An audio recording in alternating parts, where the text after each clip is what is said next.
Since the beginning, we've changed things. It's in our genes. It's what makes us human. Now we have a chance to change everything. Let's change water so it flows forever. Energy so it powers your life sustainably. And mobility so cities become playgrounds. Let's change the way we feed the world. Designed to live with nature. And create factories that make the future better. Let's change learning so it's lifelong. Technology so it predicts our needs. And let's help prevent more illness than we need to cure. Let's change the way we think about money. How we explore the world around us, and how experiences come to life. This is where we can change it all. Neom, made to change. Hi everyone, welcome back. Good morning. Happy Wednesday. How are we all doing? Good, amazing. Well, we're so excited to have you here for a very exciting first session today. Charlie Cox and Zoe Greenwald will very, very soon come up on stage to lead this exciting workshop on how to stay motivated and imaginative when the world is in crisis, practical tools to inspire others to keep yourself sustainable. So please help me in welcoming Charlie and Zoe. Thank you.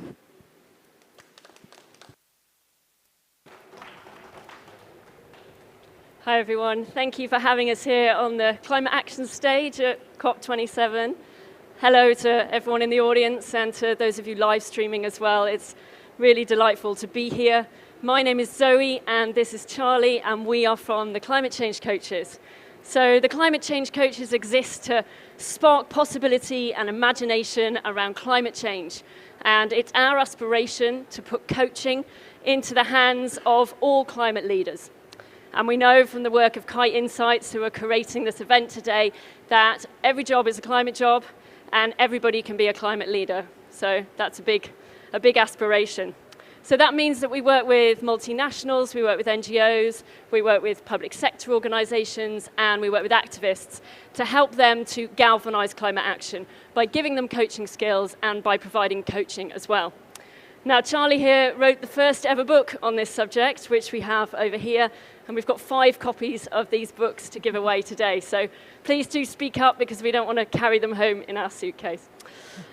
So as part of the heart pillar of this event series, this session today will be interactive. We will be asking for your participation and we'll be asking questions. And our objective is really just to think about how we stay motivated in a time of emergency and crisis, and how we can motivate others. So we'll be giving you some quick tools to allow that to happen and enable people to feel engaged. So let me start by asking you a question. Who here has at some point found it difficult to motivate somebody to take some kind of climate action in your context? Quite a lot of hands up. Fantastic. Well, we're going to help you with that today. So I'm going to start also by asking you just to think in your minds about a moment or a time when you have tried to ask somebody, or you've asked somebody to do something about climate, and they have said no. So hold that thought in your mind. That time, they've said no. And they probably had a really great reason for saying no. A really logical reason, probably. Now, what do you think was the real reason that they said no? Hold that thought as well. Charlie's going to speak more on that. So, to those of you that came yesterday, this slide will seem familiar, and today we're going to take it in a slightly different direction. So often when we try and motivate people around climate, we think we can get away with not having to talk about emotions. So we go from the issue straight to the action. And in the place of talking about how people feel and what they want and what they care about, we talk about facts and data and logical reasons why. And all of those things have a place in the argument. But they're often not the thing that's stopping somebody moving forwards. And in terms of our own resilience, we can also think of it this way, that often we push away our own feelings and focus on just keeping on. Instead of looking at that, how we're feeling piece, we say, if I just get to this next milestone, I'll be all right. But if we exclude emotion from our own conversations and from our conversations with ourselves, we miss something quite valuable. We miss data that can help us. And you'll see this grid on the floor rather cryptically, and we're going to come to this later on. So just for the time being, think about the interaction between motivation and action, and that emotion piece lives in this motivation bit, and that's all I'm going to say about that right now. So when we try to influence, often something like this happens. Someone will say something like, I just don't know where to start. It's all so complex. Now, you may hear that, or you may hear another version of disempowerment that might sound a bit more like, I feel a bit threatened by this change. I haven't had enough chance to think about it. So that person might say, I think we need time to prepare. I think we need to do this more slowly and carefully. And that might be true, but they really might be just telling you that they feel blindsided or rushed. And helping them to feel less rushed might help you get somewhere quicker. So here with someone who feels this way, we might try one of three approaches. We might try counseling. And I don't mean therapeutic counseling, I mean offering advice. And frequently we all do this. I mean, I put my hand up to this all the time. When we trained as coaches, we had to have this kicked out of us because it's a human desire to offer advice. Partly it comes from wanting to help, and partly it comes from rescuing people. Like, oh, you can't do it, let me show you how I know. And if I just open your head and pour in enough facts, you'll take action. And unfortunately, from bitter experience, I know that doesn't work. And when I trained as a coach, I thought, wow, I wish I'd known this as a leader. Because previously I ran a business in West Africa, and I had staff from all over the world in that business, and I worked with clients on 4 different continents. And I thought, if only I'd known how to do this then. Instead, I did that. The other thing that people do is they collude. And we might collude in several directions. The first way we might collude is by sort of censoring ourselves. And I'm told a lot by people in sustainability that they do this when they're talking to friends and family, or when they're talking to people who they feel it might be a slightly charged conversation. So they don't say what they really feel, and they say, you're right, you know, it is hard, it's not possible, you shouldn't do anything. Because we want to maintain relationship. So again, we're doing it for a great reason. We want to help, we want people to feel safe, we want them to feel good. There's another way. Then the third way, which is not about maintaining relationship, is what we do online. And we do that on Twitter, and we clash. And we say, you're a terrible person. How can you not care about this issue the way I do? And again, it's not really going to get anybody on board taking that approach. So what could we do instead? Well, instead, if we focus on the emotion that's happening, we can unblock the problem faster. And this morning, we're going to show you exactly how to do that. Because when we focus on the emotion, we connect ourselves to people. They feel less alone. They feel more empathized with. They feel more likely to want to take action. And when we focus on this connection piece, something happens in us too, which is we start to become more open to influence ourselves. And that's how we create a sort of atmosphere in the relationship of influence. And when we're thinking about this from a resilience perspective for ourselves, the other piece we can think about here is that when we share our own emotional perspective with others, when instead of telling people what we're doing, we say, it's really hard right now, actually, or I'm really stuck with this question I really need help with. Or when we say, I'm having such a great time doing this, then we enable connection to happen much more quickly between us, and we feel much less isolated. And as coaches, and I think all of our team would agree with this, isolation is one of the single biggest reasons that people quit this work. they feel like it's only them that feels this way. And actually, it's all of us. And so later on today, there's a brilliant session on the work that reconnects, and I'd really advise you to come to that, because that's all about this, really listening to ourselves and noticing that a whole room of people feel the same way. So just for a moment, ask yourself, what am I thinking about COP27 right now? The logic. What am I thinking about it? What's my thought in my head?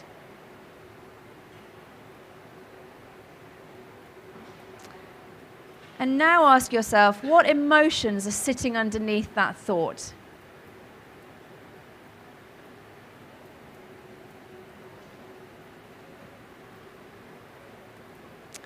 And so now, what could you tell yourself? What piece of acknowledgement or recognition could you give yourself to make it easier to have those emotions?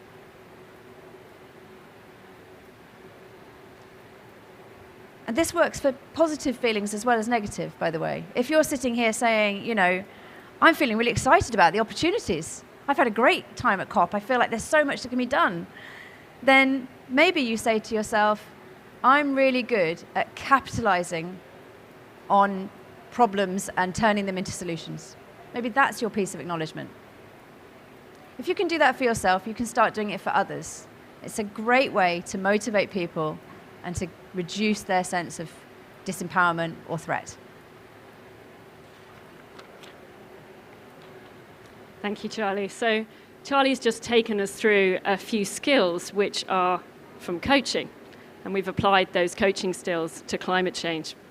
Now, coaches are definitely not superhumans, but they have been trained to do two things. And it's two things that can be pretty tricky.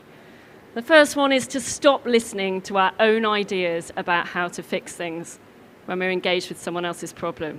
You know, that kind of narrative you have in your own mind, and this is what we could do about it. The second one, which is game-changing, is to start listening below someone's words to their own relationship with the problem. So to kind of illuminate this a little bit, we have got a video to show you, and we'd like everyone to watch the video. There's one catch with the video. There's no audio right now. It's not a technical fault. There is a video with no audio. And in this video, you are going to see Taryn. And Taryn is a woman, she is a professional, and she's concerned about climate change, and that's what she's talking about. And we'd like to give you a bit of a break from that kind of problem-solving, automatic problem-solving that happens in your own mind when you see somebody talking, and instead just see what you notice. Watch her body language and see what you notice and think, well, what are the emotions underneath that I'm seeing here? So we'll play you the video, and then we're going to come back and we are going to ask for some audience participation to reflect back to us what you see. So let's meet Taryn.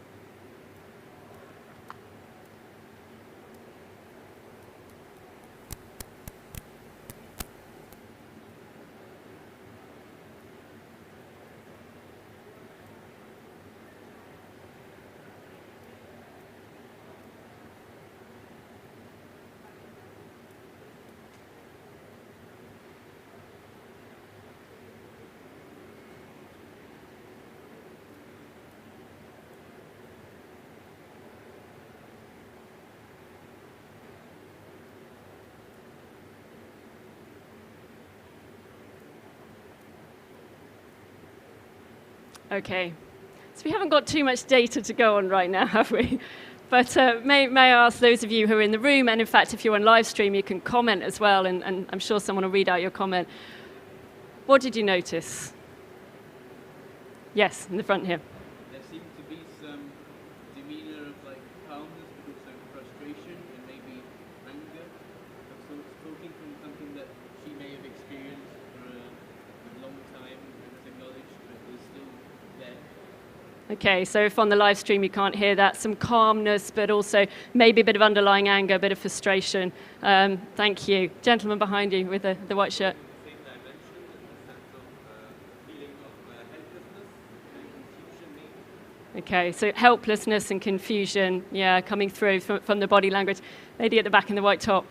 Oh, I think we have a microphone. Brilliant. She looked really sad and occasionally slightly cynical and despairing. Okay, a bit sad and a bit despairing. Okay. Was there anything particular in the body language you noticed to tell you those things? Yes, lady there in the dress. She was looking on the side, like unsafe about what she was saying, like not really confident. Okay, thank you. Hopefully everyone can hear that. Any other comments? Alex, you had your hand up. That was your comment as well. All right, and there was one over here. She made some sort of odd gestures with her mouth, I think, which is sort of downturned and sort of to the side. I can't describe the move very well, but it looked defensive and done to, I think. Okay, so some Resigned. kind of gestures with the mouth, bit resigned, bit, kind of a kind of low feeling. Yeah. All right, that's a lot, isn't it, that we can take just by watching somebody and without even hearing what she's talking about. Do you want to add anything, Charlie, before we go on? No, they're all coaches. It's Yeah. great. Brilliant. So what we're going to do now is move in, and this time you're just going to hear the audio of what Taryn was talking about. We're not going to see the video moving. So let's do the same thing again. Let's see kind of what we can hear from just listening to the words and what we kind of pick up from that. So I'm going to ask our technical team, please, to play the audio. I'm Taryn, and I work in architecture. And when I think of the climate crisis and how much that needs to be changed in our industry with regard to climate and building, I feel like it's a really big thing. I feel like there's so much that needs to be done and so much that needs to change. It's quite a complex industry with lots of different consultants and professionals that are involved in each project. And I feel like sometimes it feels too big, and I'm not sure where to start, really. I'm not sure how I, as an individual, can start to impact or start that change in my industry. Thank you to Taryn. So reflecting on that, anything anyone would like to share? What did you notice, perhaps about the way she was talking, or the emotions that were there? Yeah, she spoke quite slowly and thoughtfully. It was clearly that it felt like she'd been thinking about this for a long time and really searching for answers. Mm. Yeah, thinking about it for a long time, searching for answers. Yeah, where can I find those answers? You can almost kind of feel her doing that. Any other reflections from what you just heard, gentleman over here? I mean, it's interesting to see how the video, she was feeling like out of breath, was very heavy, and then you can hear the audio where she's almost like kind of delivering these lines with a lot of weight, right? So it's very nice to see them separate. Thank you. Great, thank you. So a lot of weight, almost felt heavy to share those words. It's really interesting, isn't it, when we separate the kind of pictures and the audio and see how we notice things. And I don't know if anyone else kind of felt like they had solutions and answers coming up in their own minds, but one thing we try to do really hard when we're coaching is to notice those and then gently put them down over here and ignore them, because it isn't about us, it's all about this person and where they are and the emotion that they're feeling. So a lot going on for Taryn here, a lot of things been identified in the audience here from both what she's saying and also her body language. Charlie, all these emotions, we can map them onto a graph, can't we? Yes, and everybody loves a graph. Tell us about that. Great. So we showed this to you yesterday if you were here then. This is a model that my co-author, who wrote the book with me, invented, and it's just brilliant. It shows you, on the one axis, the x-axis action, which is where we often put all our emphasis because you can measure it and you can count it. And then on the y-axis, motivation. And so what we can see is that actually when we're down in this bottom of low motivation, then one thing we can do to get people into action is to take them up high on motivation so they feel really great, they feel really motivated, and then we can just kick them across into action. If you try to motivate somebody to do something when they're here, the only answers you'll get out of them will either be no, or they'll be pretty safe ideas.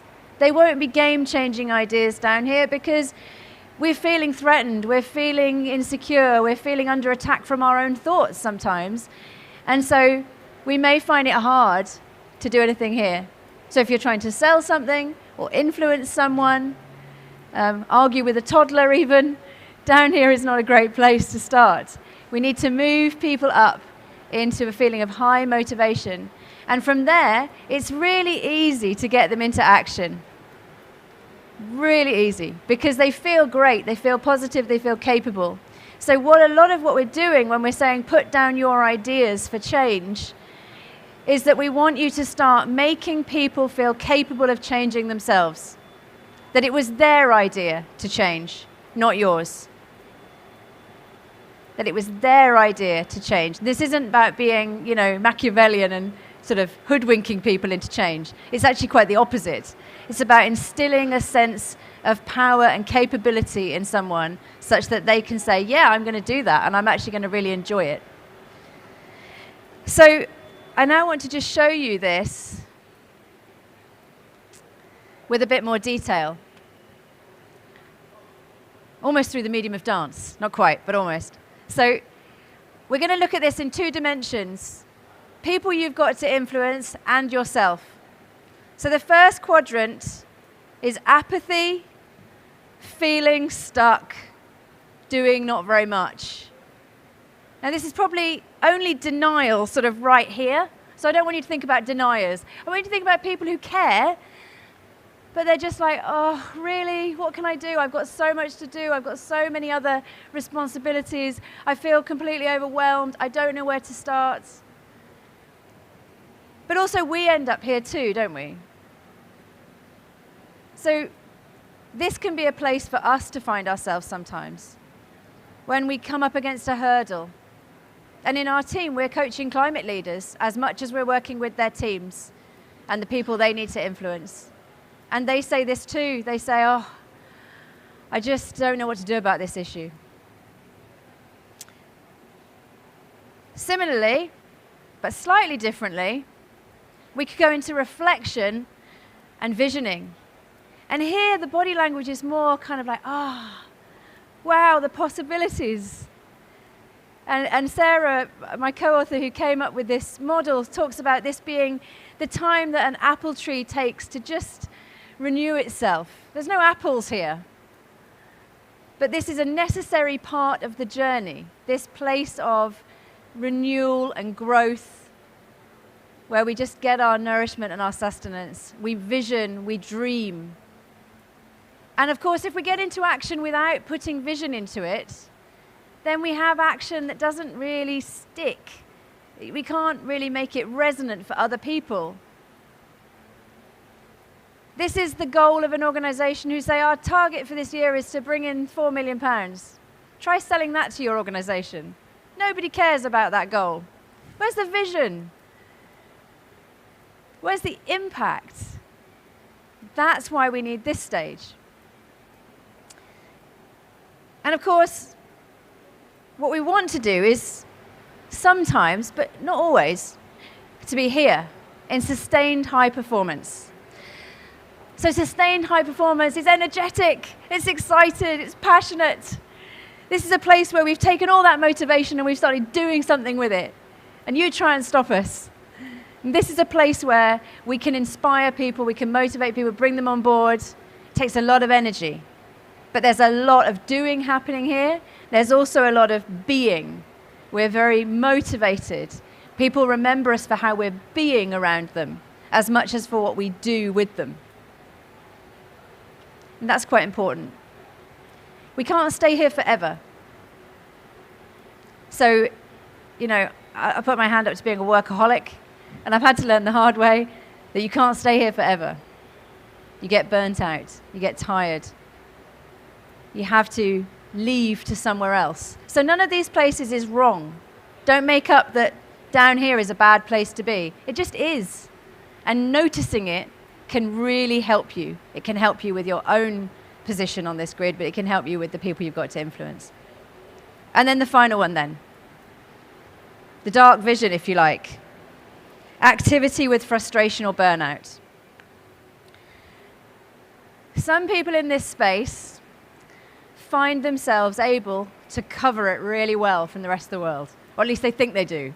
Talk to their families, talk to their immediate teams, and there are little tells that they give. They're distracted, they're not able to focus as much. They maybe don't suffer fools the way they used to. Thanks very much. We don't have time for that. They don't dream as big because they're just overwhelmed with everything. So they say, let's just get this done. And if they don't manage to cover it, they can be really not very nice to be around. You know, James Corden and the omelette, maybe. You know, we can be frustrated outwardly to other people. And so actually, you know, this is a good sign that something is going wrong. Just because you're still achieving everything, if how you're being while you're achieving it is actually undoing some of your impact, because you're actually not able to recruit and enroll other people to join you in any sense, then there's a moment to step back and say, what do I need to do? I'm seeing some nodding going on over here. So I definitely ask them a question in a moment. Can we get a mic to this lady? Thanks, Tess. I just joke with my assistant because before I was in this activity with burnout and frustration, till I really start to delegate to her and trust her, and so we are getting better. Like, she's getting more motivated and I get less frustrated. That's fantastic. That is fantastic. Yeah, it's really great to hear some feedback on that. I was going to ask if this is resonating for you. I think given the body language, it probably is for a lot of people. Thank you for sharing an example there of where you were. You know, I'd love to hear some others. Where have you been in any of these places? Maybe you're in one of them now. Would anyone like to share with us? It's really great to hear some live examples. Who wants to be brave for a book? Gentleman at the front here. There's a microphone behind you. Yeah, like, it really feels like, especially for youth, that you constantly need to be working towards helping with a sustainable future, but oftentimes it feels like you need to just keep your head down and get through education so you can achieve a higher impact. And sometimes you have that going in between, like black or white on the spectrum of like action, and so you can get really frustrated and can be a sort of cycle. Like, I was going to exactly ask about that. So like, if you are in between like activity with burnout and frustration and low action and apathy or stuck, how do you break that cycle, for example? Because it can go back and forth in a cyclical way, because you're like, oh, okay, I want to do more things, and then you overwork yourself, but then you reach the point of burnout and then you're in apathy or denial, or you're stuck. How do you break that cycle? Mm-hmm. Okay, so particularly hearing there, pressure for young people feeling like you should be up here, but instead feeling like you're kind of cycling around down here. So what can we do about that? We're going to come to that in a minute. So hold that question, because we'll definitely do that. Lady at the back there in the glasses. Yeah, I think I've only been at COP for 2 days. This is day 3. I think I've been in every quadrant. And I was in the blue zone for 2 days, and I've come here, and I'm very pleased I'm here. And I think I can move very much into the kind of apathy and stuck, where I get that feeling that personally I'm not having impact. And I really like the way that you said, you know, just allow that to be, and allow that, give that some time and space, and hopefully then you can move up into the reflection stage, and almost that for me is a necessary place to then get to the high performing stage. Yeah. So this resonates a lot. Thank you. It's really interesting what you say, just in kind of space of 4 days, or you know, even an hour sometimes, how you can cycle between all of these different places. Thank you for sharing that. Would anyone else like to share where you have been? Gentleman at the front, hi. There's a microphone there.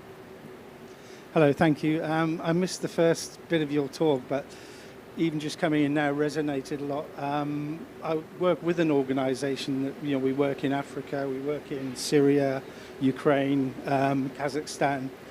And one of the things we're trying to achieve is intergenerational dialogue, speaking to the gentleman here. Now, obviously, within an organisation, individuals have different times when they go through these phases. So it would be good later on, and I don't know if you have the opportunity, but to speak how you manage that organisationally. So there's the individual aspect, but also giving support to team members and support members giving support back to you as well. So Yeah. thank you.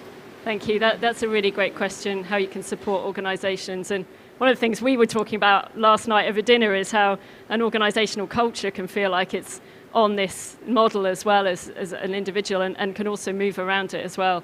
So we're very happy to talk about that. Thank you for sharing, everyone. Charlie, let's go back to you for a minute. So think about somebody that you need to influence now.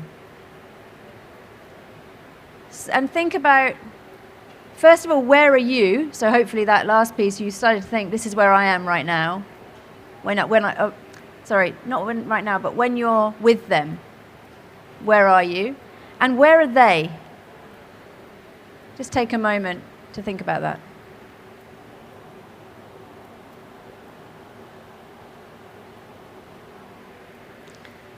How ready are they to say yes to your ideas? Where are they, not on action, but on motivation? Great salespeople say that if you increase motivation, you make a sale, by the way. So this comes from sales in some senses. It's not where we got it from, but that's where we've been told it also lives. So think about, what do you need to do? If they're up here, they might be ready to buy whatever it is you're trying to get them to do. But if they're down here, then you might need to move them up. And so then it's about thinking, how do you move them up? I think one of my key kind of takeaways always when I see this model is, unless we can kind of figure out where somebody is on here, then we don't know the starting place for change. It's no good trying to change somebody if they're over here or over here if we don't know that.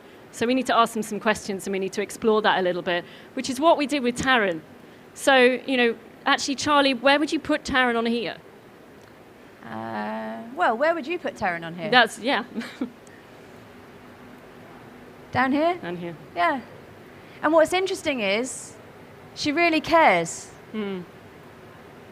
So people down here, we often mistake it that they are being irresponsible or not caring.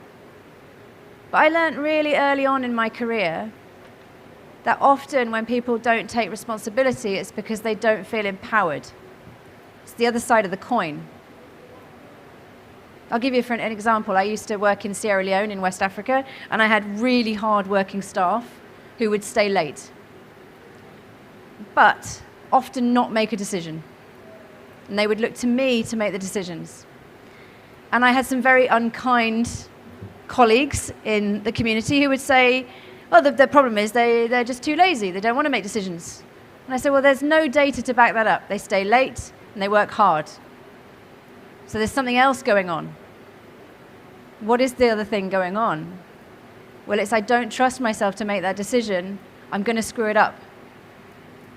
And often, if you listen below the words of what people are saying, even people in real authority, if you unpick the way we've taught you to do, what they're saying from how they're feeling about it, you can hear powerlessness. And that for us was the beginning of the climate change coaches. We started to realize that even very powerful people felt powerless on some degree, threatened or doubtful. We thought, hey, we've got this model we could use with them. Probably do something about that. So let's have a look at Taryn and see what happens next.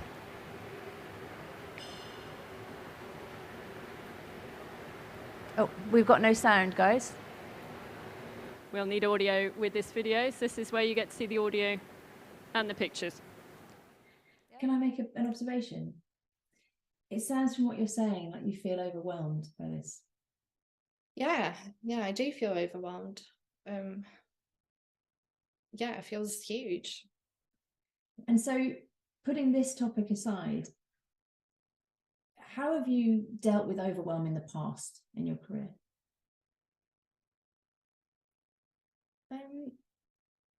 I guess by doing things that I can control.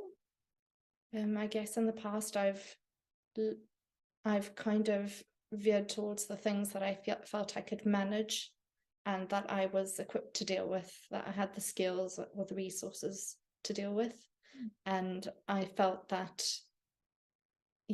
I felt that the task was manageable for me. So how could you apply that roadmap, those principles, to this topic?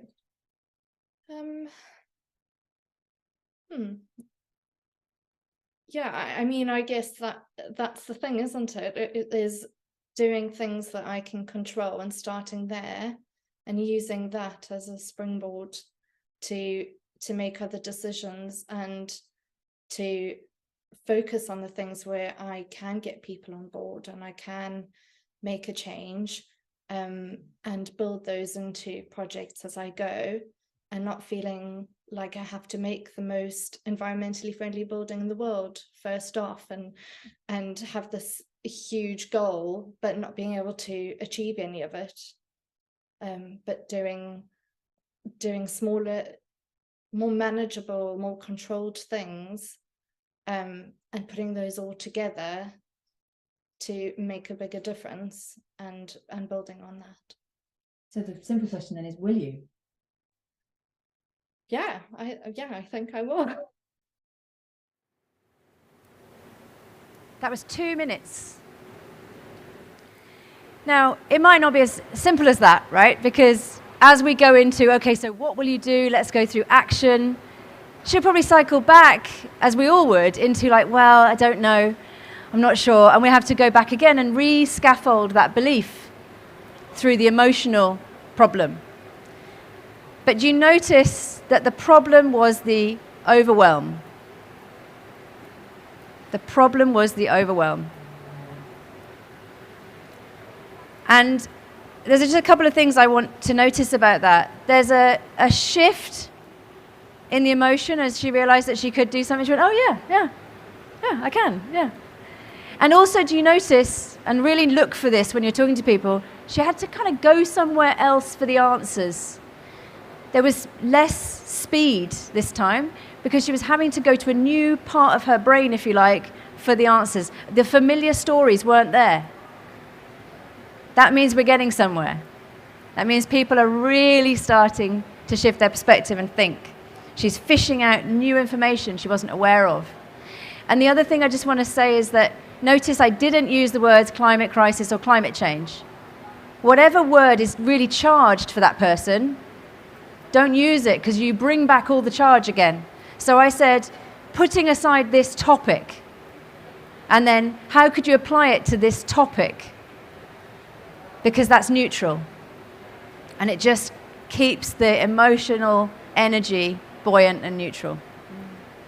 I really noticed in that, Charlie, how you gave Taryn space to think. She needed to do that fishing. So Charlie needed to give her space to think out loud in her own mind, and to get to that place. And in coaching, we call that skill naming it. It's really, really simple, actually. Charlie said, I notice you feel overwhelmed, and gave Taryn space to work with that. Naming it is something that can feel really quite straightforward for us, for the people speaking. But for the people on the other side, it can be really meaningful. It kind of says, I see you, I hear you, I get you. Were there other things that you noticed Charlie doing?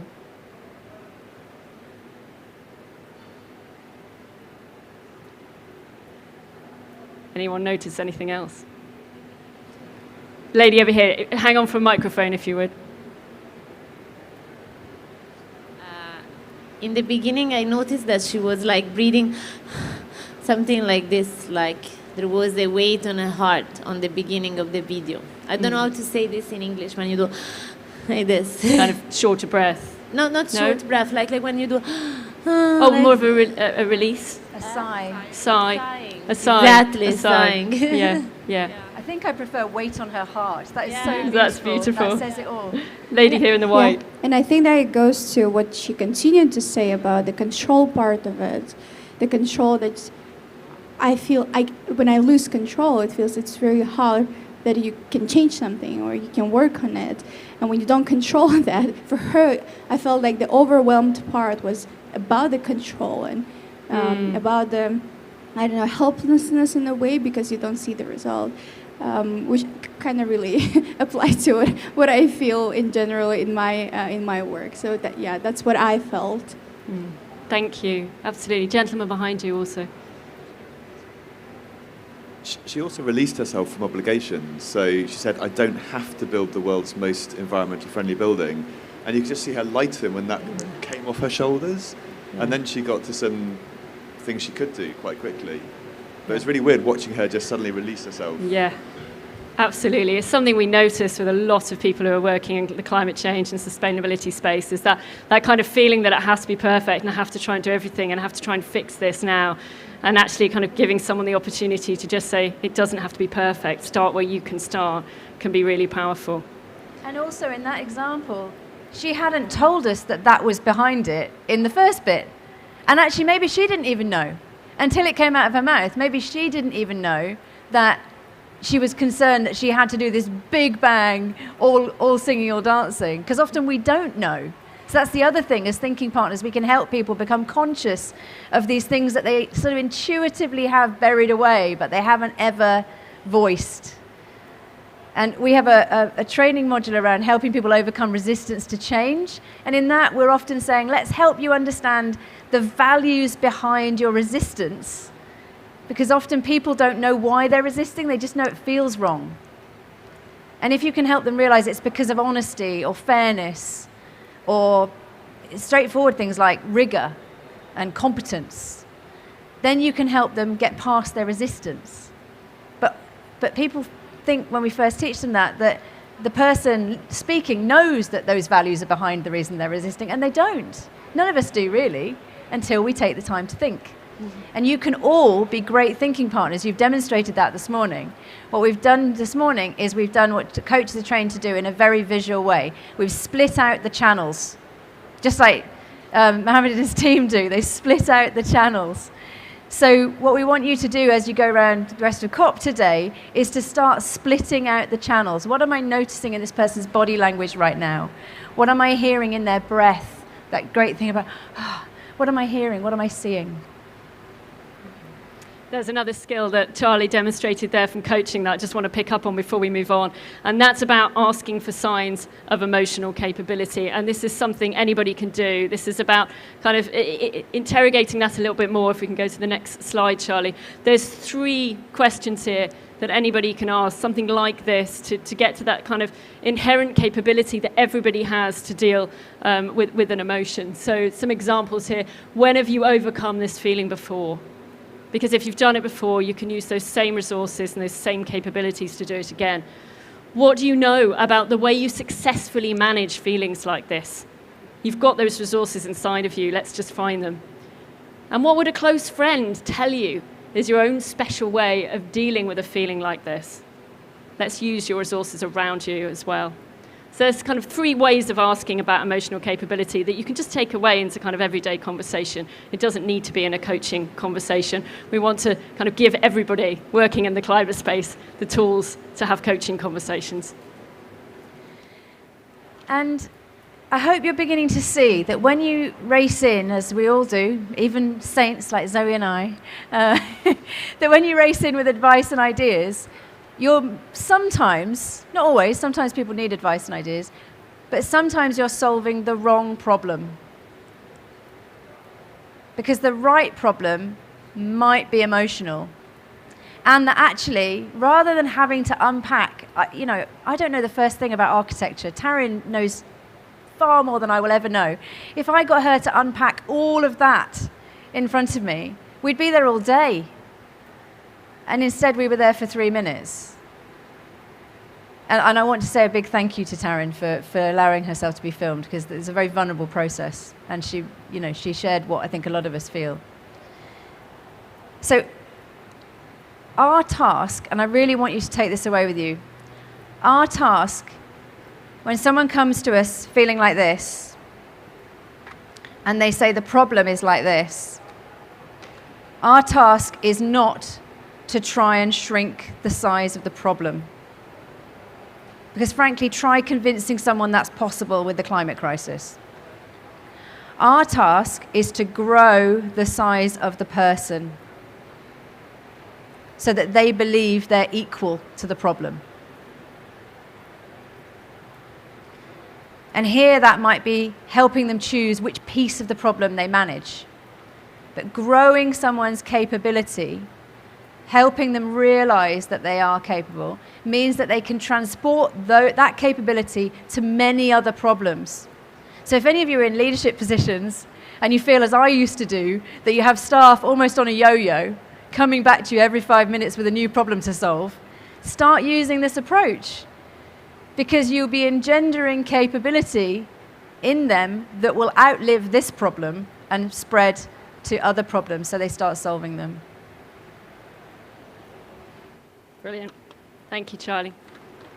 So, what were the skills that we used there? Yesterday on this stage, at the end of the day, for the people who were here in person or on the live stream, Jennifer from Susty Vibes also talked about naming it as a really powerful tool in Indigenous communities, actually. So, name it. Just say what you see. And be prepared to be wrong. You know how people say, how do you check pasta is cooked? You throw it at the wall, and if it sticks, it's cooked. Imagine you're just throwing some pasta at people. You know, it sounds like you're overwhelmed. No, I'm not. Oh, what do you feel? At least you just kicked off the conversation. Don't say, yes, you are overwhelmed. I'm sure you are, you know, because it doesn't tend to work very well. Acknowledge people. Acknowledgement is so underrated. But when someone talks to us, whether we're in a coaching conversation or not, and they sound fearful, acknowledgement is how you bring them back to themselves and out of the fear. Acknowledgement is what we do with our children, and yet we sort of stop doing it with adults and each other. Acknowledging not just them, but the problem. This is really hard, huh? But also, I know you to be really dedicated, or you're one of the most strategic people I know. Make it real, make it actually land with them. And then champion their future skills. You can do this, you have the skills to do this. You don't need any pom-poms for that, you just need to champion. And then finally, if you do none of those things, actually, you'll be transformative just by stopping talking, which I find quite hard, as you might be able to tell, and just listen, listen, listen, listen, listen. Often when I start a coaching engagement, I still coach 1 day a week, I say to my coaches, have you ever been coached? And they say, no, never been coached before. And I say, great, tell me about someone that when you're with them, they really help you think. And they pick a best friend. And the first thing they say is, they listen. They just listen. And then they don't try and fix it. That's the other thing they say. Don't tell me what to do.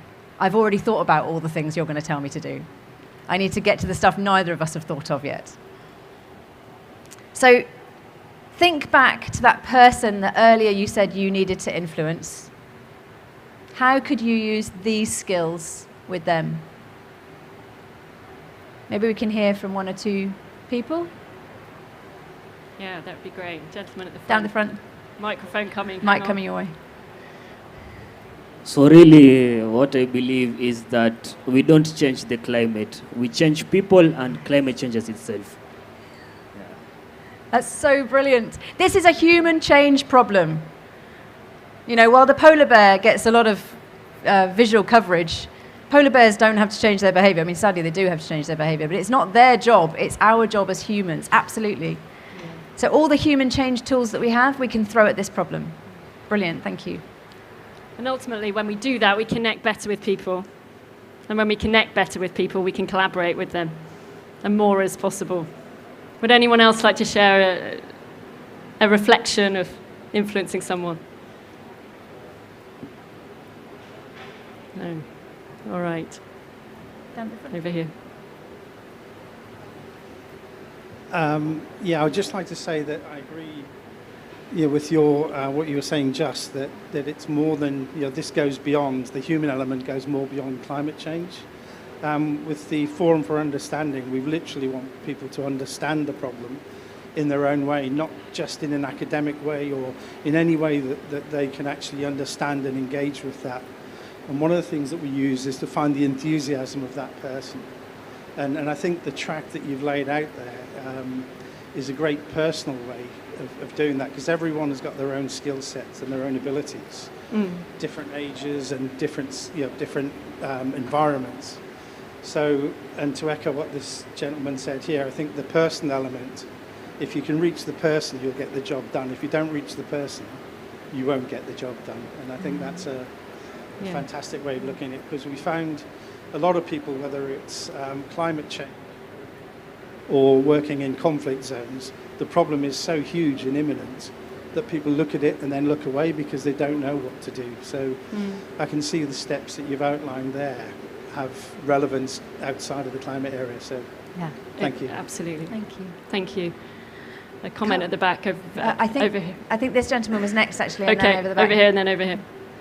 Yeah, I just wanted to add that, of course, upon reflection, I feel like, of course, you have the process of listening and helping people, but it can also depend a lot on the culture that that person lives in. Like, how do you acknowledge for that? Because there's this really good book called The Culture Map by Erin Meyer. I don't know if you've read it or not. I mean, it's a bestseller by now, I think.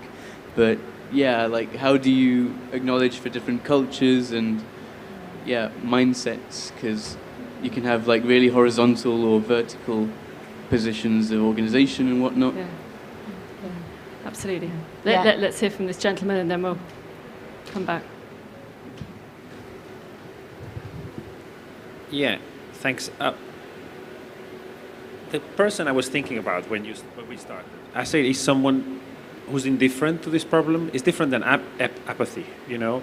They just think it's someone else's problem to solve, not theirs. I was just wondering whether that kind of changes, or whether you've kind of observed that. It wasn't explicitly named as part of your framework, so I was just thinking, is there a different way of approaching that specific problem? Yeah. And funnily enough, I spoke to that a little bit yesterday, so there'll be a download of yesterday.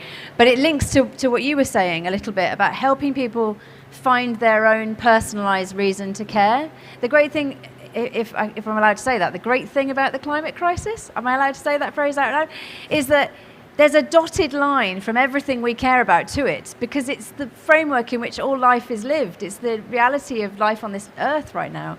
So everyone has a reason to care. It's just most people haven't been helped to find it in their own way. I think that's really important. We developed a training module called Make Climate Motivating, because leaders in organizations said, I talk to colleagues and they say, I care in a sort of broad sense, but what I really care about is this thing over here.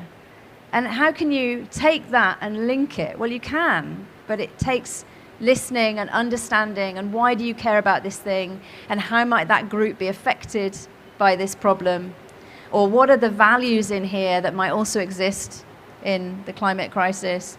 But the other thing that's happening with someone who says it's someone else's problem, as I said yesterday, is that it's that we don't feel a sense of agency, or we feel that, can we even pull this off?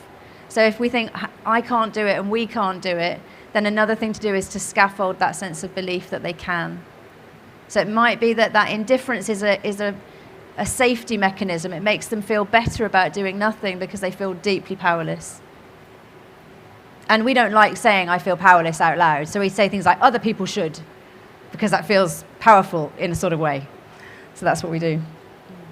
So to do all of this, fundamentally it takes us believing that people are capable. There's a lot of scarcity in the climate space. There's not enough time. There's not enough money. There's not enough resources. The wrong people are in power. There's not enough good people in power.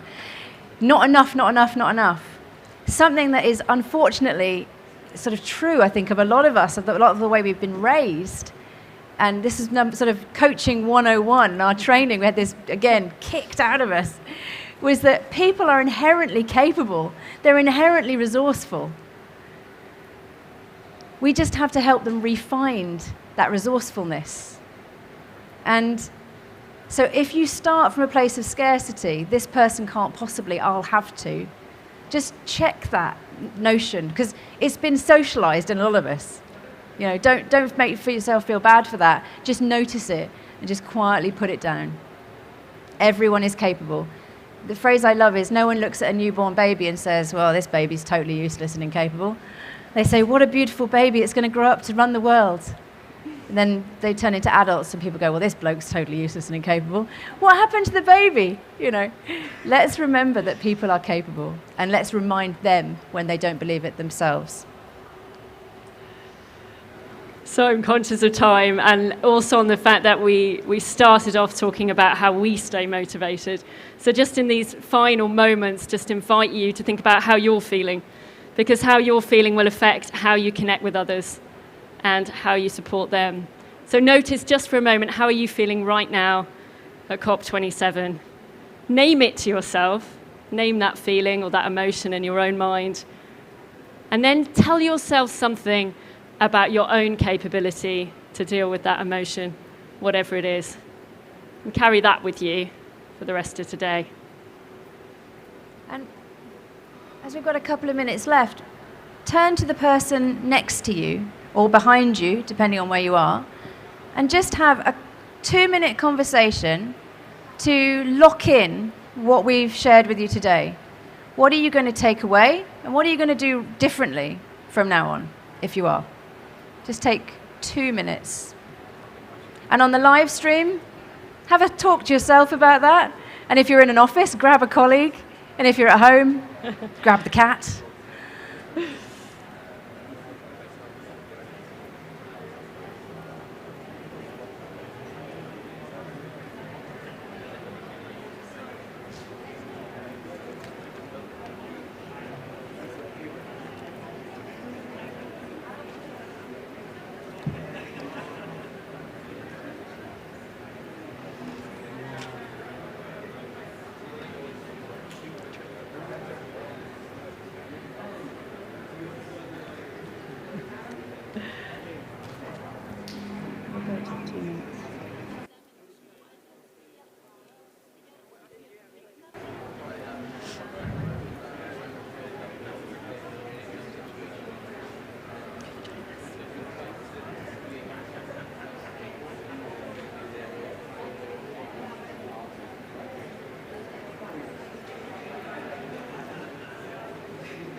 If you're doing this slide, are you? Do you want me to? So can you?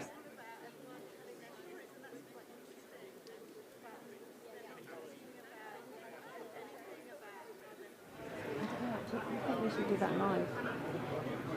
Because this is literally 10 seconds. I think we should do it live. You choose that. Okay, everyone. It's so nice to hear the kind of buzz of interaction, conscious of the next speakers joining us in a minute and those of you sitting on the live stream. So come back to us just for the 2 final minutes before we close. So, thank you. Something we always want to do at the Climate Change Coaches is create opportunities for people to connect. So I'm really glad that there were some people meeting each other for the first time in that. So what would it look like? What would it be like if climate influencing looked like this? Look how easy that is. Or if it looked like this. Because it can. When we focus on motivation and emotion as much as on action and intellectual logic. Thank you so much for coming. If you would like to find out more about the Climate Change Coaches, we're going to be around for the rest of the day. You can also visit our website here. We've got a multitude of training courses available, built off the book, We also run coaching for climate leaders. Anyone can be a leader. We run group coaching as well. We do all sorts of motivation work. So please get in touch. We'd love to carry on this conversation with you. The only final thing we have left to do before we say goodbye is we have 5 lovely books here that we don't want to carry home. So we're going to give these out to some of you who have been really interactive today and have shared your thoughts. I'm going to give Charlie the job of doing that on that side of the room. So I think all right, you deserve one over here. I think Sir and Sir, would you like one of these? And I'd like to give you one over here. There you go. And can I have another one? Yeah, I think this gentleman at the front as well. Brilliant. There you are. All right. Thank you, everybody. Have a great rest of the day. Lovely to see you. Thank you very much.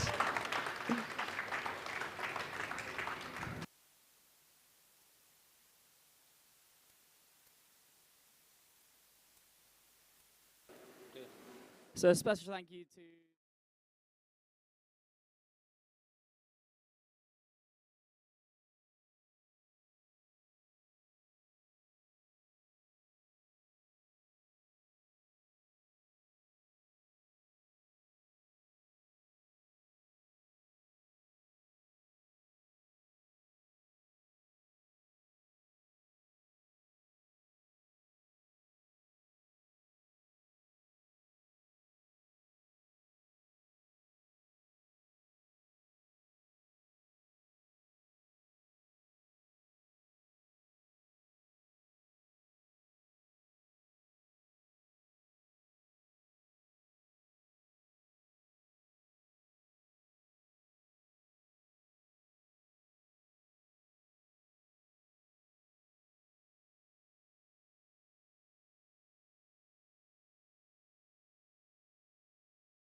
Since the beginning, we've changed things.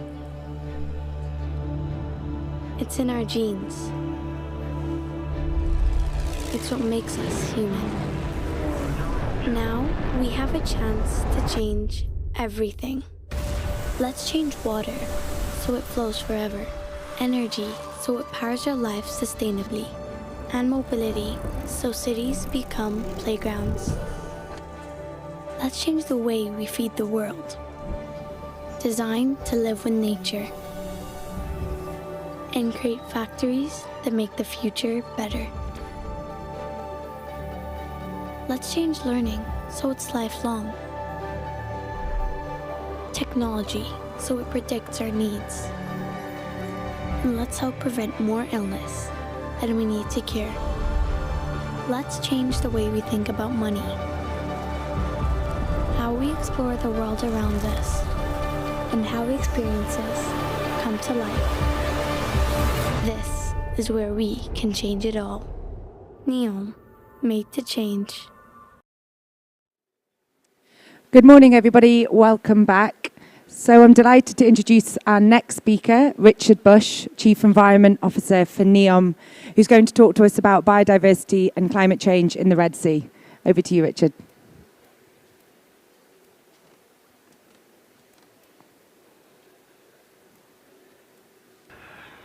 Thank you. Can you hear me? Sounds good. Look, it's great to be here. I feel like we're COP survivors. We're deep into the second week, and it's been an incredibly stimulating event for us all. I'm here to speak about some of the work we're doing in NEOM. My role at NEOM is as the Chief Sustainability and Environment Officer.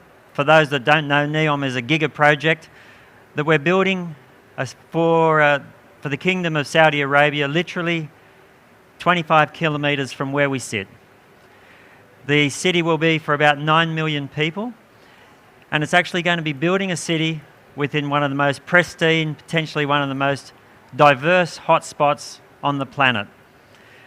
Little to the knowledge of many people is that just beneath the water in the Red Sea between Sharm el-Sheikh and NEOM is one of the great reef biosystems of the world. I come from Australia. Where I live, we're very proud of the Great Barrier Reef. It's a natural wonder. But many of us don't realise that the coral reef in the Red Sea is equal in size and equal in diversity, and in some ways has been incredibly impactful through the work of the French explorer Jacques Cousteau in the 60s and the 70s, who introduced the world of my generation to the undersea wonders, and probably inspired, they don't know, but thousands, countless environmentalists, and a complete environmental awareness and awakening for the globe. That actually took place in the Red Sea between here and NEOM. So today I'm just going to talk a little bit about our understanding of this ecosystem, the impacts of climate change, and what we hope to invest and what we hope to do to ensure that this ecosystem survives and thrives into the future as we build our city and as we tackle the challenges of climate. We do know, even though it's a biodiversity hotspot and has very little population pressure, that this environment is under stress. It manifests this stress in terms of some coral bleaching and some loss of biodiversity. It's very difficult, really, as a biodiversity professional to go anywhere in the world now and find somewhere that's absolutely pristine. But what we do also understand is that even though it's under stress, it has a huge resilience and is actually in a position where it can be managed in a certain way to rebound and to build the resilience and the wonder that we would like to see with some intervention from us. We've been studying this with experts. We're actually part of a very broad global group of experts that are bringing their understanding and their technologies to the Red Sea and other coral reef environments from around the world. We're happy to be a part of that community because we're proud participants but we don't have all the knowledge, we don't have the technology and the understanding to take on this challenge. It's important that everyone at the COP is starting to realise the link between biodiversity and climate, and I think this COP was a particular event where this has been absolutely put into the centre stage. The connections in biodiversity and climate are acute when it comes to our marine environment, and particularly acute when it comes to our coral environment. So corals are at risk. If we don't do something about reducing the global rise in temperature, potentially we could see the loss of 60, 70, maybe more % of our global coral communities by the end of this century. We also understand that they account for about 25% of our marine biodiversity. So they're an incredibly important ecosystem that we can't study enough at this time to try and get our head around what we can do in terms of meaningful, impactful intervention.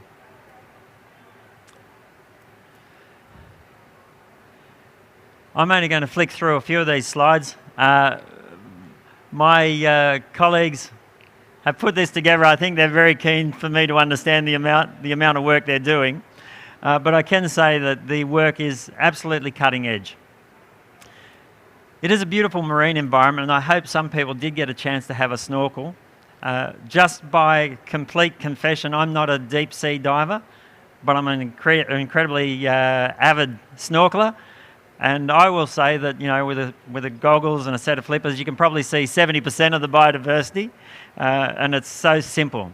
So if you haven't done it yet, please do take the opportunity to get out and snorkel in the Red Sea before you go home. But one of the issues we have, it's both an issue and it's potentially an insight into the future world that we can harness, is that the Red Sea is a very warm ocean. It is warming. There is actually predicted increases in the temperature of the Red Sea. This is actually just showing you the Red Sea. At the very top, you can see where it forks out. This I don't think is a pointer, maybe it is. But Neom is to the right at the top of the Gulf of Aqaba, which actually is that little water body that shoots off to the right. We've been doing our studies in the northern part of the Red Sea.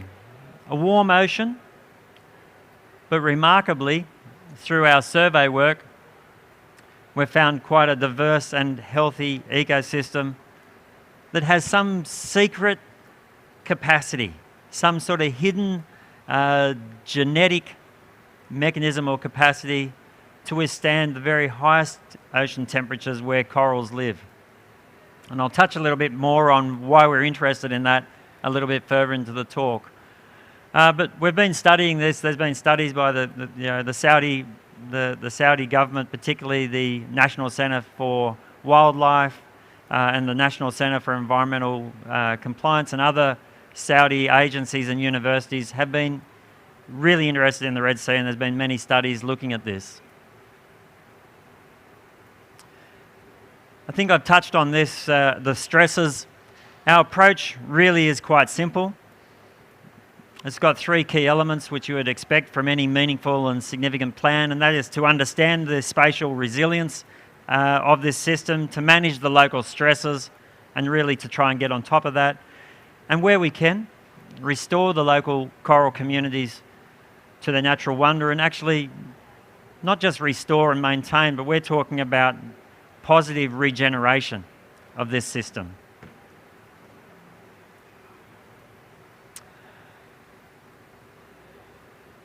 I think this might be a little bit too much detail. I don't really want to dwell on that because I'd like to get to some questions. But it is still a frontier.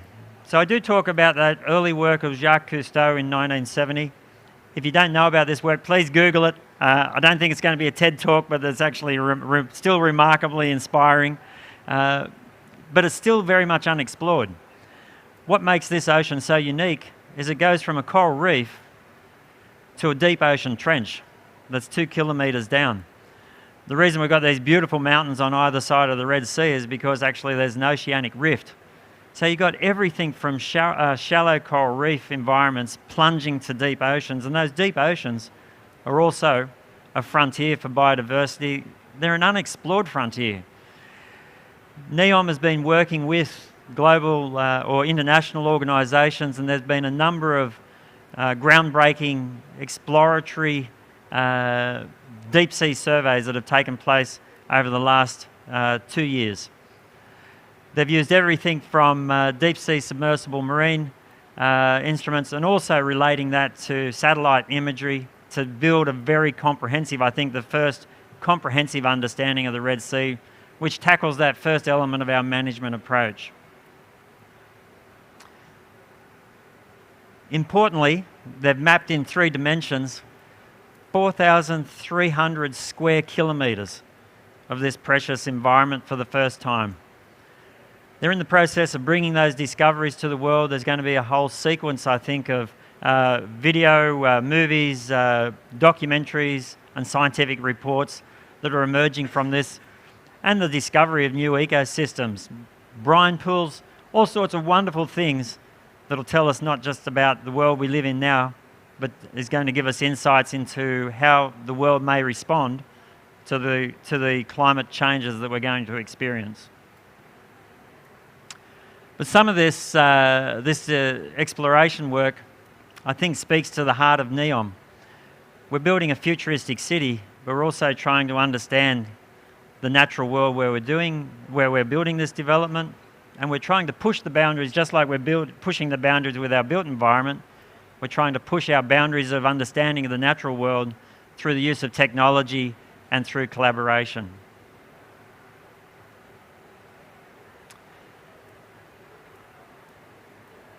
This just goes to show, I guess, the terrestrial ecosystems.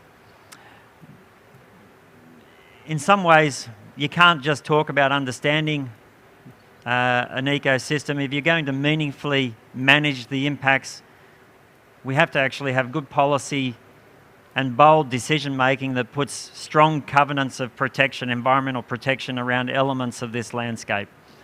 So we'll be working with the Saudi government. The Saudi government actually is committed through its Green Saudi initiative to protecting 30%, no less than 30% of its terrestrial environment and 30% of its marine environment. In fact, at NEOM, we've committed to protecting 95% of the area that is within our jurisdiction, an area of 26,000 square kilometres, which is an area almost the size of Belgium.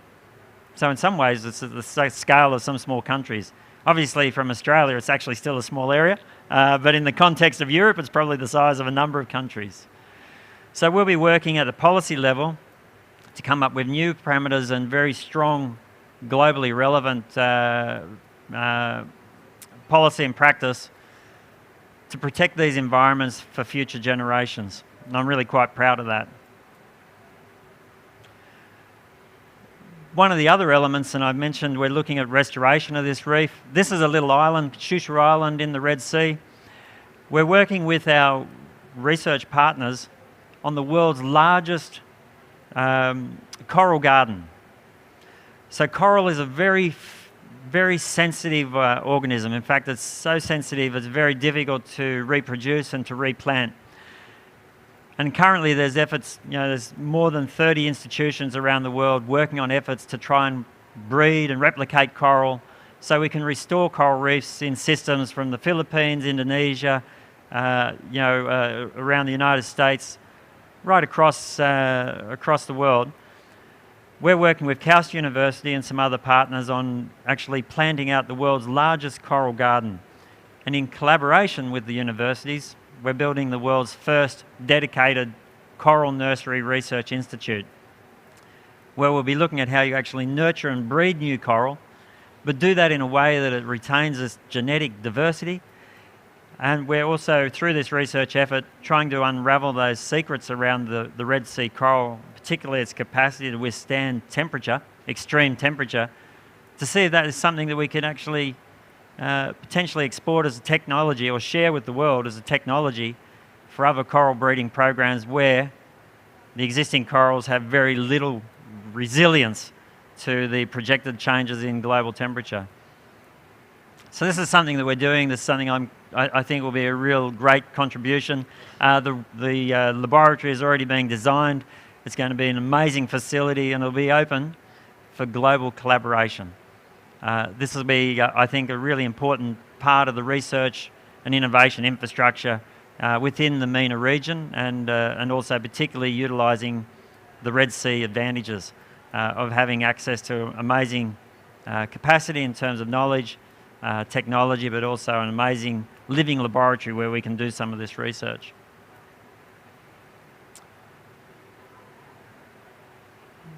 So I think we've touched on that. COP, as you know, is a policy forum. At the end of the day, we come here to these types of forums globally. It's facilitated by the UN to do an important thing, which is to bring the world together, to set common standards, common understanding around benchmarks, an agreed way in which the world can tackle global issues together. What we're particularly conscious of is that NEOM doesn't go off on its own. We're a futuristic city, but we're wanting to be part of a futuristic global community and sharing in the setting of new benchmarks and practices. So we'll be using and pushing the boundaries of some of the best thinking of policy around how we can protect these marine environments. So we'll be actually using resilience-based management. I know it's really catchy. It's one of the modern trends for marine biodiversity management, but it's probably not been done at the scale or level of integration that we're exploring here at NEOM. So we'll actually go right through to what we want to get to is a very comprehensive RBM, where we're going to be looking at whole ecosystem restoration. We're going to actually look at every element, every facet in its entirety. We want to move away from, considering one species at a time or one part of the ecosystem at a time. It's been probably effective for 30 years to keep us at a status quo, but it's not going to get us to where we need to be in the face of such extreme climate change predictions. I'm happy to talk about this, or if anyone has an interest around collaborating in our policy frameworks and the approaches we're going to take, I would love to connect you with our experts back at NEOM. This is something that we need to do as a broad community and to ensure that we're aligned and contributing, I guess, to the broader narrative. So NEOM Bay, look, let's just assume that this diagram demonstrates that we're operating across all those scales. The comprehensive marine restoration work we will apply in these early years while we develop this policy framework to those areas that have the greatest biodiversity and are at the most significant risk. Just to make it very simple, we're trying to actually tackle the areas that have the greatest environmental value and are most vulnerable. And then we're actually going to spread that out as we go forward. For a organisation, a single organisation, to deal with such an important global biodiversity asset, it is very difficult. Even with the resources and the capability we have, it's difficult to tackle everything at once, and we'll be taking this at one strategic step at a time, where we're going to tackle the most sensitive, the most vulnerable, head on first with our efforts, with all of our effort. So I guess you're getting the sense here that we're building a program where we're going to base it on strong, sound policy, something that's going to be relevant, transparent, will have integrity, that'll mean something to the global environmental movement and managers in other jurisdictions. We're going to work with a very clear, very clear, thought-through, strategic, long-term plan. This is not something that you do in 2 or 3 years.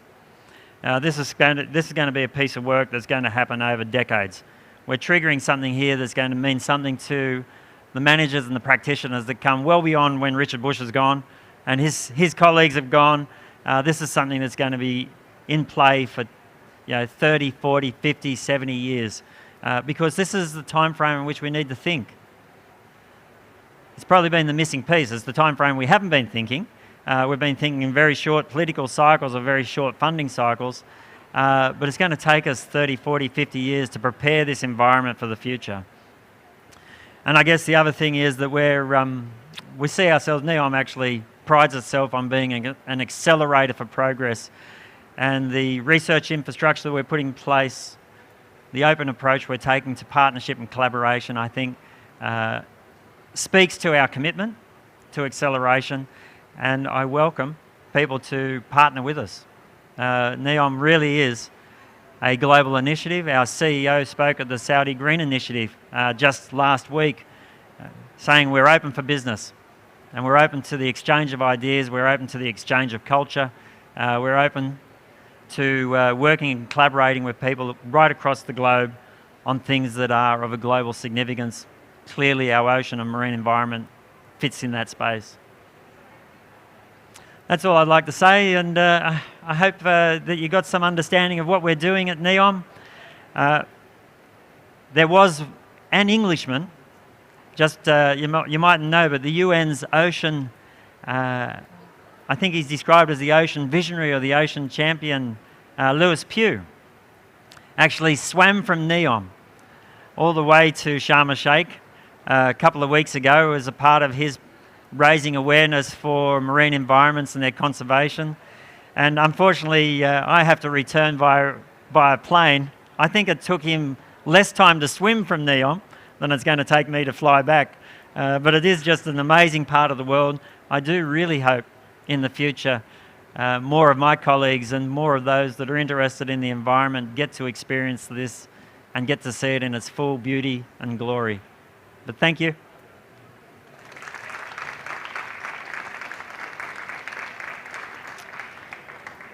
I think I've left myself time for 2 or 3 questions, so I'm happy to take a question if anyone would like to ask a question.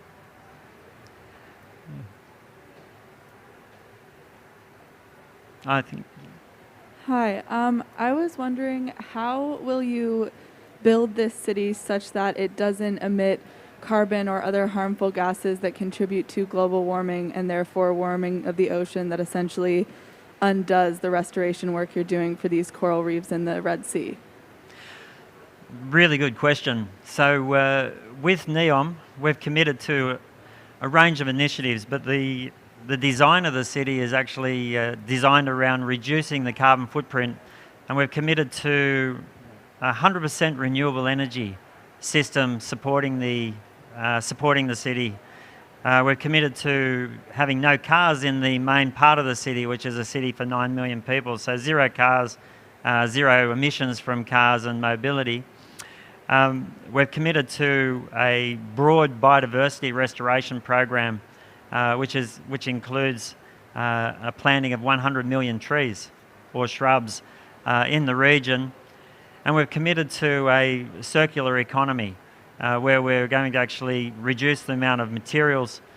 And I think the 5th thing we've committed to is transparency, carbon accounting, and driving down our emissions in every part of our business, right from through construction to operation of the city, through our supply chain, and right through into our material management. So this is what we've committed to.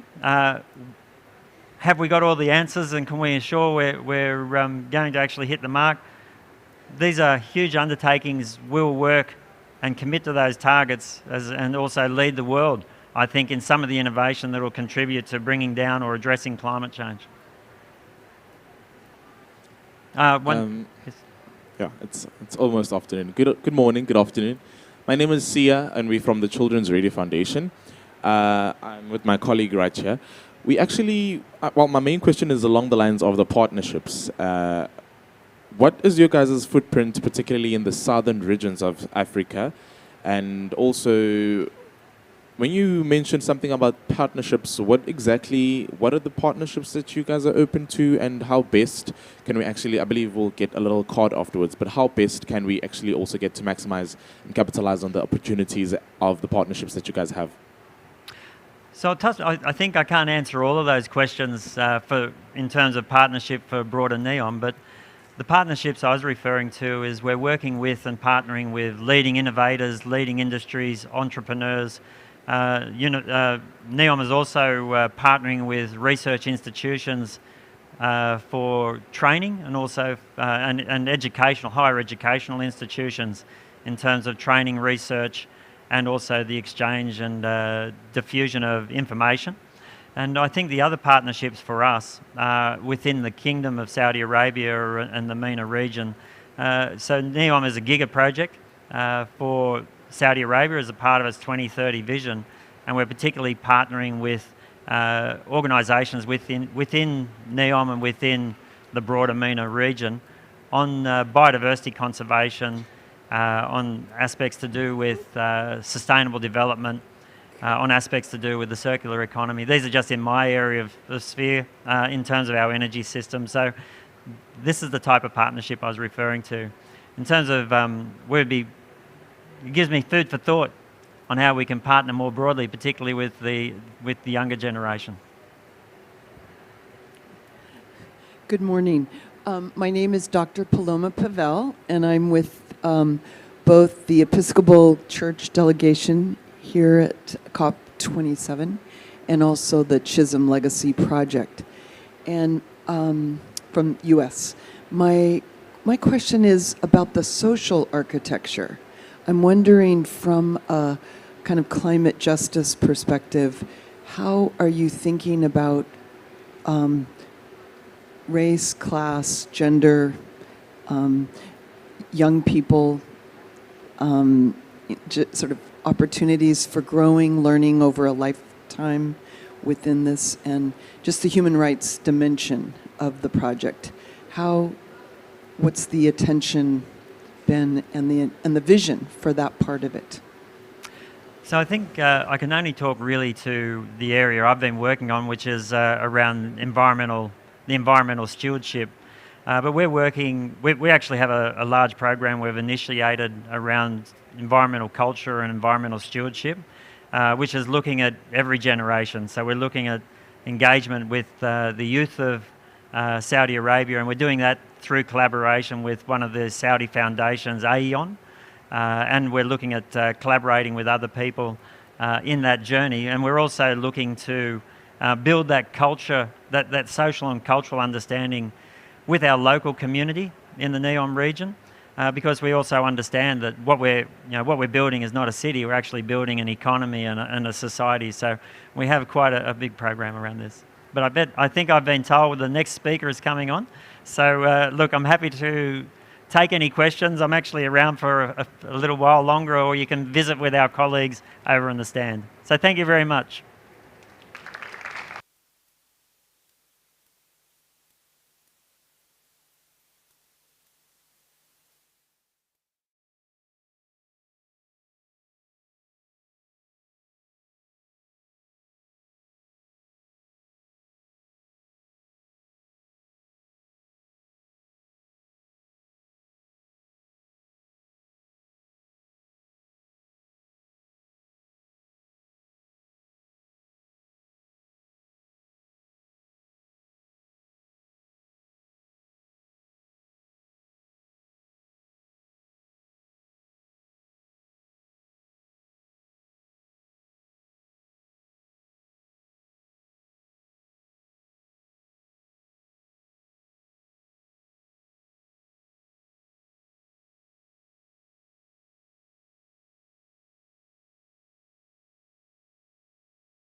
Everyone, and welcome back to the Climate Action stage.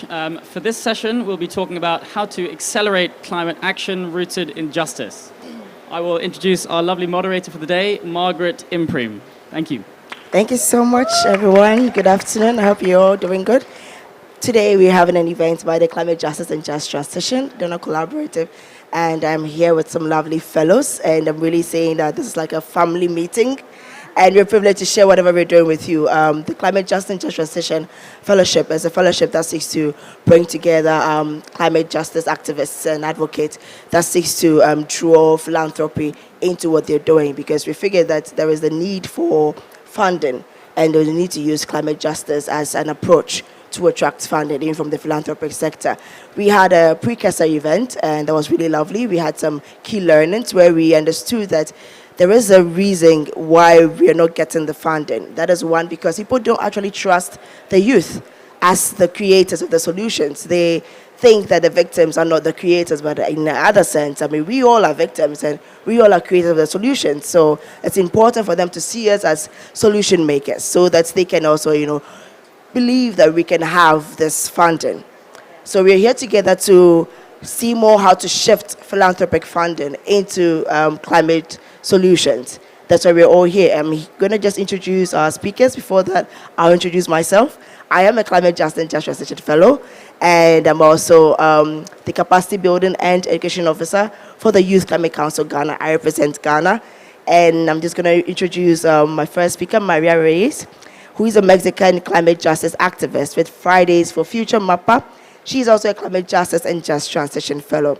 Just a little introduction about Maria. Maria is a 20-year-old Mexican climate and human rights activist with Fridays for Future MAPA. That's the most affected people and areas, and the Indigenous Futures Network in Mexico. She fights for systemic and intersectional change that prioritizes the well-being of the most vulnerable communities in the face of the climate crisis. She's an international spokesperson and has collaborated with UNICEF to highlight the water scarcity in Mexico, and with UN Women and the Center of Feminist Foreign Policy to voice the intersection between the climate crisis and gender inequality.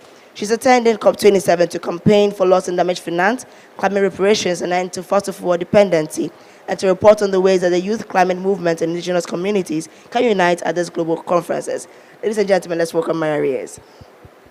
Our next speaker is Andrea Coutinho Lubac, who is a Brazilian climate justice specialist and activist. Just a little about Andrea. Andrea is a journalist and a CVS, and is also passionate about social justice and has 10 years of experience in communication. She has a master's degree in ethnic racial relations and Federal Institute of Technology, and a bachelor degree in journalism in Pontifical Catholic University in Rio de Janeiro. Currently, she works as a consultant and specialist on climate justice in different organizations of civil society in Brazil. Ladies and gentlemen, Andrea. Next person. This is a whole woman thing. This is really powerful, really powerful. Next person is Maria Alejandra Escalante, who is also with FRIDA, the Young Feminist Fund. Just a little introduction about Maria. Maria is a queer feminist from Colombia. She currently works at FRIDA, the Young Feminist Fund, leading the advocacy on climate and environmental justice. She has a graduate degree in rural territorial development from Flaxco, Ecuador, and is a human ecologist undergrad from College of the Atlantic, Maine, that's in USA.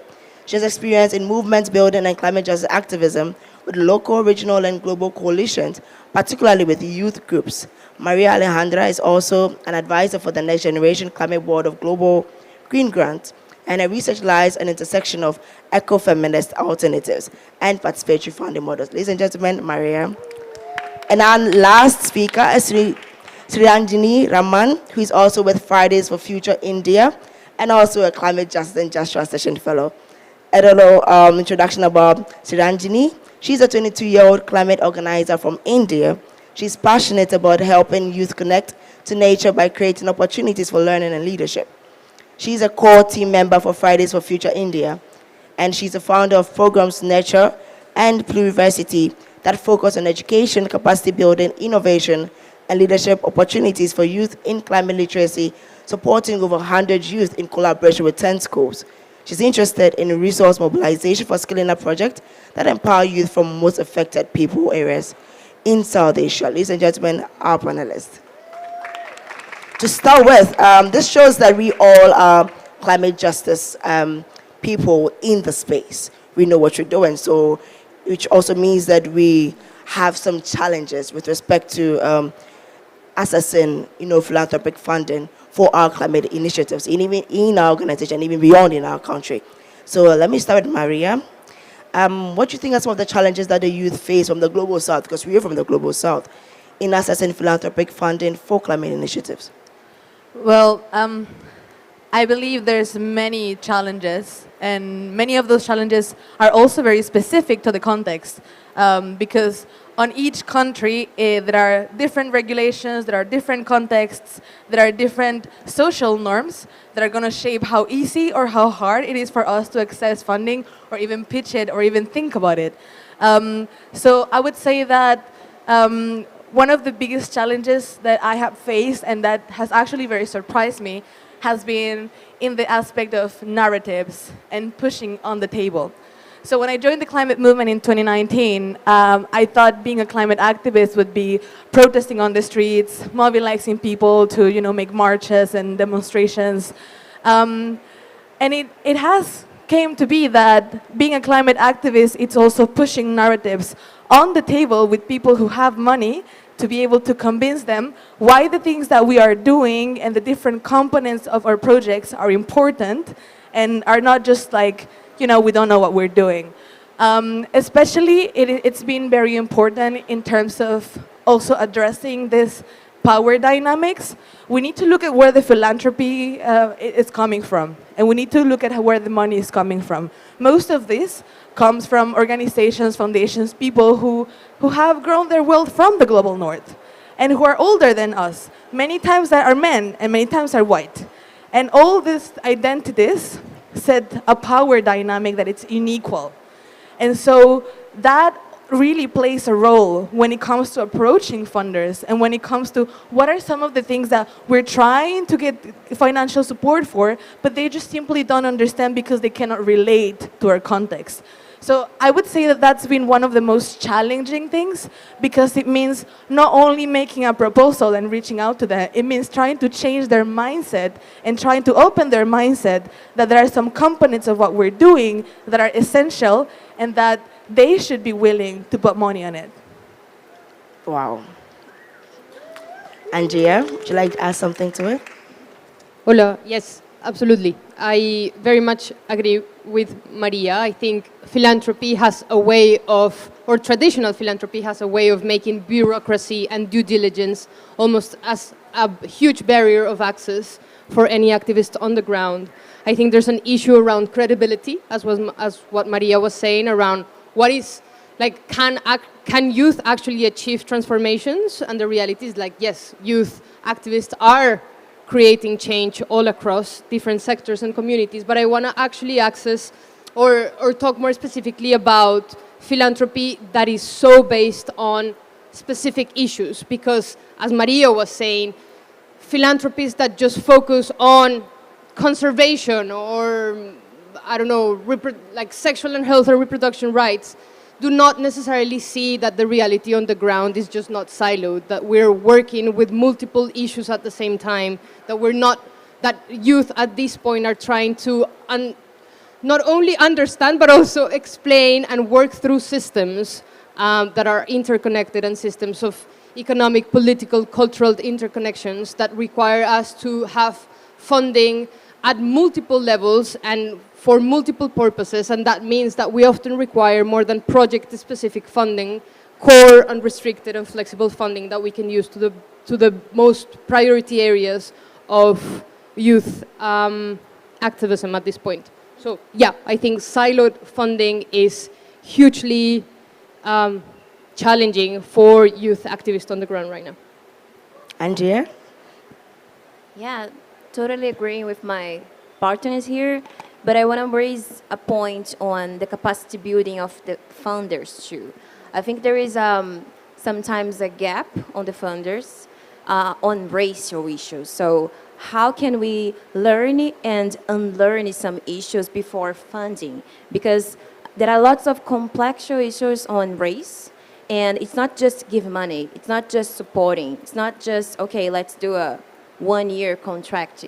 There is a need, first and foremost, to emerge on reality of Black, Indigenous, Asian communities, and really learn what they are living emotionally, what they are living physically, economically, before funding. And this is a principle. This is a starting point, because race is much more than just a political issue. It's a style of life. So in Brazil, I'm from Brazil, and in Brazil we have more than 56% of the population Black. So, and they are not here at COP in most of the delegation. We have the second biggest delegation at COP. We have 574 people here at COP, but we don't have Black population as we have the Black population in Brazil. So where are these people, and why the philanthropy should focus on the race first as a starting point, and also driving force of all the funding. So I think, first of all, the racial approach, it's non-negotiable. Suranjini? To add, this is what probably. To add to what all of you said, even in India, caste is a big problem with respect to philanthropy. Like, philanthropy does have like colonial roots globally, and in India it has extremely casteist roots. So often the wealthy people are upper caste people or white people, and we have to speak in their language or communicate with them our problems manufactured in their narratives and their language for us to even listen to us. Don't know about them taking us seriously. So that is a big issue. Language is another big issue with respect to people on the ground versus what the funders. There's a disconnect with language. And with respect to youth, most youth in the climate justice space are overworked, underpaid, and not taken seriously. And they're considered like activists, but we're also innovative, we're solution-oriented, we're creative, and it's about time like funders start taking us seriously. So with respect to philanthropy, I think what is really needed is funders who are sitting in the boardrooms need to come on the ground to see the solution, like the areas they want to fund or the siloed projects they want to fund with respect to conservation, education. They need to come on the ground to see what's happening and sit down and do conversations, and there needs to be co-creation when it comes to the grants and funding. So yeah, that's what I'd say. Thank you so much for sharing your experiences. From what I'm hearing, it means that challenges across the Global South is inclusivity, and also letting them understand the narratives. Let them also know that there is a multi-sectoral dynamics, not just having the funding for one aspect, because now climate change affects everything. So you can't just have funding for human rights. It has to be climate change and human rights in excess, and as well. So thank you so much. I think for my country, one thing that I would also say is that the access is because some people do not have the capacity to even apply for these proposals. They don't know how to go about it. So because of that, they would lose it in the first place. So I think capacity building even for those who deserve the grant also is something that is lacking from my side. So this is our challenges from the Global South. Let us now look at the political grant-making barriers in our countries. I know with respect to financing, there is a politics to it. You don't usually get it go straight to the organization. I mean, sometimes it has to go to the central government, a lot of things go into play. Let us share, what are some of our political grant-making barriers? Srinjani, if you want to start. Sure. So in India, the FCRA is a big problem. With respect, it's like a law that exists that India has over like 30 lakh not-for-profits, but the the rules are in such a way that we have to go to a specific place in the city, like no matter which part of the country you're in, to get this approval, and then only you can get international funding. So getting international funding into the country, especially for climate and environment work, is really, really difficult right now. And apart from this, even domestic funders, like the concept of philanthropy is still quite new in India with respect to domestic funders. And climate is even newer, and within the global stat of how 2% goes to climate philanthropy and 0.76% goes to youth, it's probably 0.05. It's very small in India. So there needs to be an understanding of how it's very, the Indian government needs to sort of relax the laws or come up with solutions with the funders on how they can get the money into the country. But also right now at COP, everyone is talking about loss and damage financial facility and climate financial facility. But do we have infrastructure to ensure that some of that money is going to come to youth in all our countries in the global south? And how much access to that funding will we have 5 to 10 years from now? So, yeah. Andrea.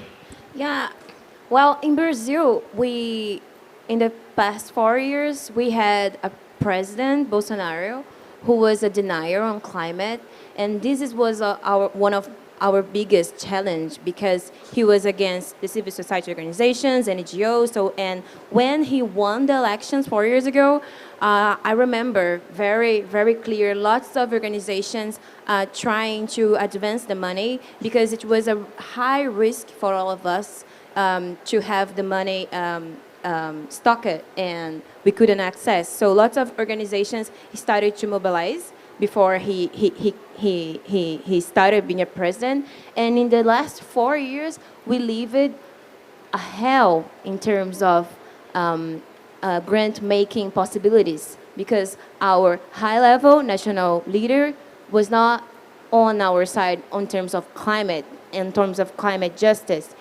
And this is, I think, a political barrier at first, but I also would say how hard is for youth manage lots of bureaucracies on grant making.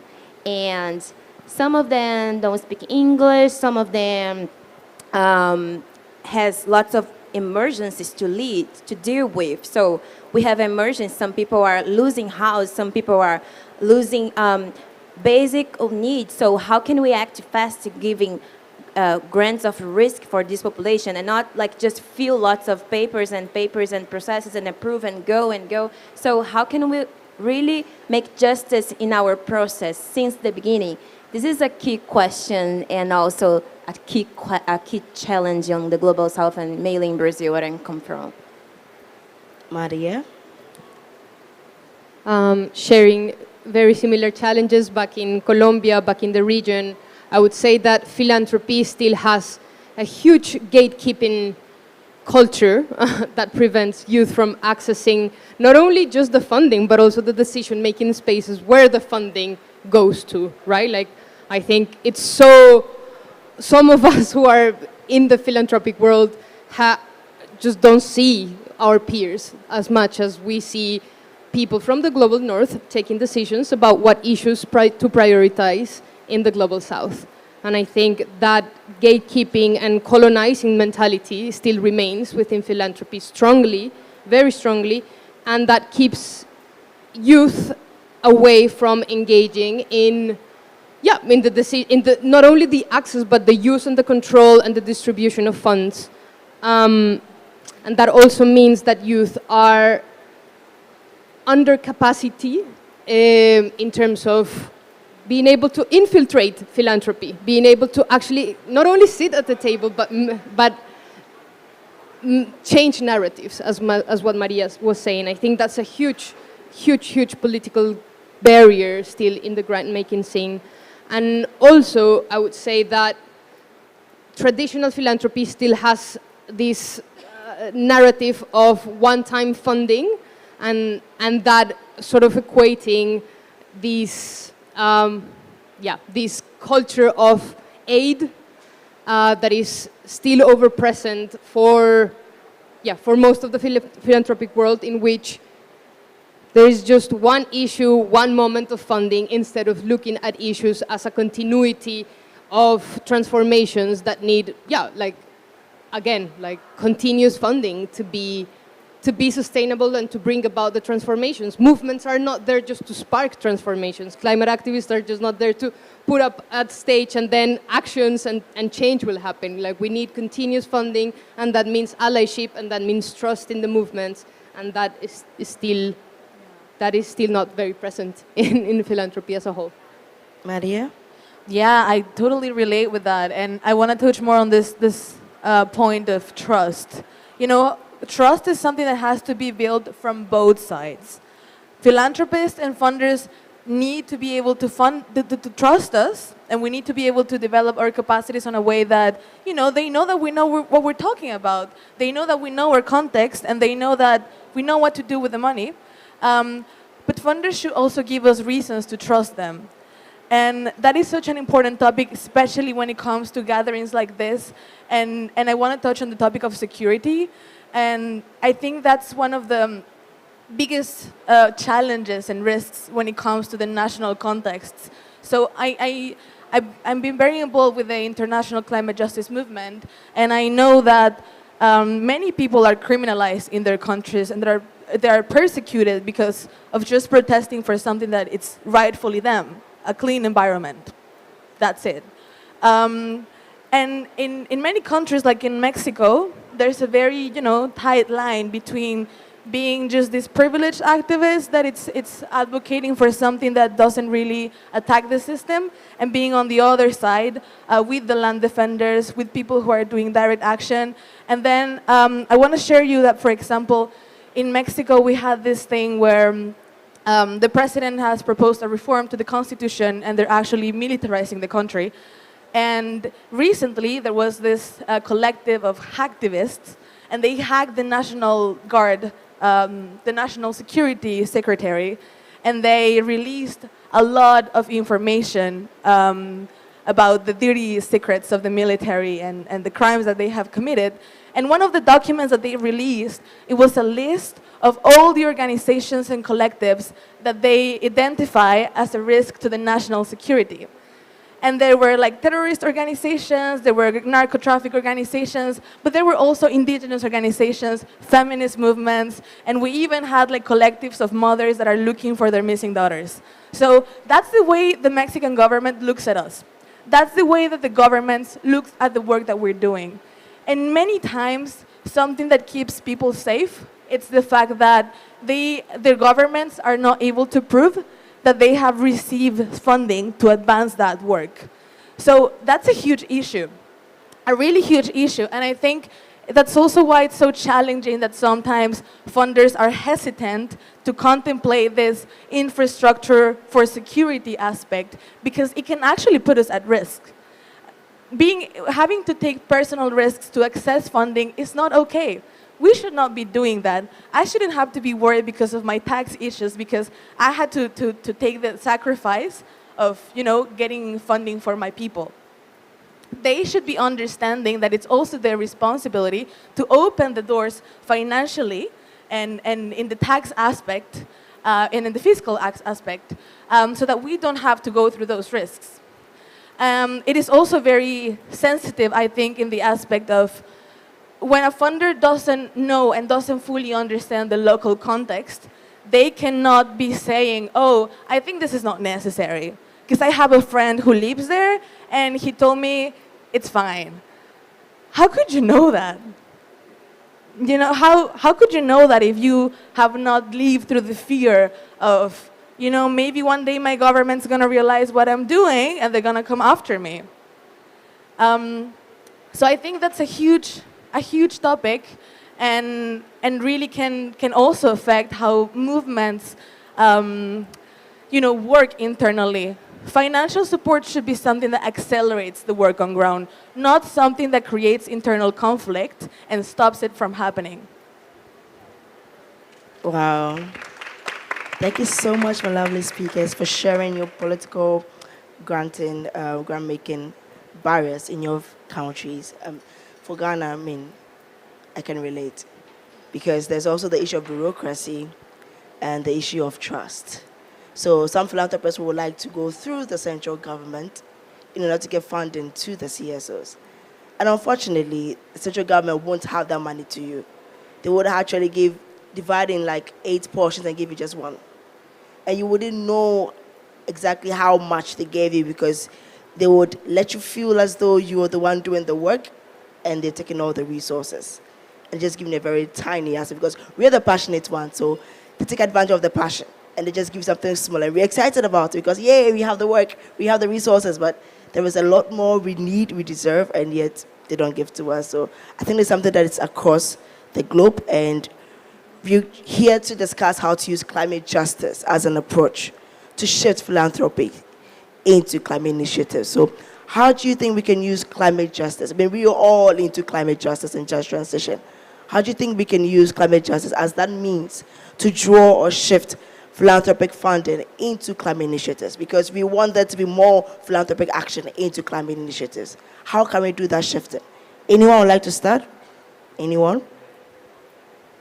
I think a challenge of language we had in South America is like all the resource, mostly of the resource we had on climate justice was from the global north, which is a huge problem because there are some definitions that it's not about us, it's not about Amazon, it's not about where I live. So first of all, we should understand that climate justice is not, don't have just one definition, and what means to me can be different for your country, and so on.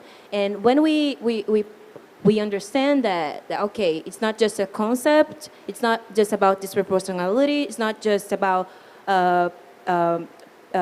political powerless people. So okay, it's about narratives, and I can't say about this without speaking about this book that means Who Needs Climate Justice in Brazil. It's one of my huge examples on how we tried to create a concept on climate justice in Brazil. So we interviewed lots of different leaderships and women on climate justice just to understand what's your challenge in your region, what's your challenge with water or power or access to resources in where you live. And through the narratives, we could map new initiatives in Brazil and also build a new concept on climate justice and just transition. So it's not just to apply a concept and say we are speaking about climate justice, but understand that what the narratives come from. And I love this work. As a journalist, I miss a gap. I feel a gap in the media on how the disasters are being reported, because they are not just victims of a disaster. They are also protagonists doing solutions and making, raising awareness on lots of climate issues. So this is the challenge of the media too. So how we can report climate justice in a different ways and also in a fair way with the realities. This is a language barrier, but also how can we raise narratives, and based on narratives, we can advance with our philanthropy goals. Yeah. All right, great. I like to add, there is no like fixed definition of climate justice, or it's different from country to country. But I think we can all agree on the values of how, when most of us think about climate justice, we think about a future that's filled with love, and that's based on trust, that's based on relationships, that's community-based, where people just care about each other, and you think about an ecosystem versus only thinking about yourself and how everyone can move forward. So I think climate justice and just transition needs to be people-centered, and philanthropies need to become people-centered and on-ground-centered, where there's more communication, there's more understanding, there's a shift to participatory grant making that's flexible, that's instead of something that's crisis oriented versus like, oh, I'll give you funding for 6 months to 1 year, giving funding for like 3 to 5 years to see, hey, how can we build a future together and do this over time, which is why it's a transition.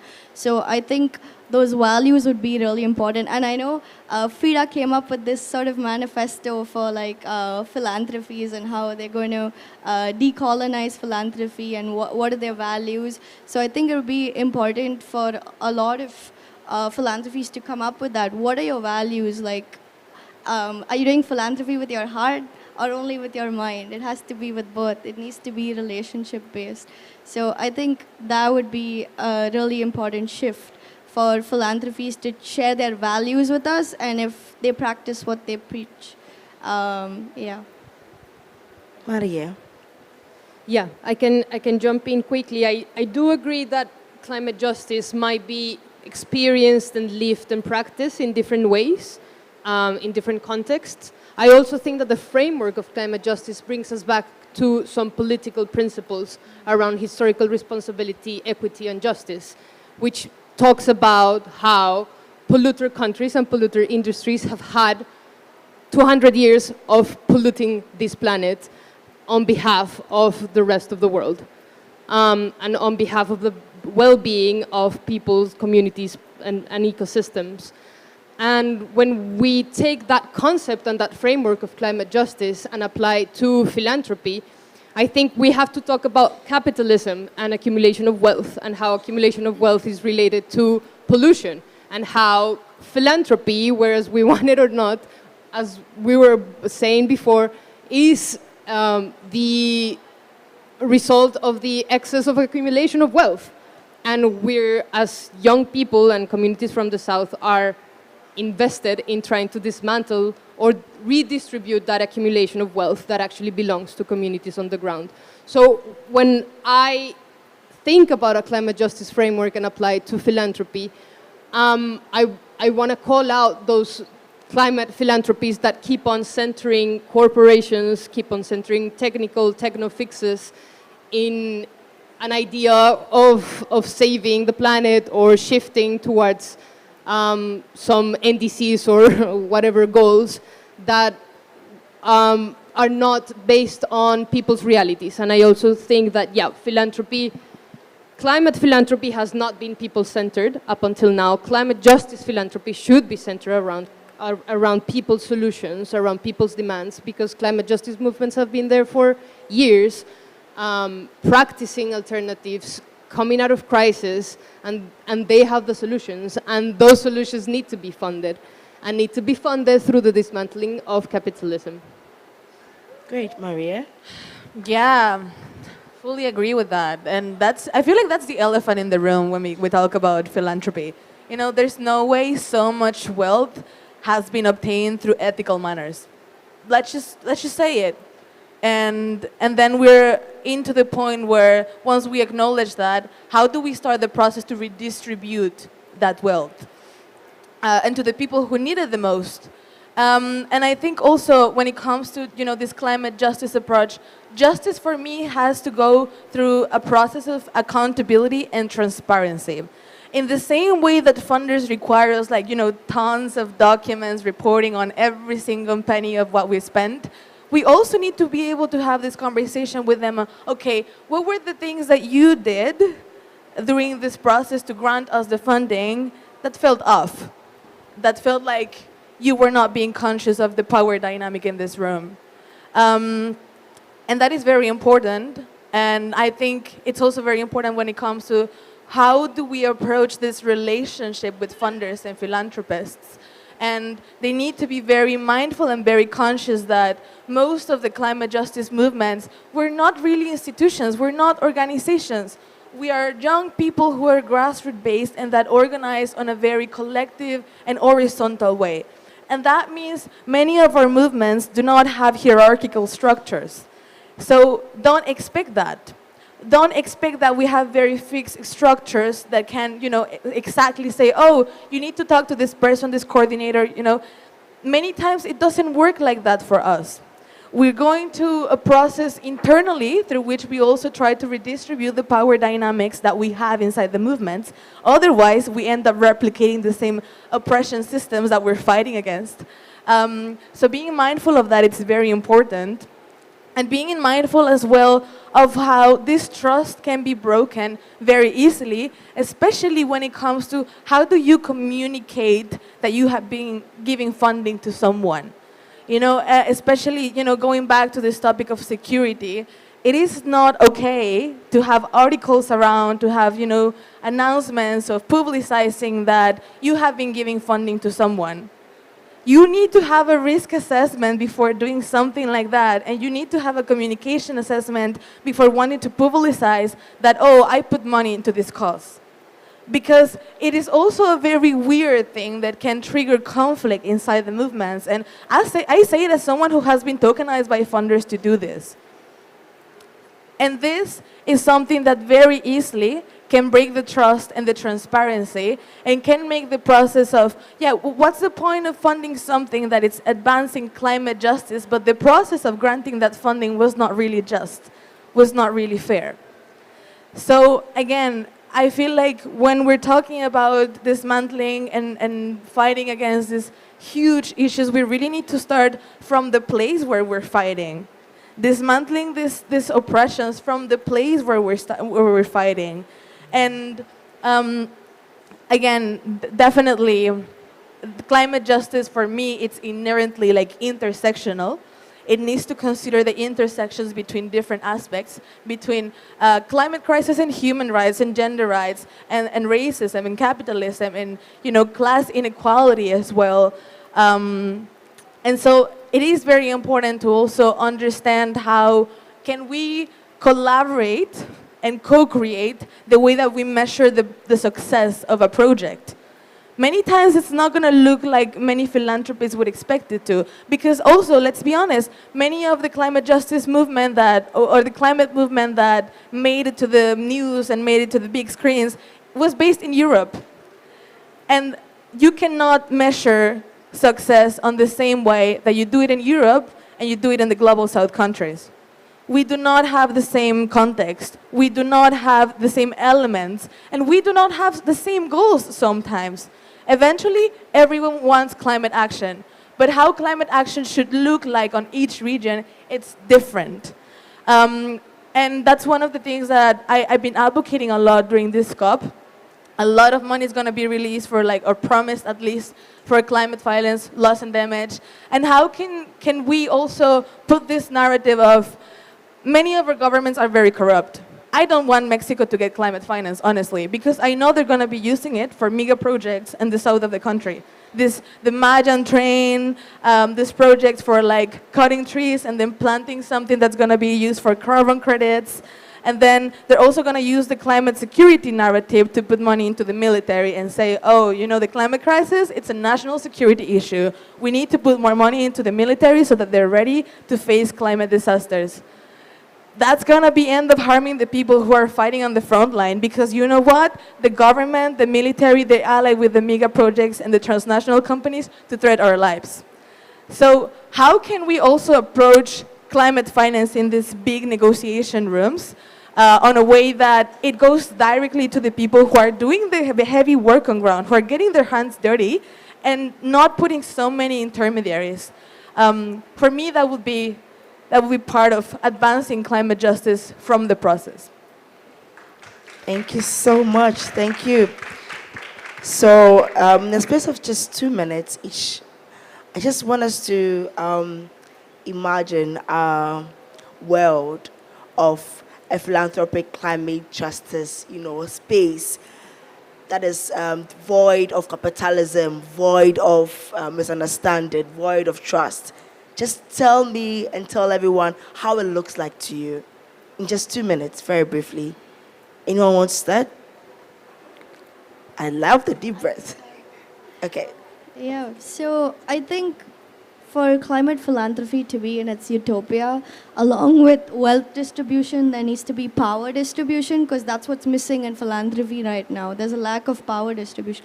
Technically, the goal of philanthropy, it should stop existing at some point, because there would be, wealth would be redistributed properly. So that would be one. And the other, based on what everyone said, there's this quote that all climate justice work is climate action, but not all climate action work is climate justice. Sometimes it can be super impactful.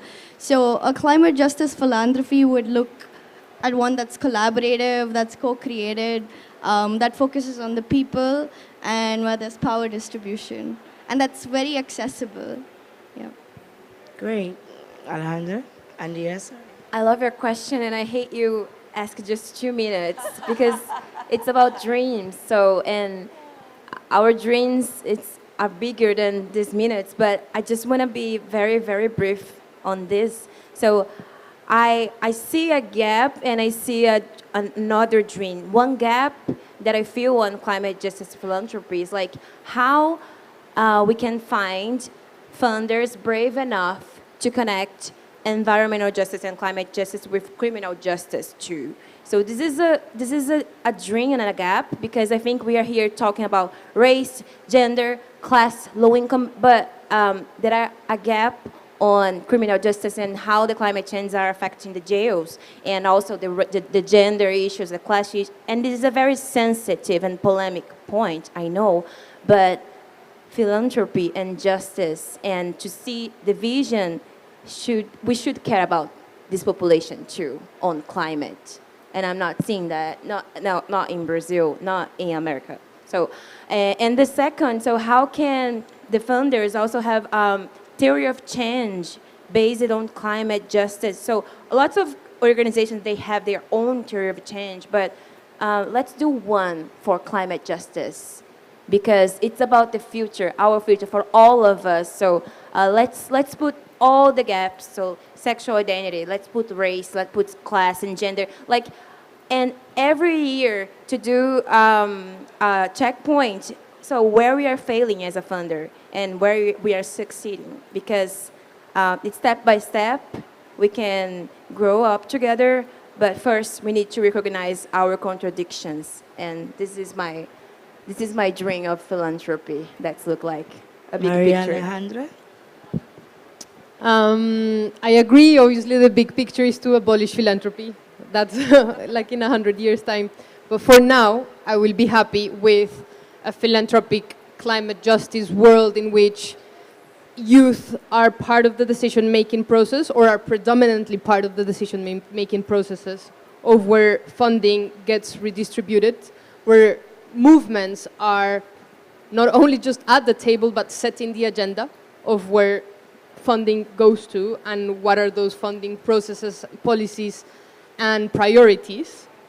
I would love to see climate justice philanthropy that it's not taking away from other issues funding, but actually moving funding from conservationist climate philanthropy or like traditional climate philanthropy towards people-centered alternatives. And lastly, I would love to see a climate justice philanthropy that is able to trust in movements with core and restricted and flexible funding. Maria? Well, adding up to that, I would just say, for me, it has to be accessible for everyone. And I mean it in the sense of, we know that accessing funding, it's also very hard because you do it if you know someone who has funding, or if you know someone who knows someone who has funding, and you really need to have strong references for funders to trust you. So how can we advance a process where anyone who has a brilliant idea and who's willing to make their hands dirty and work on ground feel like they have the right to access this funding, that they are worth enough, their project it's worth enough for them to be able to access this financial support. So that this way, it also helps us to advance, distributing access to opportunities inside our movements, because that's one of the biggest things that many times can, paralyze the internal organization. It is hard to do this redistribution of relationships because they're very much based on like one-on-one interactions, and then you need to bring people here to be able to meet the funders, for them to be able to trust them and then give them funding. So this is actually also something that our fellowship has been working on, like mapping these initiatives that are doing amazing work on ground, and then how can we make a match with those people who have money and want to give it away. So I think that's crucial, and we've seen it especially with this COP. I can say that this is probably a very disappointing COP because it is the first one happening in the Global South in years, and it's probably the most inaccessible one for Global South activists and people. And I know that getting here, every single youth activist that you see here, has a very tough story of even having to beg for funding and for a credential. That's very humiliating. why do you have to prove yourself for someone to be able to trust you with a bit of their pocket money? So I think this aspect of really redistributing how people can access the funding and that it can be transparently open to anyone. And then, of course, you need to have a review and verification process. And how can we create that collaboratively so that it also doesn't, enhance more harmful dynamics of how it has happened to me that funders ask European activists to verify that I am a Fridays for Future activist because they don't know me, because my face is not on the media. So, yeah, I think that's a very big and important one. I believe we all have dreams of having a philanthropic climate justice world. In just 30 seconds, I want us to all have our eyes closed and just picture the world we are, whether you're here as an organization, as a philanthropist, a grantor. We're just picturing that right now, just in 30 seconds. Just picture that world, because that is what we want to see. The world where there is equality, there is justice in climate action, there is accessibility, everything we want in that world where we have access, we have it. Okay, let's have our eyes open. Thank you so much. We want to welcome Farhana Yamin. She's our leader, our coordinator. Let's give it up for her, please. Well, thank you so much. My name is Farhana Yamin. I'm the coordinator of the Climate Justice and Just Transition Donor Collaborative. And I'm just so grateful listening to all of the insights. I want to say thank you to Margaret, Andrea, Maria, Sirinji. Sorry, I've just mispronounced your name. So our collaborative, the key aim of it is to shift power and resources. Talking simply about money is not the climate justice aligned way of thinking. And I think there are excellent insights about what a new kind of solidarity, trust-based, participatory-based philanthropy could look like. And we do need philanthropy because people desperately need resources to get from A to B, to pay for taxis, to pay for hotels, to pay for visas, to simply be present. So our work is trying to support youth activists, indigenous people, women, gender, those doing intersectional work, those who are really pushing the boundary into creating, frankly, a non-binary, climate-just, biodiversity-respecting, nature-respecting, rights-respecting world. And that's the world I think the youth are really leading us to and asking us to imagine. So I just want to say thank you to all of the fellows and for my team also to just stand up for a minute. So D'Souza, who is also a fellow, who's filming these, Dominic Souris, Leah Booth, and Isaac. Where are you, Isaac? Just to wave, because Mahfoud and all of the fellows who are here, and many who are not here, we have 14 fellows, and one of the reasons we've got this fellowship is to help train, mentor, support a new generation of people who can navigate and transform philanthropy itself and help others do that. So thank you very much for doing that, and please also be in touch with us about our work, this compendium of organizations and resources, a bit of a nerdy, geeky tool that we hope philanthropy will take up and that organizations will take up to contact each other. Because we are, at the end of the day, the people who will support each other first and foremost, and we will always say yes to each other rather than, the waiting for the yes to come from somewhere else. We will say yes to each other and support each other. So thank you very much, Margaret, for also coordinating this. Thank you. Thank you so much. Let's have our seats. We have just barely a minute for any comments, any question from anyone. Just a minute. Maybe a comment would do. Yeah.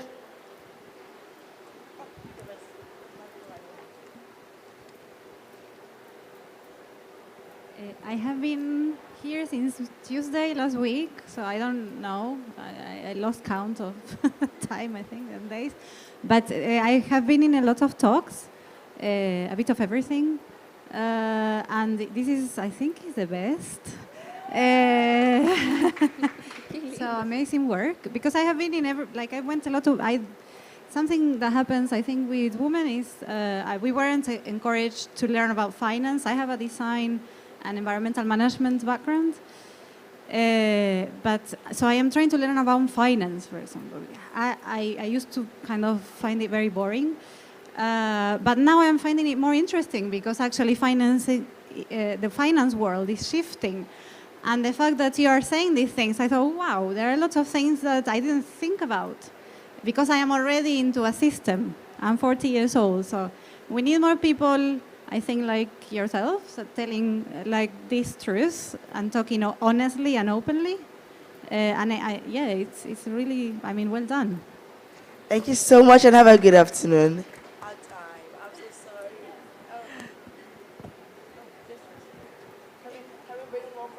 No, I'm sorry. We need to end the Yes, session. all right. Thank you so much and have a good day. Thank you, Margaret. Thanks to all the panelists.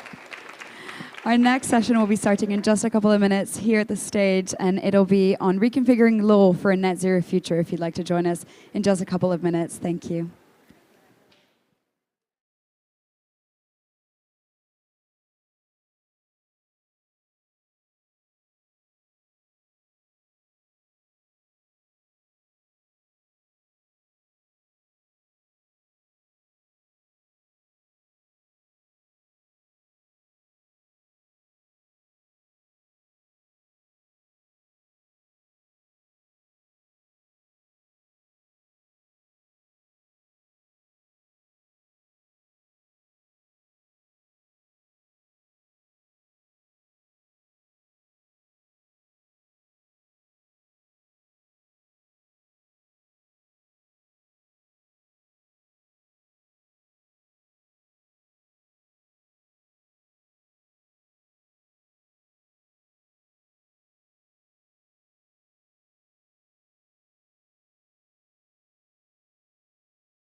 Hi, everyone. Welcome back. So good to see a full room for this session. We're really thrilled to have you here. I'd like to introduce Fiona up on stage, who will introduce the session on reconfiguring law for a net zero future. Fiona?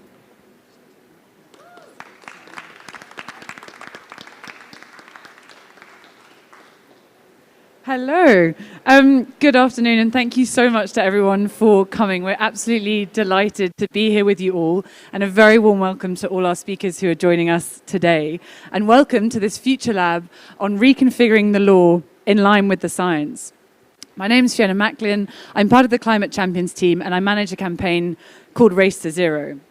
And this campaign is led by 2 UN climate change high-level champions whose role is really to bring together non-state actors, so the cities, the regions, the businesses, the financial institutions across the global economy, to commit voluntarily to robust science-aligned net zero targets, really racing to halve emissions by 2030. And over the last couple of years, we've seen a huge proliferation in net zero targets, from 16% of coverage of the GDP back in 2019 to over 90% today. But we all know, I'm sure, in this room, that those net zero targets are not created equal.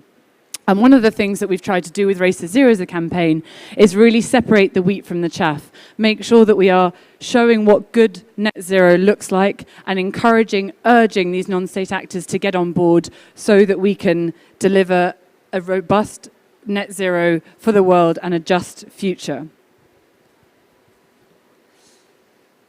In doing so and in working with this campaign, we work with partner initiatives across the world who are themselves supporting these cities, these regions, these businesses, these financial institutions to deliver on reducing emissions. And already we've seen huge progress. It's been so exciting to be part of this campaign for the last 2 years. And just for some snippets of examples of actions taking place across the world, we've seen Mumbai on its way to having 5,000 buses by 2026, all powered by renewable energy. We've seen even this week 300 financial institutions setting really robust 1.5 degree aligned targets, including across their portfolios to align with 1.5. We've also seen recently Fortescue, the huge mining giant, update its world-leading heavy industry decarbonisation strategy to eliminate fossil fuels and achieve real zero terrestrial emissions by 2030. That is a massive step for an organisation in a hard-to-abate sector. So this progress is happening, but it's not enough. It's still voluntary, and we are nowhere near where we need to be to halve emissions globally by 2030. So despite this progress, we know that voluntary action alone cannot get us to deliver the Paris Agreement. And that's why we need a real pivot point. We need a dramatic acceleration in the conversion from the groundswell of voluntary momentum into ground rules for the global economy. We need to restructure a global infrastructure that is fit for purpose. And the law has a tremendous and crucial role to play in that. We recently observed the law be weaponized by Republican attorneys general in the US and states attempting to really fuel a backlash against ESG, or even be twisted by laggards who aren't prepared to step up and do what it takes to really advance climate action. And these attorneys general or these laggards are pointing, for instance, to anti-collusion laws or fiduciary duties to really halt this progress in climate action, and that needs to be reversed. We really need to ensure that the law, instead of holding us back, is a real tool for helping to accelerate this action. And actually, even this week, we've seen some really positive progress in this pivot towards more mature regulatory infrastructure. We've seen the ISSB partner with CDP to harmonize disclosure standards. We've seen Biden announce requirements for suppliers to the White House needing to have science-based targets. And we've seen the launch of the ISO net zero guidelines that are really demonstrating a general sense and harmonization of what good looks like across international standards. And these are fantastic. But we need much more, and we need them much faster. So to do so, we really need to better connect these non-state actors with these regulatory tools to make sure that we're all driving together forwards towards the same goal. And that's why today I'm so excited to be having two panels on this topic. First, to think really about what is it that businesses can do and are already doing to use law in favor of accelerating climate action within their business models, but also to explore then at a higher level, what is it that the law can do to help with this transition and perhaps pivot at an infrastructure level to get to where we need to go. So really looking forward to hearing these two panels. But before we shift to panels, I'm absolutely delighted to invite Alexia Leclerc onto stage. Alexia is an environmental justice organizer from Texas with a background in law and is going to tell us a little bit about her future, or her vision rather, for the future in this space. So Alexia, welcome and thank you for coming. Thank you so much for having me and for hosting this incredible panel on such an important topic. So my name is Alexia. I'm from Texas, where the petrochemical industry plays a very prominent role in our economy and in our communities. And unfortunately, that comes as a cost. So communities of color across Texas are disproportionately impacted and have died and are still dying of cancer due to living in proximity to those petrochemical industry. And so that's kind of how I came into contact with the law. We sued petrochemical industries for violating the Clean Air Act, the Clean Water Act, most recently used NEPA, which is the National Environmental Policy Act, as a tool to ensure that our communities are also getting access to clean and healthy environment. But what we found was that sometimes it was very cyclical. Under different administrations, different laws were changed differently. For example, NEPA was largely gutted out under Trump.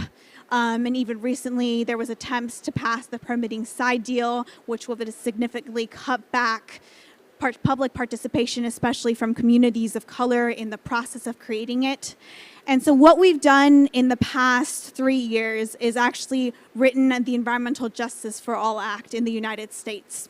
And the reason I want to talk about that to an audience that might not be from the United States and be an international audience is because the way we went about in writing this policy was to start by discussing with those that were most impacted.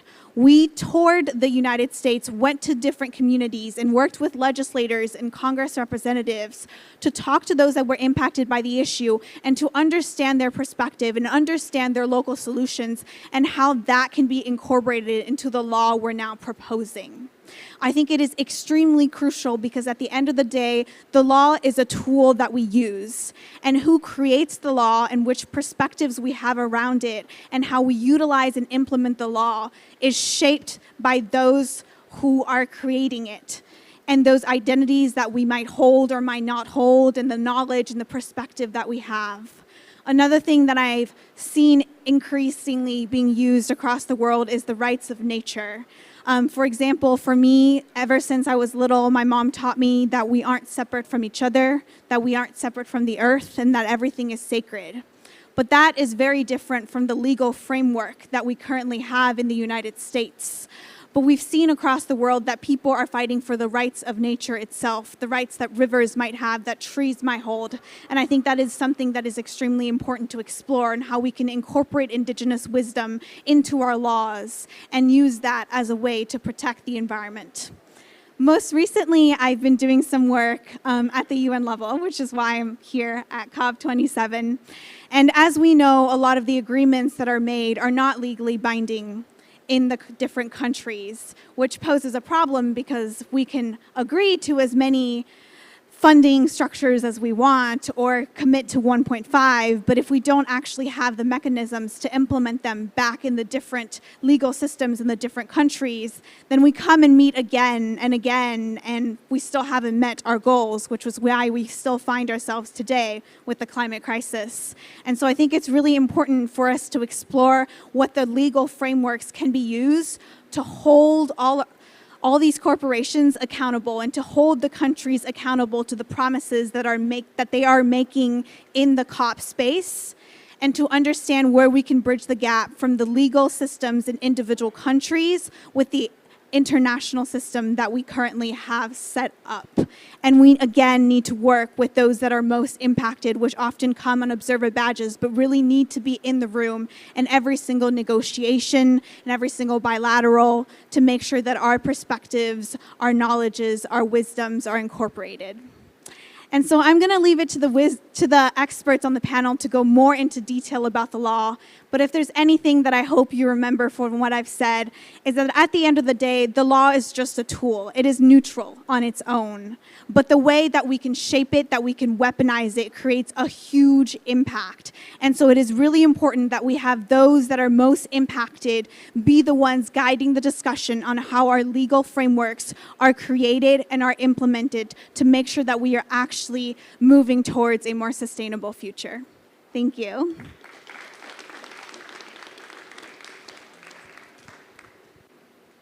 Wow, thank you so much, Alexia. What a powerful statement.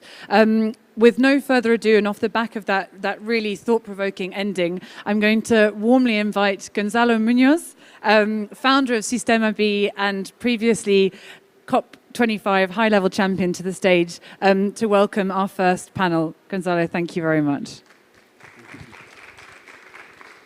Well, thanks so much, Fee. Well, it's a real honor to be here and crucial to be addressing this topic.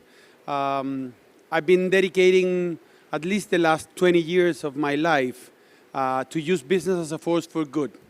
I've done it through mobilizing the circular economy, mostly in Latin America, but all around the world, and implementing it in different business models, even by myself, through the food and ag business as well. Also, of course, I've been doing that in the last year through the climate action in different ways.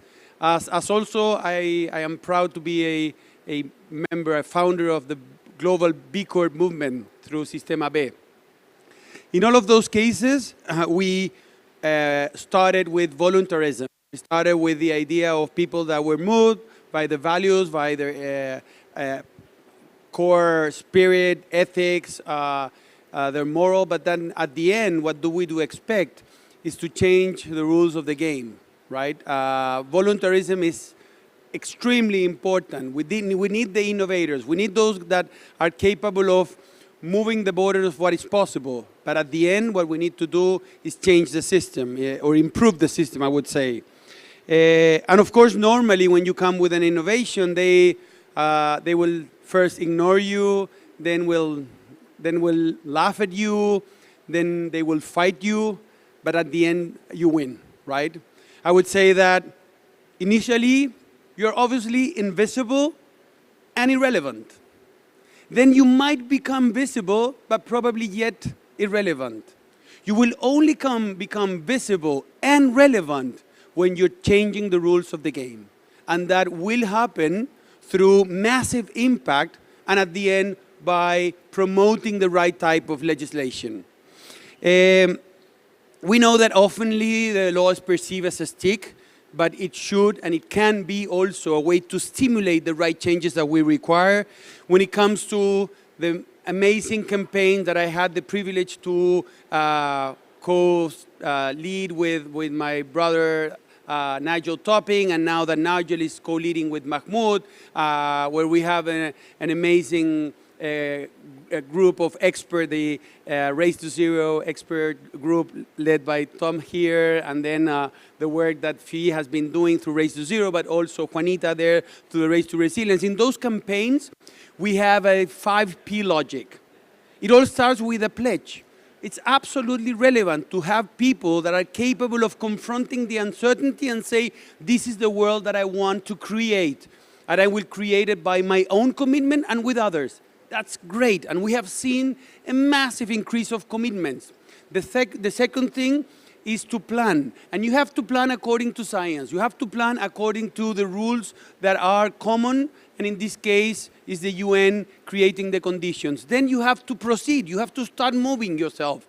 You have to publish. You have to be transparent. But the 5th P is the one that is bringing us here. It's about persuade. It's about policy.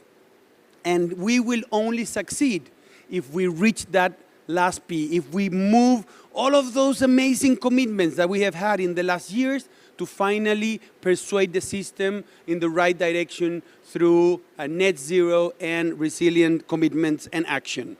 So in that sense, I'm more than pleased to be moderating a great panel, and I will be calling the members of the panel into stage. I will name them. So first, Andreas Gunz, the partner at DLA Piper. Andreas, thanks so much for joining. Second, Jojo Mehta, please, round of applause. Jojo, the founder of Stop Ecocide. Thanks so much, Jojo. Mark Jankovic, CEO of Delphis Eco. Mark, thanks for coming. And last but not least, Sophie Punte, Director of Policy of Women in Business. Sophie, thanks so much. So, thanks, please sit and join me. I think that I took the wrong microphone. Oh, this is yours. Right. Great. There we are. So, the topic, of course, is how can business use these legal structures to change the operating models to facilitate and accelerate climate action. And I will start with you, Andreas. I would like to, no, sorry, I will start with Jojo. So Jojo, yeah. What is at stake if business continue business as usual? Say it's not only what we want to see, what is the risk that we're confronting if we don't do the right things? Hello. Hi, everybody. What is at stake if we continue business as usual? Well, I mean, to be honest, I think the simple answer is pretty much everything. Civilization as we know it, in the sense that, if we continue, as we have been, we're looking at all the consequences that we've been, shown over the last few years about what can happen when global heating goes as it does, whether the issues with food security, migration, ultimately resource conflicts, all of those things. But it's also not just emissions that we're talking about here. We have to consider the vital ecosystems as well. I mean, effectively, even if we ceased all emissions tomorrow, if we continue to denude forests, to destroy wetlands and mangroves, to effectively damage and destroy those ecosystems that preserve and that enable us to live healthily on this planet, we will still have a deepening climate crisis. So, what we're needing to look for here, and I loved Gonzalo's introduction because it really sort of put the finger on that sort of dual role of law, both the sort of the stick and the carrot, if you like, is that what we're really missing here, we feel certainly at the Stop Ecocide Foundation, is the outer parameter, a kind of a guardrail, that basically says, beyond this level of harm is simply not safe. And so we need to put those, those boundaries in place, because otherwise, truly everything that has functioned as we know it in the last decades will be at stake. Yep, I think we all agree on that. So thanks, Jojo, for pointing it very clearly. Sophie, from the corporate perspective, what is the role of businesses in general? And if I may, most of you might think about the big corporations, but then sure, there are also value chains that are sometimes even more relevant on creating the trajectory. And in that sense, Women Business has been really relevant on helping us to promote the SME Climate Hub, right? So what is the role of all of those businesses in advocating for policies and mature regulation infrastructure to accelerate climate action? Well, I try to keep it simple because I could easily talk an hour about this.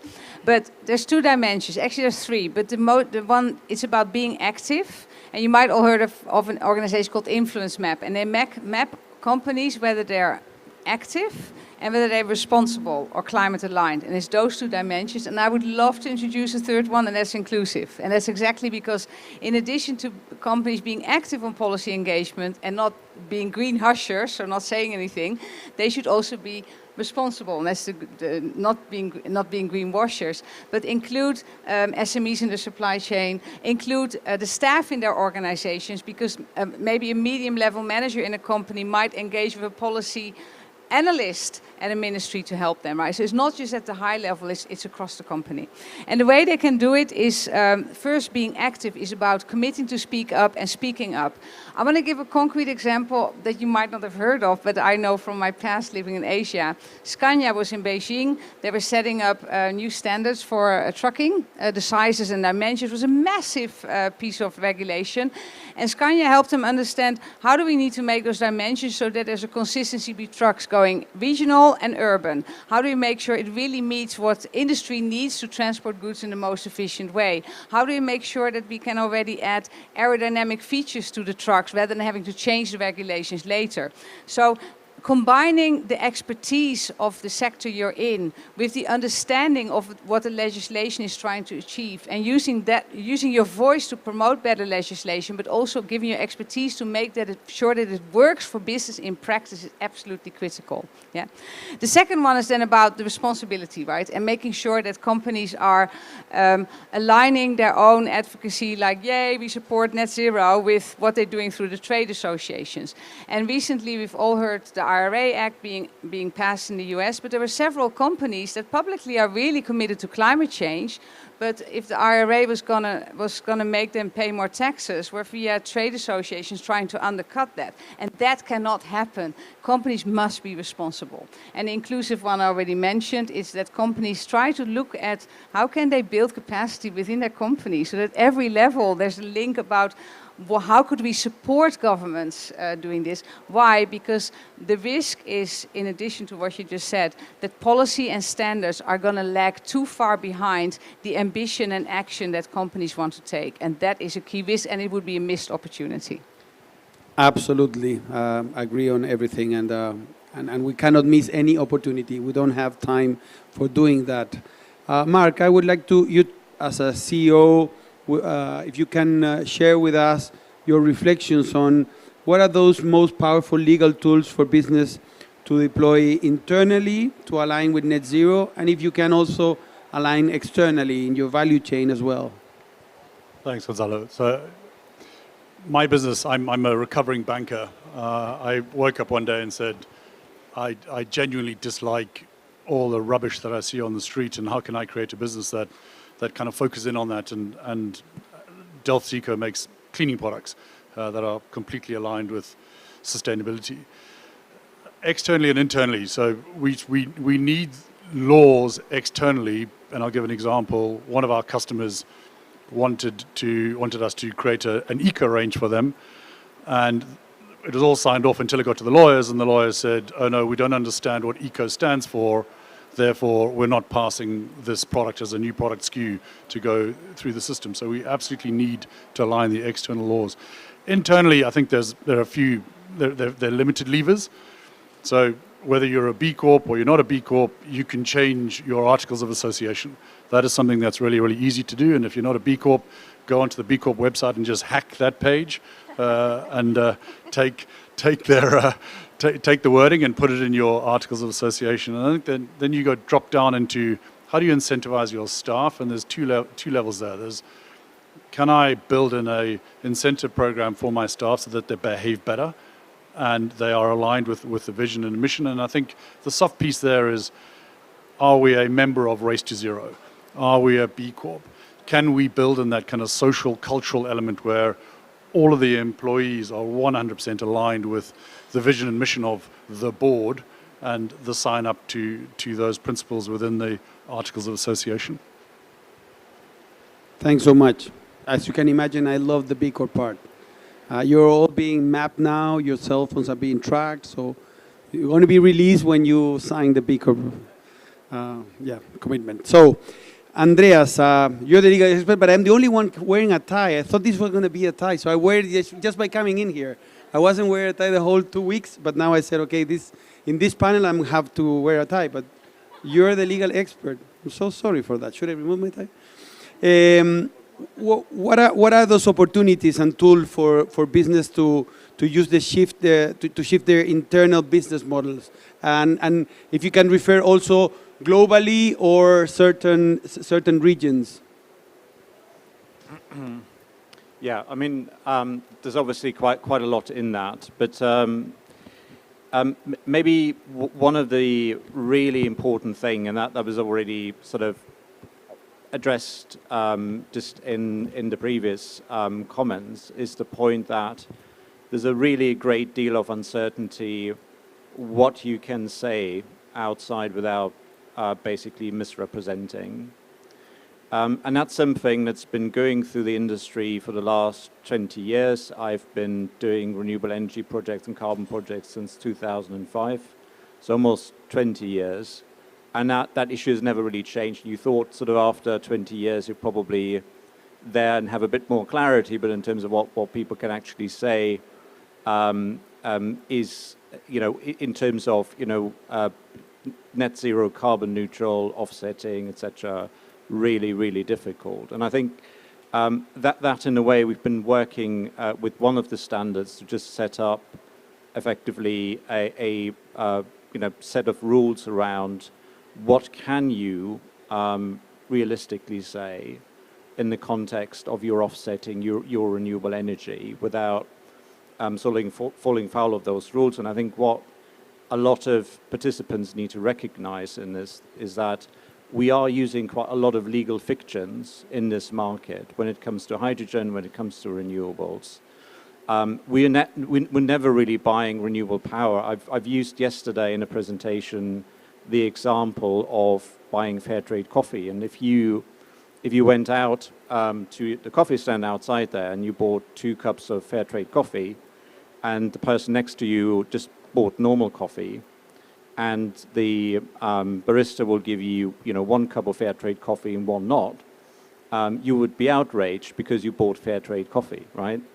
But the reality is that a lot of these issues that we have in the market, be it hydrogen, be it biofuels, be it renewable energy, that are supposed to be, you know, the game changers for all of this, have exactly the same problem. We've not overcome the issue in our market to say, fine, I'm happy to pay for something and for somebody else to get the benefit.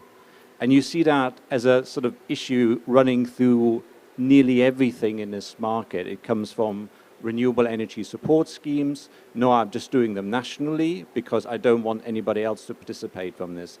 But, you know, we have that in the Article 6 discussion, and we have another flight. Which is exactly the same point as, you know, how do you equitably share that? We have it in renewable energy because, you know, the power that you're off taking from the grid is grid average at any point in time, right? You never buy renewable energy. You always buy grid average, at least until the point that the grid has full renewables. And getting that right and getting people to understand that there needs to be a process where you recognize I may be paying for something and might not get my cup of fair trade coffee, or I might not get my green hydrogen, or might not get my renewable energy, is so fundamentally important to this, because it is really the core issue that then creates all of these issues around misrepresentation, you know, competition law related issues that people hide behind, and all of those things. So if there's one thing to address in it, I know you said sort of global and regional, but I think that actually the issues, at least, and I've been working Latin America, US, Europe, Africa, Asia on these projects, is always the same issue. And we've not overcome that after 20 years, and that's quite frustrating. We're working on a lot of certification schemes. We're working on a lot of schemes that help us to sort of better understand and communicate this, but there needs to be a fundamental buy-in that says, fine, I'm happy to pay for something, to support something, and for somebody else to take at least part of the benefit of that. And you know, until we don't come to that sharing arrangement, we're just gonna, you know, run around the whole thing in circles as we've been doing for the last 20 years. Well, tough to hear, but yeah, makes sense, and thanks for that, Andrea. Jojo, as a founder of Stop Ecocide, and having worked with many companies around the world, and again, I would love if you can even try to segregate when we speak about business, which type of business, in which region, if you can, size, type, sector, How have you gone about bringing on board those business to support you and stop ecocide? Thank you for that. And for those who are not familiar with what we do, we develop global cross-sector support for an international crime of ecocide. In other words, to add mass damage and destruction of nature to the list of crimes that currently includes war crimes, genocide, crimes against humanity. So it's really going to the very top level to create that absolute sort of outer parameter, or if you like, foundational piece. Because one of the things, and actually this has emerged hugely over the last few days here at COP, is that so many people are talking about the sort of damage that is happening to the natural environment and to the climate, and saying, well, you know, actually there are rules in place. There's a whole body of environmental law, but it's actually very badly enforced and very badly followed. So what we aim to do is to put that kind of foundational piece in place that actually shores up the whole sort of broader body of environmental law. And I think when it comes to the business side of things, there are sort of three key elements that really have helped to engage the corporate world in this narrative. And the first one is actually understanding the potential of criminal law, and actually perhaps getting out of that initial reaction to criminal law, which tends to be that, you know, as I say, that seeing it as a stick or what have you. And really what a criminal law is there for is protection. I mean, effectively, murder is a crime to stop people being killed, right? So the idea of putting in place a crime that says, you know, this much damage is simply not acceptable, if you like, creates a level of a sort of a guardrail and a deterrence that protects. And that is what we're ultimately aiming to do. But it also creates a sort of enabling condition. Now, there's a huge frustration, and it's been growing for years, and I'm sure we're all aware of it, at the kind of pace of climate action. You know, there's plenty of goodwill, but it's all moving rather slowly. And so having a kind of a rule in place that simply says, whatever you do, and this is not about demonizing any particular industry or sector at all. And in fact, the consensus legal definition that emerged last year for ecocide, which is literally a line long, so I'll tell you what it is. Ecocide means unlawful or wanton acts committed with knowledge that there's a substantial likelihood of severe and either widespread or long-term damage to the environment being caused by those acts. Now, what that does, as I say, it doesn't aim at any particular industry, but what it says is whatever you're doing, it's how you're doing it and the scale at which you're doing it that you need to pay attention to, because actually that is at the edges of those things that the damage occurs. And so it's looking at creating that parameter and enabling all those sort of positive actions and strategies to move forward. Because, of course, what it also does, and this is the second element, is it levels the playing field. So there are so many sustainable initiatives out there. There are so many positive projects, plans, initiatives that are all moving at policy level, at corporate level. But at the moment, they still all feel like an uphill struggle, because finance, as I think we probably all know, you know, it's kind of like water. It will flow where it's allowed to flow. So if we want it to start flowing in new directions, we do need to put some outer parameters in place that prevent it from constantly flowing in the direction that it's flown. And I do think that that is flowed, and I think this will potentially affect what you were just talking about a moment ago, is that once certain doors are closed, it makes it so much easier to move in new directions. And the other thing that we've found, and this is different with different sectors, so this speaks to what you were just saying, Gonzalo, is that when you put that definition in front of somebody who knows their sector, what happens is they look at that definition and immediately they come up with often half a dozen very specific questions. You know, how will this affect, you know, I don't know, the concrete we use, or how will this affect, you know, the approach we use in this particular context, or, you know, the way that our engineers approach this. Now, that is gold dust.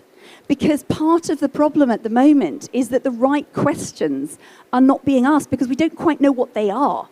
So when you put that framework in place and you put that in front of somebody who knows their field, then they're going to say, okay, well, what are the questions we need to ask? And this is the beauty for us, this is the beauty of the human brain. When we think about how much finance, how much intellectual capital, how much actual capital has been put into the development of practices that we now know are destructive, there's no way that you can tell me that all of that cannot be put in a better direction given the right framework. So that is a real positive around putting this in place. And finally, and I believe this is why networks like, for example, the International Corporate Governance Network, which is an investor-led network made up of the biggest financial firms in the world. I mean, they manage 70 trillion in global assets. They've put a statement in 2 years in a row now to the COPs, last year and this year, in which they recommend governments to mandate regulation and collaborate internationally to criminalize ecocide. And we went back to them and said, this is wonderful. How comes your committee came up with this when they were putting their statement together? And they said two things. One was a key thing about stabilization of risk.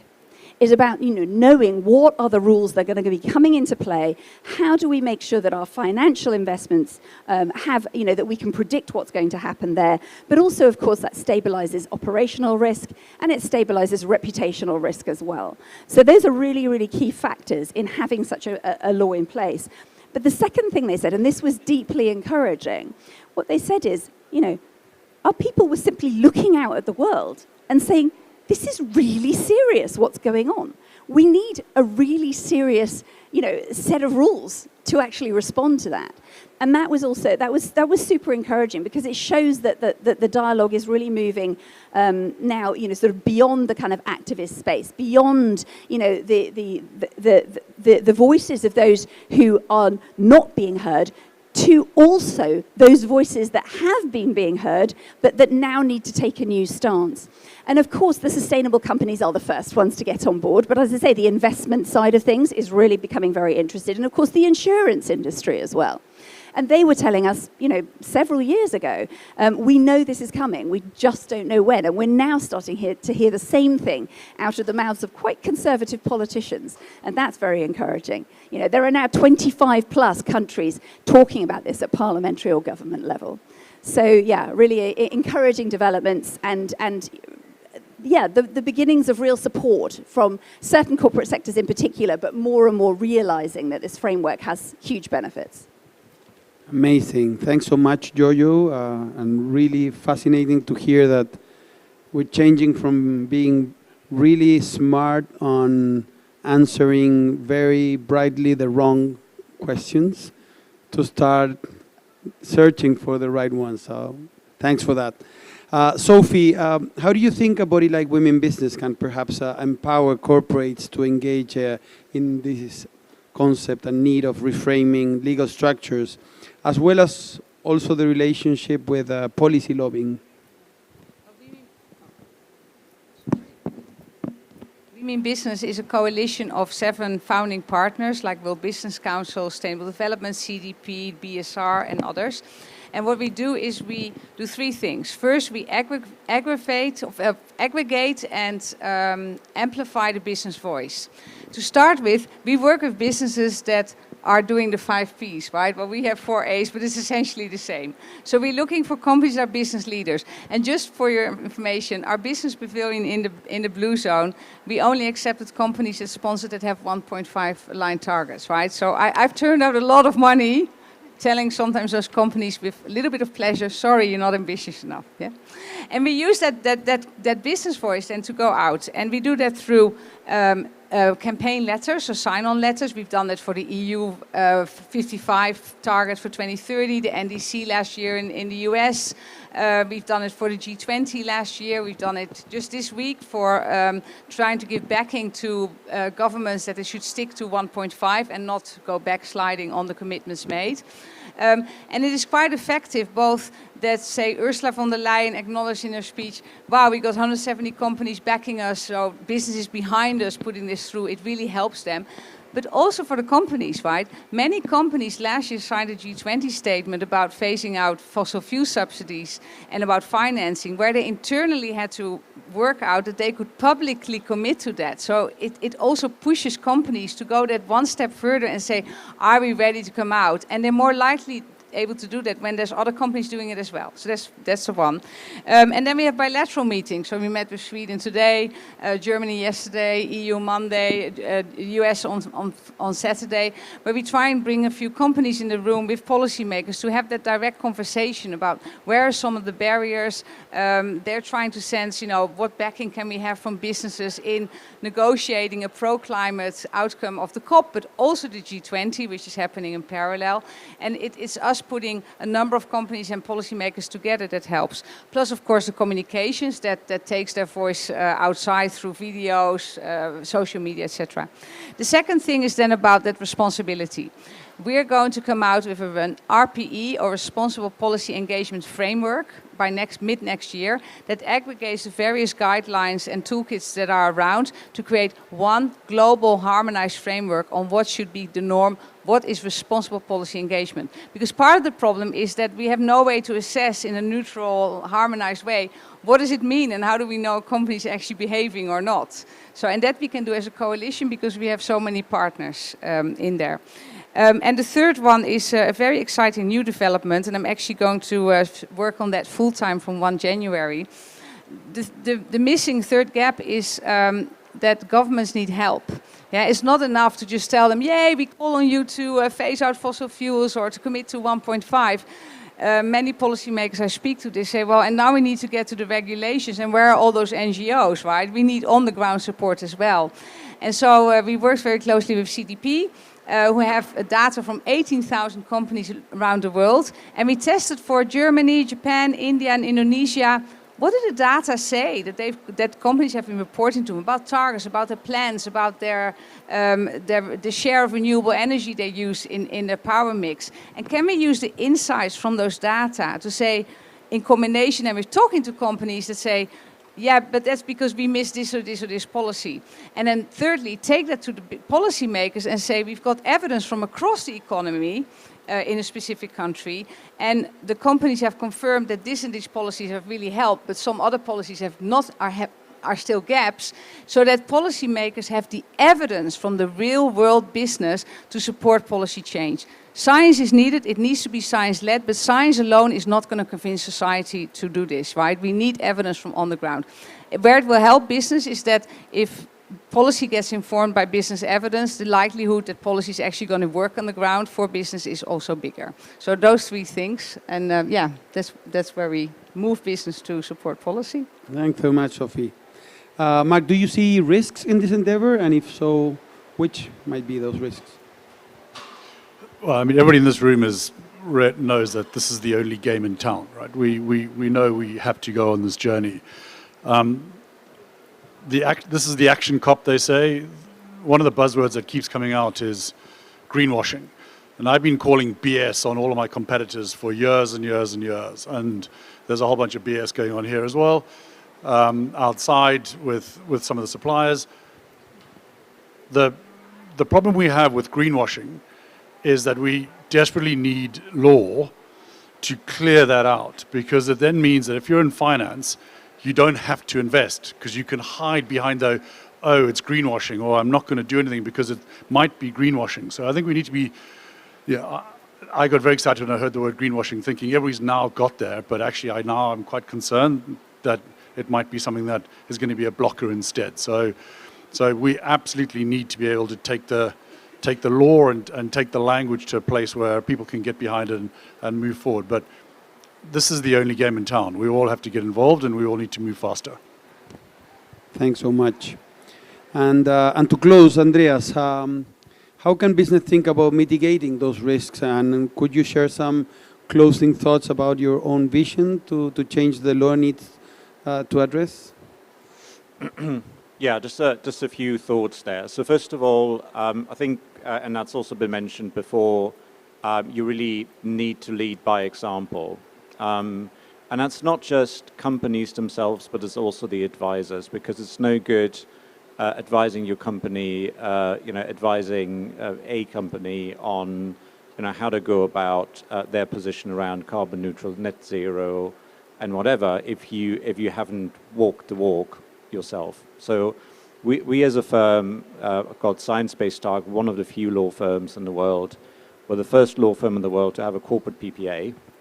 We have a dedicated practice just to certification and offsetting related issues, etc. And we really see when it comes to clients, it's that sort of ability that has also been mentioned before to actually incentivize your staff around doing the right thing, but also helping them to understand what it is that they want to say. And I agree with the sort of the common mate on greenwashing. It is an issue, but again, you also have to be very careful that you're not in the way of progress by requiring something that cannot be achieved. Yeah. So a very good example on this for me always is the very progressive companies saying, I'll only do 24/7 renewable energy, right? So all of my energy, has to be renewable. At any point in time, whatever I'm consuming, it needs to be matched at any given settlement period on the grid with the same amount of production. That's great. And having that ambition is great. But where the danger in all of this is that there are quite a lot of companies that cannot fulfill it. And you need to tread very carefully in these areas to still, perhaps in a transition period, not achieve everything, but take companies along and give them the possibility within their means to do what they can. And that's a real important element to that, risk mitigation. It's great setting guardrails. It's also great to really set some rules around, no-go zones in terms of, very serious activities that lead to environmental harm. There's no question about that. But you equally need to give people, and companies in particular, a clear understanding of how they can be compliant. Because one of the big issues that we have is that companies just don't understand, right? That they've got a number of different departments. One's looking after the procurement, one's looking after the legal issue, one's looking after corporate communication, and all of them are looking at this thing in a different way. And they understand risks in a very different way. And there is, and it goes beyond legal rules, it goes beyond, it is fundamentally an education and a risk mitigation exercise with them usually to say, look, this is what you can do reasonably within your means. And in those, in those particular areas, you shouldn't say something because you cannot practically meet that. In those other areas, you should find a way of communicating what it is that you're doing. And but it also requires from consumers, and maybe I close with this, a fair understanding that, as I said before, there are certain things that are difficult to achieve in the short to medium term. And that there needs to be some recognition, like with renewables, that it's just not possible to say that you consumed renewable energy unless you only produce when the sun's shining and you've got solar on your roof. It's just not possible. But you can find a way of communicating what you're doing in a way that this is as much as I can reasonably do in the given circumstances, and I have an ambition to do more if technology or financial circumstances or regulation allows me to do so. And that's fundamentally important, finding that balance to take companies along, because just incentive is not the solution. Just stick is also not the solution, right? And it's a transition process, and everybody needs to recognize that. Thanks so much, Andreas, Jojo, Mark, Sophie. Definitely is the most important game. This is the game. You're playing it. Thanks so much, everyone, for listening, for attending. Join me for a round of applause to our panelists. And I will hand back the microphone to Georgie. Thanks so much.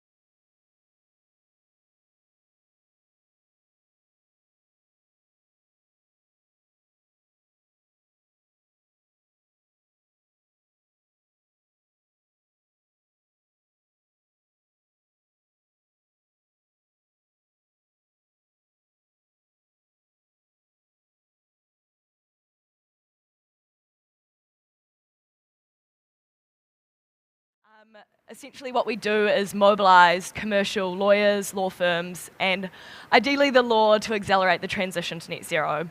And I'm super pleased to see some of our members in the audience. I see some Clyde & Co representatives. We heard from DLA Piper, McFarlane's as well, so thank you for coming and supporting.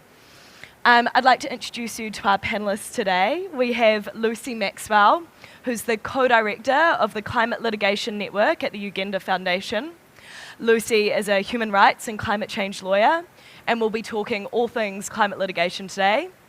And we also have Maritz Dolmans, partner at Clary Gottlieb, and the expert on competition law and sustainability. Maritz is also a treasured member of our NZLA Competition Advisory Group. So we're going to start with a bit of a discussion on competition law. Maritz, can you set the scene for us? It's a bit of a hot topic at the moment. You might have seen it in some media outlets on the regular. So we're going to get the real deal today.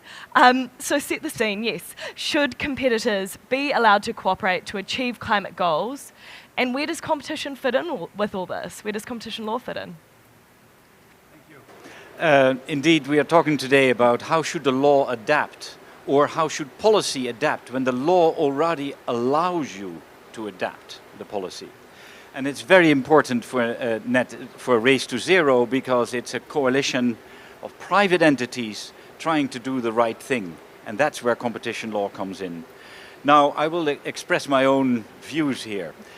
When I started as a young lawyer, I was taught that markets were always right, that market forces always drive the best allocation of resources, and that consumers get the best product for the lowest price as a result of market forces. And I was taught that antitrust laws should protect this process.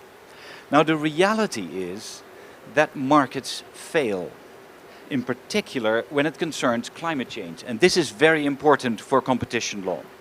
So firms pay for raw materials and for labor, but they do not pay for the greenhouse gases that they spew out into the atmosphere. So the resulting cost to society of extreme weather events and global warming are not included in most cases in the price of the products and the services that you pay. Economists call these externalities. And it has two consequences. First, because there is no price for these emissions, the producers have no incentives to cut them, or inadequate incentives to cut them. And second, in spite of the intentions of competition and antitrust policies, consumers do not get the best deal. There are hidden costs to production and to consumption. So we are trapped in these market failures. Because even if firms realize that the dangers of climate change, market forces discourage them, or can discourage them, from doing the right thing. They fear that cutting emissions will include costs, and that means they have to raise their prices. When they raise their prices, their competitors undercut them. This is what is also sometimes called a collective action problem. Everybody would be better off if everybody else cut emissions, but nobody does it for fear that everybody else would free ride on them, right? So this is competition traps market players in a climate prisoner's dilemma. It's competition, unmitigated competition, that drives us down the road to climate hell. Eminent economist Sir Nicholas Stern, I don't have this is not my own thinking. Sir Nicholas Stern, who wrote very important reports on climate change, says that climate change is the result of the greatest market failure that the world has ever seen. Now, competition policy must take account of this, otherwise it makes no sense. So the best way out of a collective action problem is, of course, coordination. Coordination through regulation, through carbon taxation, and sure, we as lawyers have an obligation to push for that in order for society to get out of this collective action problem. But let's be realistic for a moment. It's not happening fast enough, it's not happening enough, and it's not being done worldwide. And that's where and so in other words, we have also not just market failure, but also regulatory failure. And that is where private cooperation comes in. We and the market players have an obligation to cooperate privately. If we can't do what we must, then lawyers at least must do what we can. And what can we do? Well, push for regulation, carbon taxation, education, litigation, reforestation, innovation, but also cooperation in the private sector. And climate change is an existential threat, and so we have to pull out all these stops. Now, at COP26, we tried this. There was the Glasgow Financial Alliance for Net Zero, which was set up by Mark Carney, and they agreed that they, or at least they wanted to agree, to follow the principles of Race to Zero, which is no new investment in unabated coal power plants. There's a load of other criteria, but I'll pick on this one because it's the most controversial one, right? But, as mentioned earlier, a bunch of politicians and vested interests used competition law as a stick in order and said this is a violation of antitrust law. And are those critics right? I think not. And if you apply normal economic thinking to competition policy, you come to that conclusion. So first, competition law, antitrust law, is about preventing companies from colluding in order to raise their profits. Are these participants in a Race to Zero agreement colluding to raise their profits? No, they are foregoing profits, which is exactly the opposite. Second, this is an agreement which is beyond suspicion. Normally, if companies set their own goals, you have to check, right? You have to test, trust but verify. And, but in this case, the goals of no new unabated coal power plants were set by the International Energy Agency, which has done a very thorough roadmap for global energy and has set a number of milestones, and this is the first milestone.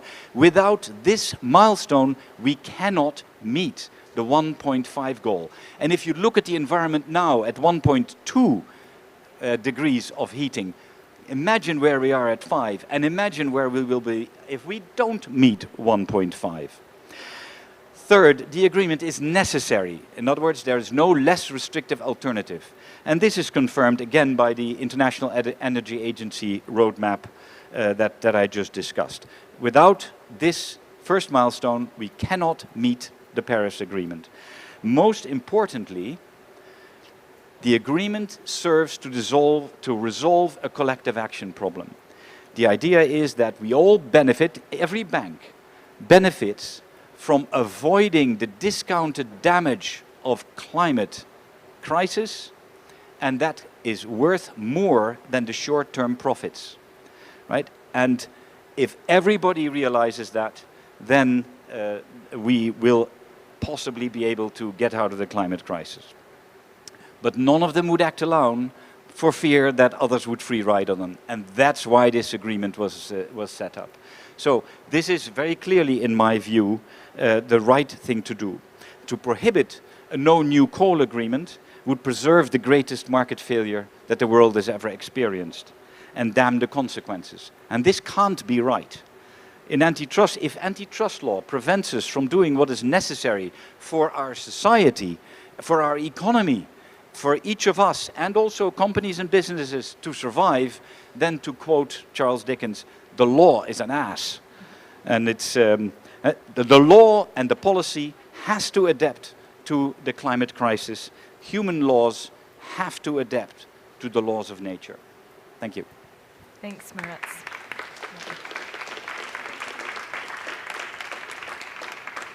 Thank you so much, Maurits. And I also think you might potentially have some comments on what Lucy's going to cover, including some of the judgments that have been coming out of Dutch courts. But Lucy, can you set us up for a bit of a discussion on litigation? We go. I think that's working now. Great. It's wonderful to be here with you all today. My name is Lucy Maxwell, and I'm the co-director of the Climate Litigation Network, we work with communities around the world and their legal teams to bring ambitious climate cases against their national governments to ramp up their mitigation ambition. And we're a project of the Urgenda Foundation, a Dutch sustainability organisation that many of you in the room may have heard of because they successfully, together with 900 Dutch residents, sued the Dutch government in the first case globally to find that a government has a legal obligation to mitigate climate change. And it's that case that sparked a wave of cases around the world. So I'm here today and I've been asked to talk about the breakthroughs that have happened in the 7 years since that first Dutch decision in law, that have happened in climate cases against governments, and what that shows us is possible in terms of the role of the law in combating the climate crisis when it comes to the responsibility of non-state actors. Whenever we're talking about the role of law and responses to the climate crisis, I have to, for myself, centre it with a brief reminder of how pressing the crisis is. Because there's been some discussion already about, well, what's possible, and we have to be reasonable, and it's a transition. But I think it just underscores the reason why communities are turning to the courts, the degree of the crisis. We've heard from the UN in the latest reports 2 weeks ago, we're still on track to 2.5 to 2.7 degrees warming. The UNEP emissions gap report indicated that current plans, and I quote, are woefully insufficient to meet the Paris targets. The production gap report indicates we are way, way in excess planning for oil and gas beyond a 1.5 degree budget. So it's in that context that communities are turning to the courts. And what I'm going to talk about today are 4 trends from the government climate litigation world, which I think offer a clear set of lessons for corporate legal accountability and what might be possible in that sector in which the litigation side is still more nascent. So the first trend to be aware of, and a first lesson, I guess, from the state-based climate cases, is the sheer number of them in the last 7 years. From that first case filed in 2013, in cases against governments that challenge their overall mitigation effort, so they're called framework cases or systemic cases, there are now 80 of those worldwide. Against the most responsible, highest emitting governments, there are 30 of those cases that have been filed, and a third is still pending before courts, so it's a rapidly emerging area. The second lesson is, well, what's the success rate of these cases? Have they worked? Where are they at? What have courts been doing? A recent study by the London School of Economics and Political Science, which looked at this category of climate cases, found that 9 of them have gone to the highest courts at the national level, and 7 have been successful. So when you take the constitutional courts, the Supreme Courts that are hearing these cases, they're being upheld. And on that basis, the London School of Economics concluded, based on the current cases that have been heard by courts, and I quote, "Government entities at all levels should anticipate the emergence of legal duties to act on climate change."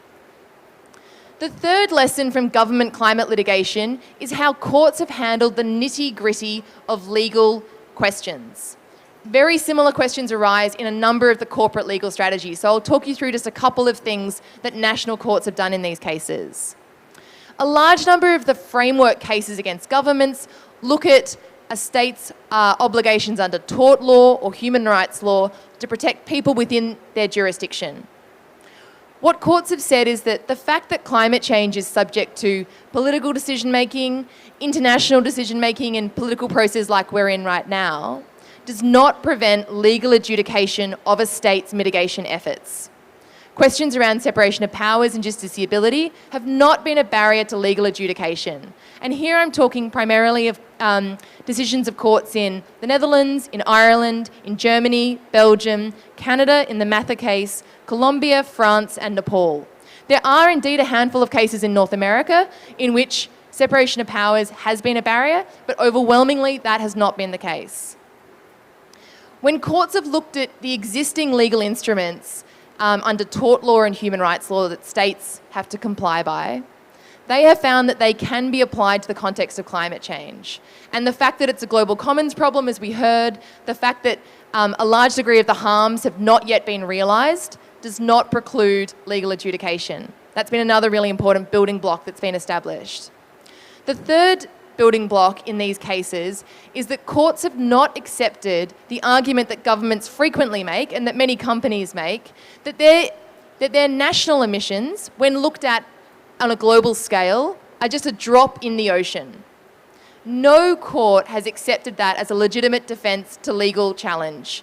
Instead, courts have reinforced again and again that there is an individual responsibility to mitigate, given that states, and I would argue companies, have known of the science, have responsibilities not to harm those where their activities could do so, and they must act in accordance with that science. So those three things, separation of powers, existing legal duties applied to climate change, and the fact that it's a global commons problem does not preclude causation, have been well established by courts in government climate cases. The fourth and final lesson from government climate litigation is that effective climate litigation can lead to real-world emissions reductions. There have been decades of promises, decades of talks, and yet until we get some hard, binding orders, it can be very hard to push states to increase their ambition. But what we've seen, and I hear again a quote from the LAC report, which I'd recommend to any of you who want to dive deep into these cases, and I quote here, significant changes in national climate policy, end quote, have resulted from successful rulings against governments in climate cases.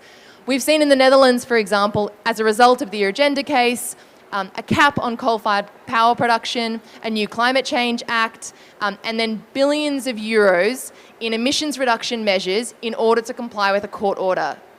Last year, when the German Constitutional Court issued its decision against the German government regarding its 2030 and post-2030 plans, what followed was, within 2 weeks, an immediate change in Germany's 2030 target, a 10% increase in that emissions reduction target. So climate litigation is a last resort, but when it is used, and it is used effectively, it can result in real-world emissions reductions. And that's what communities are looking for right now. So with those 4 lessons from the world of government climate litigation, what can we expect in terms of legal strategies against companies of all kinds? I think one thing I'd like to sort of highlight for your imagination is just the range of legal strategies that communities and their legal teams are looking at in terms of non-state actors. And in particular, while for many years a lot of the focus has been on greenwashing, basically, don't say something you can't deliver, we need to move beyond that. Because, as we've heard, if you only ask people to do what's possible, what they think is possible, you may end up having very minimal action. So there is indeed an increasing number of greenwashing cases, and they're using consumer law, and increasingly they're looking at the rigour of net zero targets, and that is indeed important. But what we're seeing moreover is substantive challenges to the substance of companies' emissions reduction plans. So here, for example, I'm thinking of the decision of the Hague District Court in the Netherlands in the Shell case last year, the first court case in the world to find that a company has its own duty to reduce its emissions, not just to say truthful things. And I think that's going to be crucially important. We see the French duty of vigilance law using a business and human rights framework to look at the substance of companies' supply chains and the extent to which they're involved in matters like deforestation, which contribute to the climate crisis. I'll leave it that on that note, in the sense of the range of legal strategies that are being used, tort law, consumer law, and the business and human rights framework. And really we have to wait and see the extent to which legal teams will be inspired by the breakthroughs that courts have made in government cases, where they've made decisions that really no one thought would be possible a decade ago. Courts have risen to the challenge, applied existing legal tools, and we can see results in terms of emissions reductions. So thanks a lot. Thank you, Lucy. All right, we have a few minutes left, and I think actually better than me asking questions, let's turn it to the audience. We have these amazing experts, so let's hear all the information. Yes, down the back.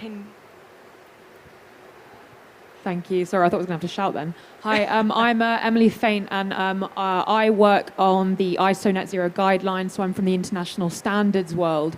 And I think I speak for many people who are involved in sort of the voluntary initiative side of climate action. want to ask particularly to Lucy, how can voluntary initiatives work most effectively with climate litigation experts to make sure that as new innovations and new best practice emerges in this space, we can sort of protect and defend it against those who are trying to quash those innovations, but also make sure that we give climate litigation experts a heads up on what these new innovations could bring to court? Thanks, that's a great question. And it is fantastic to see such momentum in the last week on standards around net zero commitments. I'm also thinking of the UN High-Level Expert Group report and the one from the ISO. It's fantastic. That's exactly what we need in terms of getting specific about what it means to have a rigorous net zero strategy. I think a key role that voluntary mechanisms can play is ensuring that they consult experts when they're designing their standards, and that there's a degree of an internal compliance mechanism that is robust. You've consulted civil society organisations, so it's got scientific expert, it's got civil society input, and it's got its own compliance mechanism. Because I think one of the worst things is standards to which companies can sign up and then there's no assessment, no accountability, and that's basically worse than nothing, I think, because it would give the impression of action when there is none. So I would probably put it back to the voluntary mechanisms and ask, how do you think accountability can work with your mechanism if it's a non-legal, non-binding mechanism? But I think it's fantastic in general that there's such momentum around the need for specifying what real net zero and what an appropriate net zero pledge looks like. Thank you, great question. Thanks, Lucy. Yeah, can we have a mic over here, please? Hi, yeah, thanks for doing this. I am currently at the University of Michigan, but I come from the retail industry, and I think one of the issues around antitrust that I'd seen in the past had been with fashion houses back in, I think it was 2020, they had tried to come together to reduce their seasons, as well as to reduce discounts in an effort to go towards a more sustainable fashion industry. And I wanted to dig into more about what companies can do with this issue of antitrust coming about in terms of cooperation to avoid being considered a cartel. Moritz. Thank you very much. Indeed, a very good question, a very topical one, because the European Commission raided a number of fashion houses recently, precisely associated with this particular agreement. I think there are two aspects to this, and it basically shows that some companies can use sustainability as an excuse to rig the market. Now, for instance, this particular agreement, I don't know all the factual details, so I have to be a little bit careful, but when you use the words not give discounts, that triggers immediate reaction in the mind of an antitrust lawyer, because that sounds like an attempt to raise your profit margins by collusion and preventing price competition. On the other hand, for instance, the suggestion that you might not use, that you might use textiles from renewable sources, to standardize around renewable materials, to standardize about fair payment to workers instead of the minimum payments in the sweatshops that sometimes are being used. Those can be pro-competitive arrangement, and the German antitrust authorities, for instance, have looked at some of this. The idea that you perhaps should not have a new series of fashion. As you can see, I'm not really the arbiter and elegancier of fashion, but the idea that you should have every year 2 or 3 rounds of new fashion, is that really necessary? Now, that is on the edge, and the kind of criteria that I mentioned earlier for the net zero agreement also apply to this kind of agreements. Is this an agreement designed to raise your profit margins? That's suspicious, because you may be trying to rip off consumers. Is this an agreement trying to avoid a race down to the bottom where somebody says, I need a new, what do you call it, this portfolio, a new... new portfolio of clothes. Every 6 months somebody else says, okay, I will do it every 4 months, and somebody else said, I'll do it every 3 months. And you get a round of downward spiral to a situation where there's overproduction and overconsumption, where a lot of clothes are being shredded at the end of a 3-month season. You know, that kind of agreement might resolve a market failure, a collective action problem. So apply those criteria and you can distinguish the good from the bad agreements. Yeah, and if I could just add to that, I'd say engage legal counsel who get it, who understand where there's a, say, net zero ambition and can support you to fulfill that ambition, to take action within the law. So get a lawyer like Moritz. I didn't pay you for that.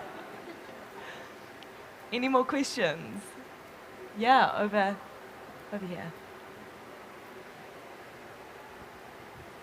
Delphine Mison, Université Saint-Louis, Brussels. I'd like you to raise the issue of access to justice, because in your strategies you mention substantial dimensions, but of course in the world audience we need to care about the enlargement of access to justice, and maybe also on competition issues. Are there some features to learn about? I think it's a very valid point. I think we heard from the very first speaker who gave a stirring introduction about affected communities need to be part of the design of the law and the design of legal strategies. And I think the same applies to accessing legal advice and access to the courts to pursue litigation strategies.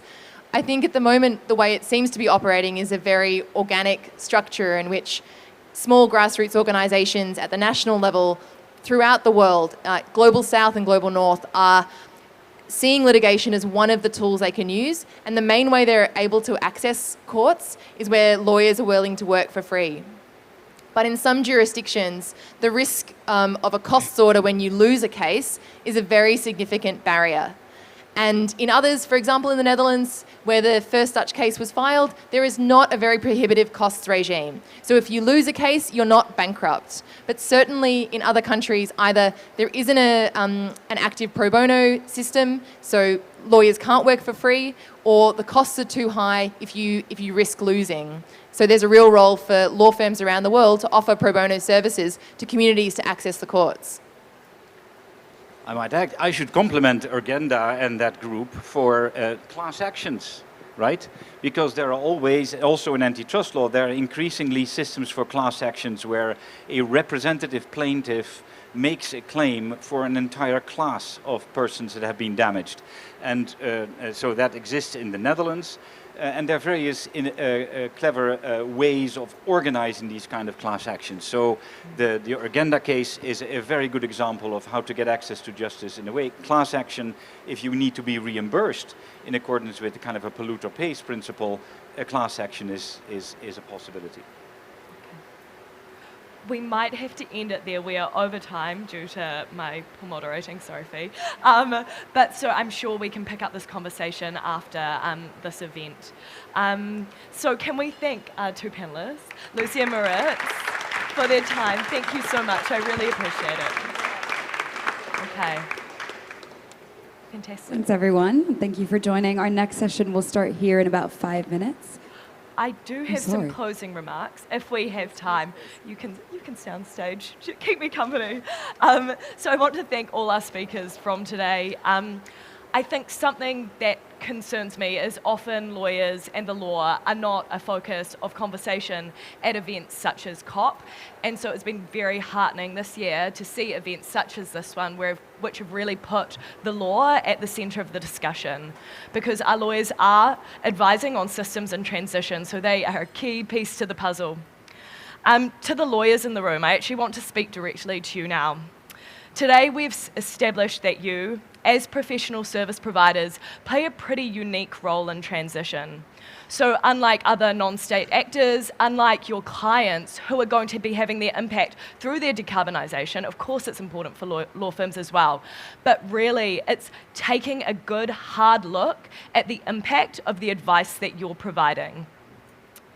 So it is time to put the idea of net zero aligned legal services into practice. We really need to create a new norm.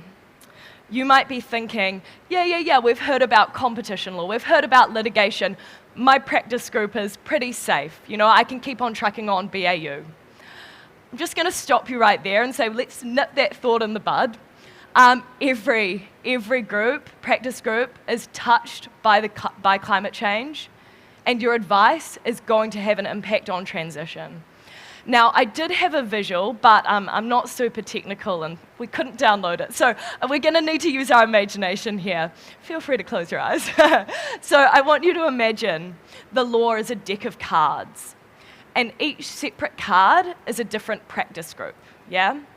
So this year and over the past few years, we've seen a couple cards be flipped over. So we've seen competition, antitrust laws be flipped over. We've seen the card of litigation be flipped over. We can see the intersect between climate and those practice groups, yeah? It's pretty evident for us all to see. The problem is there's a whole deck of cards, yeah? And we are just waiting for each card to be flipped over one by one. So if you're a lawyer, we really need you to understand your card. We need you to understand how to provide net zero aligned legal services, and we need you to understand how we can shift, sorry, there's a very curious fly, how we can shift the dial to unlock greater ambition, so how we can shift those same legal frameworks, yeah? So please, I almost want to say it as your duty to your client in terms of understanding climate-related risks. It is your duty to the planet as a whole to understand your card. Now, I do want to end by some words of a fellow New Zealander, actually from last COP. Just find, I don't want to be misquoting.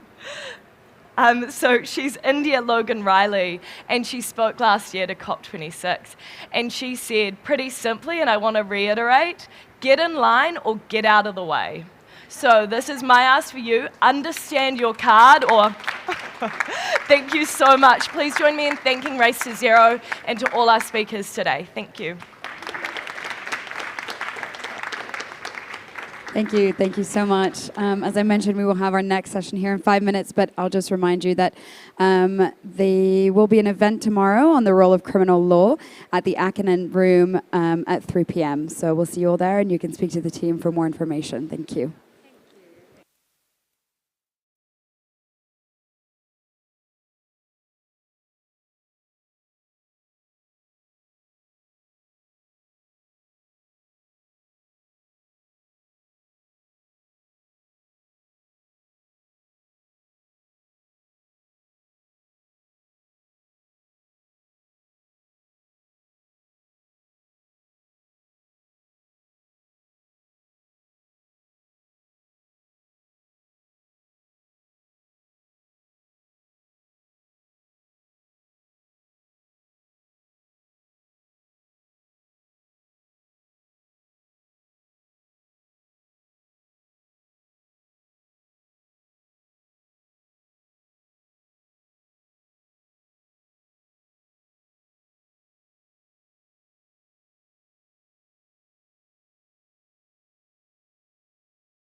The green transformation is happening, and business has a vital role to play. Many recognize the imperative to take action, to address climate change and deliver a decarbonized future. We must recognize that the transformation required to avoid dangerous climate change is not linear. It's an exponential, transformative journey. Businesses need to place climate and sustainability at the heart of their business models. But despite the climate commitments and sustainability goals, most companies are not yet able to transform at pace and scale. Why? Because the people aren't ready. A global study reveals that more than 80% of employees are eager to act on climate at work, but less than half feel able to do it. They have the heart, but they lack the knowledge and the mandate to get started. This gap is a huge missed opportunity, and the missing piece is climate literacy. Since every job is increasingly a climate job, employees must be given the scientific facts, the human context, and the tools to get going. That's why we created the Climate School.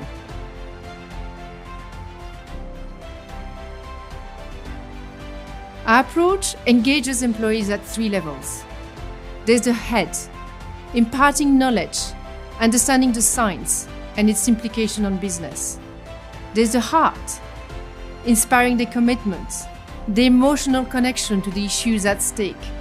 Then there are the hands, igniting action and creating a sense of agency and the ability to act within their role. I got involved with the Climate School because when I'm delivering my workshops, I can see there's a real need for more climate education, and Climate School is delivering that at scale. We're going beyond the idea of a school. We'll support you with a transformation toolkit with 4 main parts. First, we evaluate employee engagement with climate and establish benchmark scores for head, heart and hands, against which progress can be measured. Next, there's support to educate your employees through e-learning at scale, plus a range of complementary workshops and masterclasses. And to do this, we create and curate with partners some of the best learning experiences about climate and sustainability. After educate comes activate. This is about creating or supporting a community of change makers in your company, capturing their ideas and helping to turn them into action and innovations.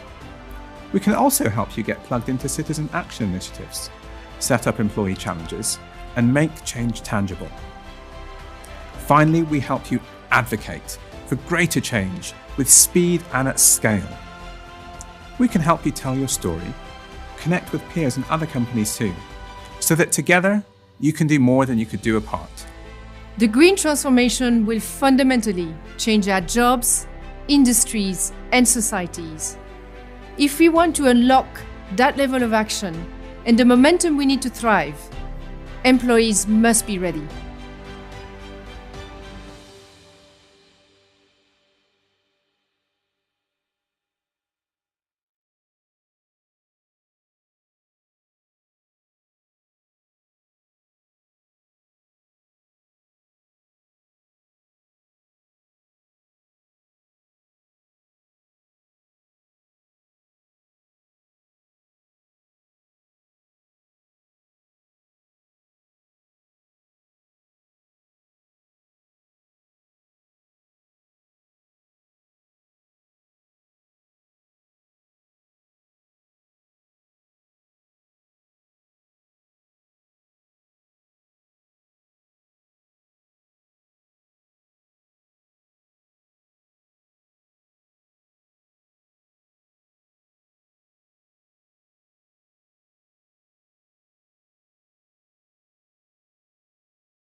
Full of all of you. We're really, really excited to have you here for the next session with Louisa Neubauer and Joel Makeauer on energizing communities, not conflict. I'd now like to introduce Louisa and Joel. Thank you.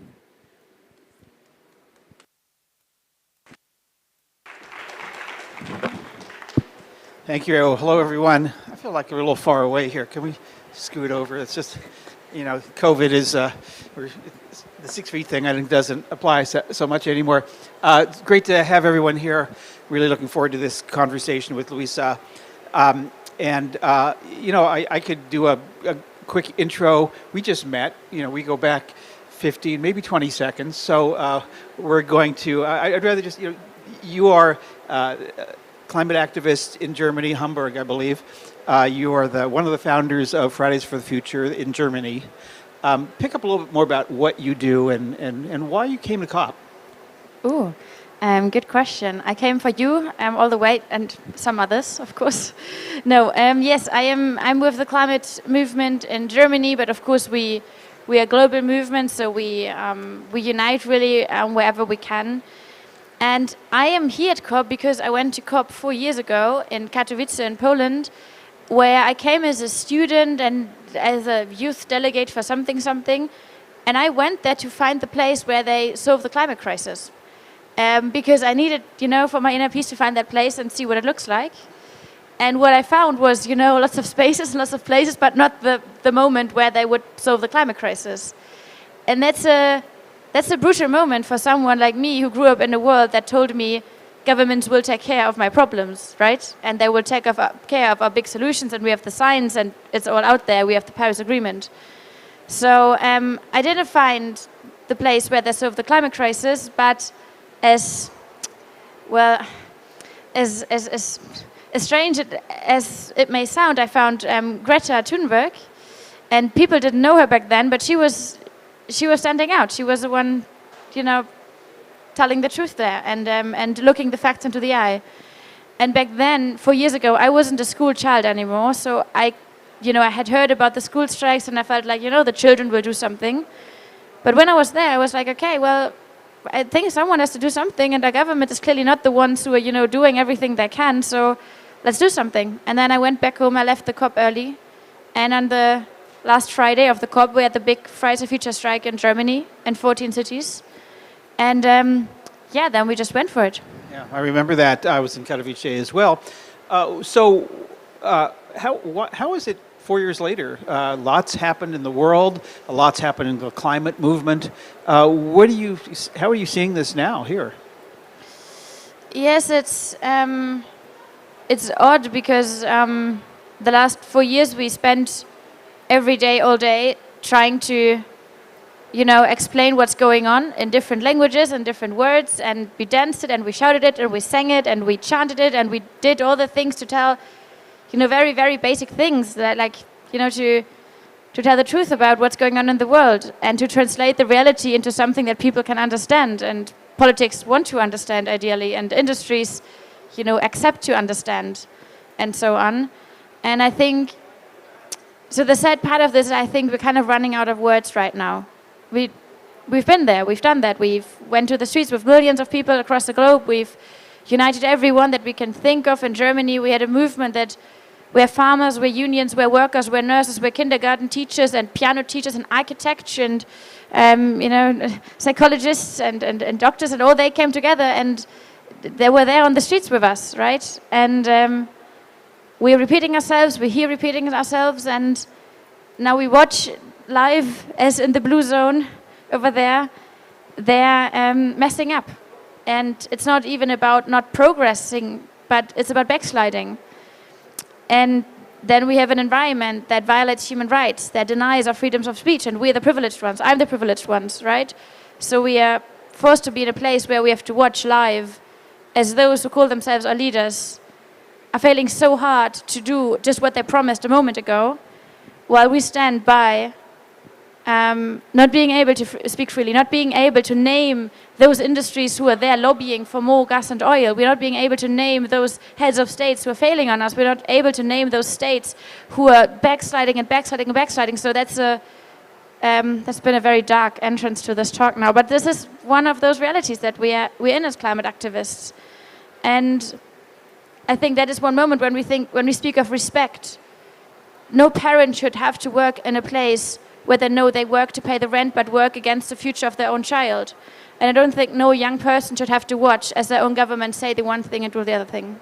Part of what you're referring to, and I'm not sure if everybody understands it, I just really learned today how much censorship I guess the Egyptian government has put on protesters. I mean, you are really constrained in terms of naming companies, naming and shaming pretty much anybody. Talk a little bit about what the restrictions have been and how that's impacted your ability to be heard here. Well, yes, I think it's a climate conference in Egypt that shows clearer than many COPs before how we cannot divide human rights and climate justice.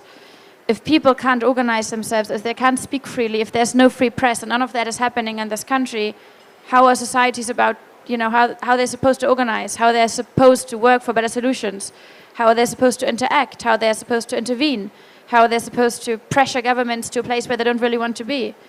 And at this COP, and I'm speaking as a white European with a very privileged passport coming from Germany, and we've asked ourselves, what do we do what does it mean to have privilege here? And so we decided to speak out about those things and say the very same things that none of our Egyptian friends could say here without getting arrested. So this means, just to be bold about this, there are UN rules and they apply. We cannot name countries at protest inside the UN, which is absurd enough. But usually if we then kind of do it, it wouldn't be that bad. Here, there's an Egyptian force behind the UN that raids offices, that hacks computers, that supervises or surveils everything that we do. So when at one protest in the beginning of last week, some of us accidentally said Germany when we called out German coal-power plants, we were called into the UN offices and to get told off. The organization that was registering our strike was denied from registering any other strike that very same week for one word, for one Germany, in one protest. And this is inside the COP where we're supposed to be all free. Those who won't speak even here at COP, these are the young voices from the region.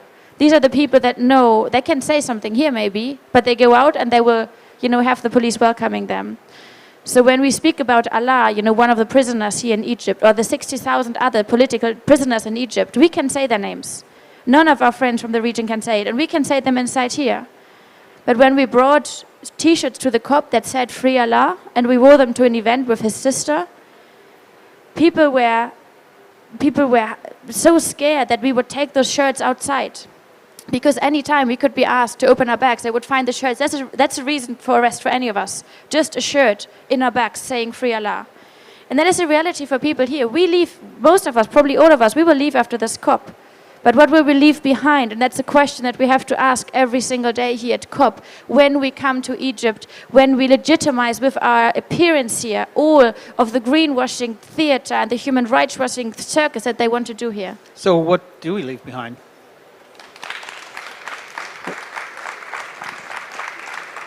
What do you want to see us collectively leave behind for the Egyptian people? Well, I think one is that this COP needs to ask the question or raise the question, what does the UN do to protect the people at UN conferences? It cannot be that we are at Egypt and the least represented people here are the Egyptian civil societies. Yeah. Like, what is this? How are we not, corrupting ourselves in this? Then the second thing is those of us who have the privilege to not, have to face consequence from the Egyptian regime because we have privileged passports or we come from strong democracies. We need to use a privilege. We need to speak up. We need to say their names. People, Allah and all the others who are in prison right now, they cannot raise their voices as they would like to. They have been silenced. We have not been silenced. And this is what we mean when we speak about, human rights and the climate crisis. Using the privilege means also reflecting on who has denied that very privilege that we have. We cannot share our passports, but we can share our voices. Yeah. And that is, I think, something that needs to come out of this COP, and that needs to be a big reminder for all the media here. If they report on the climate here on the COP, that's great, but then they also need to talk about human rights and everyone who is not in this space. when they speak about, the organizing of this conference, that's great, but then they need to talk about the greenwashing propaganda that the Egyptian regime is doing here. A country that is, by the way, blocking all the negotiations right now as the largest exporter of natural gas. They have no intention to make this like a fossil fuel phase-out COP. This is supposed to be a natural gas, or so-called natural gas, as a solution for everything COP. That is one plan here. So let's intervene. And that's what civil society is there for. We can intervene. There are other options. So let's talk about how change happens. Obviously, at COP, you've got 190-some governments, and they're trying to negotiate any number of things and complex issues. But you're sounding like change needs to happen more bottom-up in the top-down. Talk about where those two intersect, because are you saying government isn't important here, we don't really need them, and change needs to come from the people? How do you see the change happening here at the scale, scope, and speed that we need? Ooh, that's a small question. Well, I think, when we look around the world, there isn't a single government that is doing enough to fulfill what has been promised in Paris. Yet those governments who are doing, say, more than the rest are all governments under pressure from civil society. And civil society is not just activists on the street. Civil society is happening here. Civil societies where people inside and outside institutions say, okay, we're going to do this. And we're not waiting for the right people to be elected to the right positions, because we know we need to change the societal frame around that, the societal conditions, the discursive conditions under which the people in the governments operate. Do they operate under the pressure and under the eyes of the public? Do they operate under the pressure from the industries, from the unions, from the workers, from the farmers, from the fishers, and so on? Or do they operate and feel like nobody's seeing them, nobody's watching them, and then you might as well go for this big new fossil fuel deal? And I think these are, things we need to think about. And at COP, I would say, one thing is really something we all learn here. What matters for climate justice is what's happening in the 50 weeks between the COPs. And then they come here, and they can make stuff happen, and that's great. And after all, we speak of the Paris Agreement and of the 1.5 degree target or limit, which was, after all, an outcome of a COP. So it's not for nothing. We're still here, right? And we're not being picky about the spaces that we have internationally, because this is certainly the one only space, especially for the most affected areas around the world, to raise their voices. But it's about us acknowledging that whatever happens here is a translation of what's happening the 50 other weeks in the year. Yeah. Earlier this week, I think, maybe it was even earlier today, I don't really know the timing, you confronted U.S. climate envoy John Kerry, and we have that on video. It was thanks to our good friends at Twitter. I think that's queued up. Can we roll that? Oh. Especially now. The global climate movement that works for 1.5. Yeah. So your president also, he came here to speak about how he wants to keep 1.5 alive. And at the same time, we wonder, how does it work when there's plans to expand the oil and gas industry such large amounts? They're not going to expand unabated. That's a build, right? Well, they're only doing enough to supply to keep the economies from crashing while we transition. Yeah, that means there's no intention to add. There's every intention to stay on our glide path to 1.5, which we will be on. Yet any extension of fossil fuel industries, especially oil and gas, is, according to the IEA, endangering 1.5 degrees. So right, if there's too much, like China bringing 260 gigawatts. But so is the US is planning to expand. We're not. We're closing our coal mine. Are you saying there won't be a single new gas field in the US? By 2035, we won't be using it. So those last. So it seems to me that Secretary Kerry, as we call him, was kind of throwing a lot of pasta on the wall there, hoping something would stick. What did you take away from that conversation?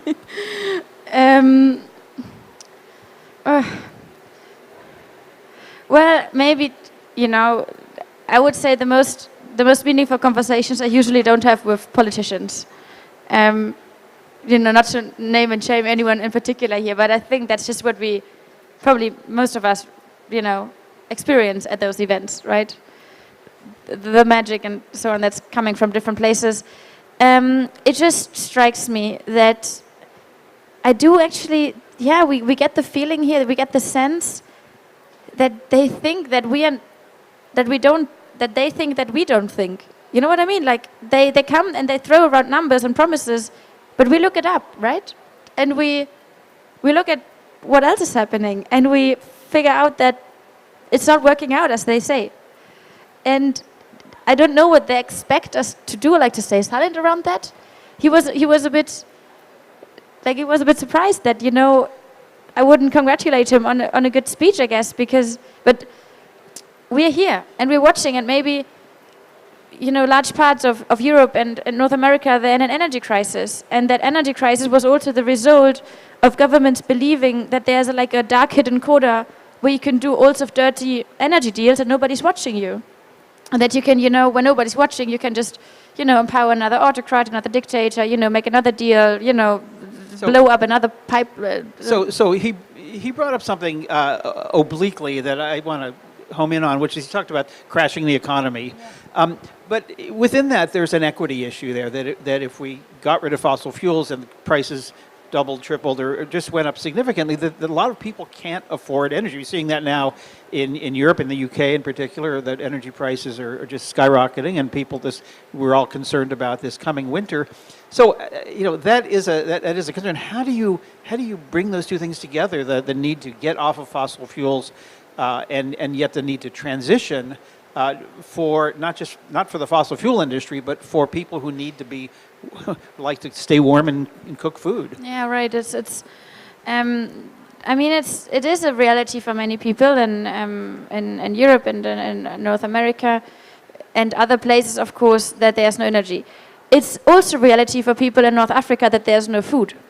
And it's also the reality in Sub-Saharan Africa that there's no water. And the reality in Southeast Asia that there's too much water. So we all have the realities we are facing. And at this COP, we must question, why is it that one crisis is being played out against every single other crisis? Why is it that they try to let the African continent pay for the messed up energy politics of Europe, for instance, when, you know, all these new dependencies are created on this continent? Just to put this into numbers, what we're seeing right now is that especially European and Northern American money and politics is going into new oil and gas deals on the African continent. If we combine all the gas deals that are being made right now and then think about the transition, right, we will have an oversupply of fossil fuel gas by 500% in 2030.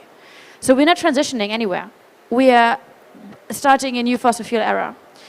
The money that is right now going into fossil fuel infrastructure on the African continent is, to the vast extent, coming not from African companies or African banks. The fossil fuels that are being extracted here are not staying on the continent. They are going to be exported. So what is happening is that the transition that people talk about, that John Kerry talks about, and the transition that we arguably obviously need is right now not a transition, but it's a new fossil fuel export boom, or like a usage boom in those places who've been historically emitting so much and using so much, which is Europe and Northern America mostly. And it's new exploitation in African countries and others, of course. So that is not what a transition is, right? And I think also we need to talk about, you know, what would be a transition energy. Taking fossil fuel gas and labeling it as a transition energy, as saying, I want to go from South Africa to Norway, and as a transition measure, I buy a house in Italy and stay there for 20 years. That is not a transition. That's a new step. That's a new investment. That's a new step. And that is not leading us where we need to be. Right. So I think that is where we need to be careful about, are we talking about transition? Or are we talking about extending the status quo, but giving it a new title? Yeah. Okay. Yeah. So we're down to the last couple minutes here before we get the hook. You talked about 4 years ago in Katowice, Poland, the COP conference. You were there, and how you looked at that, and maybe how you looked at it a little bit now. When we meet again in 4 more years at COP 31, wherever that will be in the world, what are you hoping the conversation will be about? What's the change that you are hoping we'll see in 4 years on the cusp of 2027?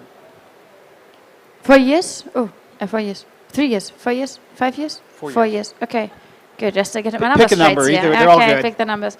Well, I mean, I think this is, sorry if you allow me to start here, but what we're seeing is that not just this COP, but this year, this time, right, is a time where there are very, very powerful forces trying to push us into this new fossil fuel era with new names, with new titles. It's all about transition, it's all about green, but eventually it's about burning more, about more profits for the industries that brought us into this entire mess.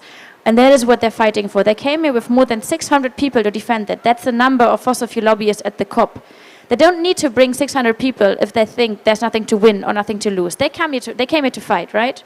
They want to own this place, and they walk around the delegation places and they're making their deals. That is what's happening at this very COP, but also around this entire year when everyone talks about energy.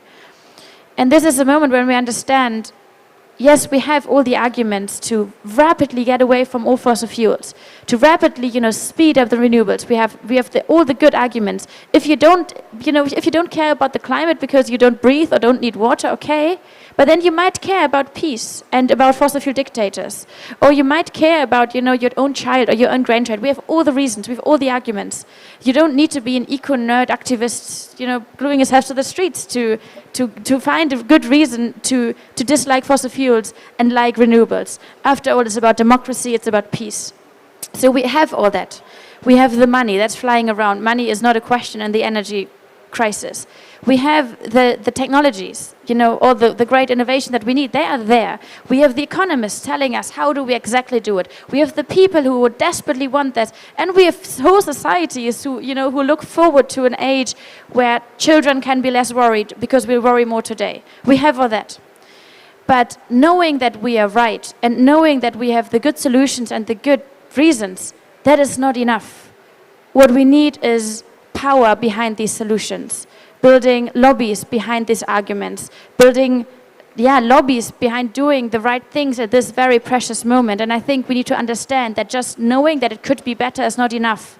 It's not what's helping us out of this crisis, because they are there already and they're fighting just now.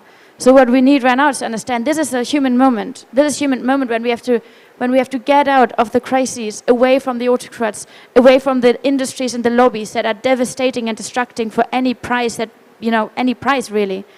And then, if we decide at this very moment that it's up to us to fight and to defend what could be our tomorrow, then anything is possible. And yes, there will be a climate crisis in 4 years. But ideally, we come to a point when we are managing it, when we're knowing we're protecting those who are at stake, and reaching a moment that at a COP like this, we can look each other into the eyes again, because we know that my country is not betraying your country, my leader is not putting empty words to you, that we know that older generations know that younger generations have to face less, and so on. I think, after all, it's about creating, also that moment that we know we can trust each other again, and I think that's a very good, thing to work towards. Great. Well, thank you for showing the way, for leading the fight, for reminding us what we really should be talking about and why we're really here. This is, after all, about ourselves and our future. And thank you for the great work you are doing. Please join me in thanking Luisa Neubauer. Thank you so much for having me.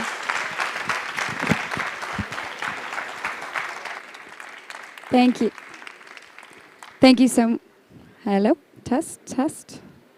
Testing.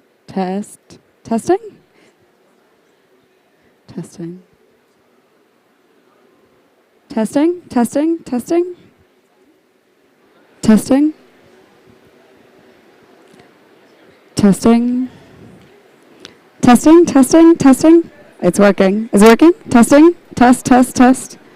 Test. Hello. Okay, thanks everyone for bearing with me with these technical difficulties, but we're all sorted. So I wanted to thank Luisa and Joel again for this really, really inspiring conversation. And thank you both for your attention. So we would now like to introduce the next session, entitled Every Job is a Climate Job. What does it take to mobilize employees, for climate action. We at Kite Insights have curated this session on the back of starting the Climate School 3 years ago. The Climate School aims to equip employees in every job with the skills, motivation, and tools to act on climate. So please help me in welcoming our fellow partners and friends, Catherine Hayhoe and Joe Mickower. Thank you.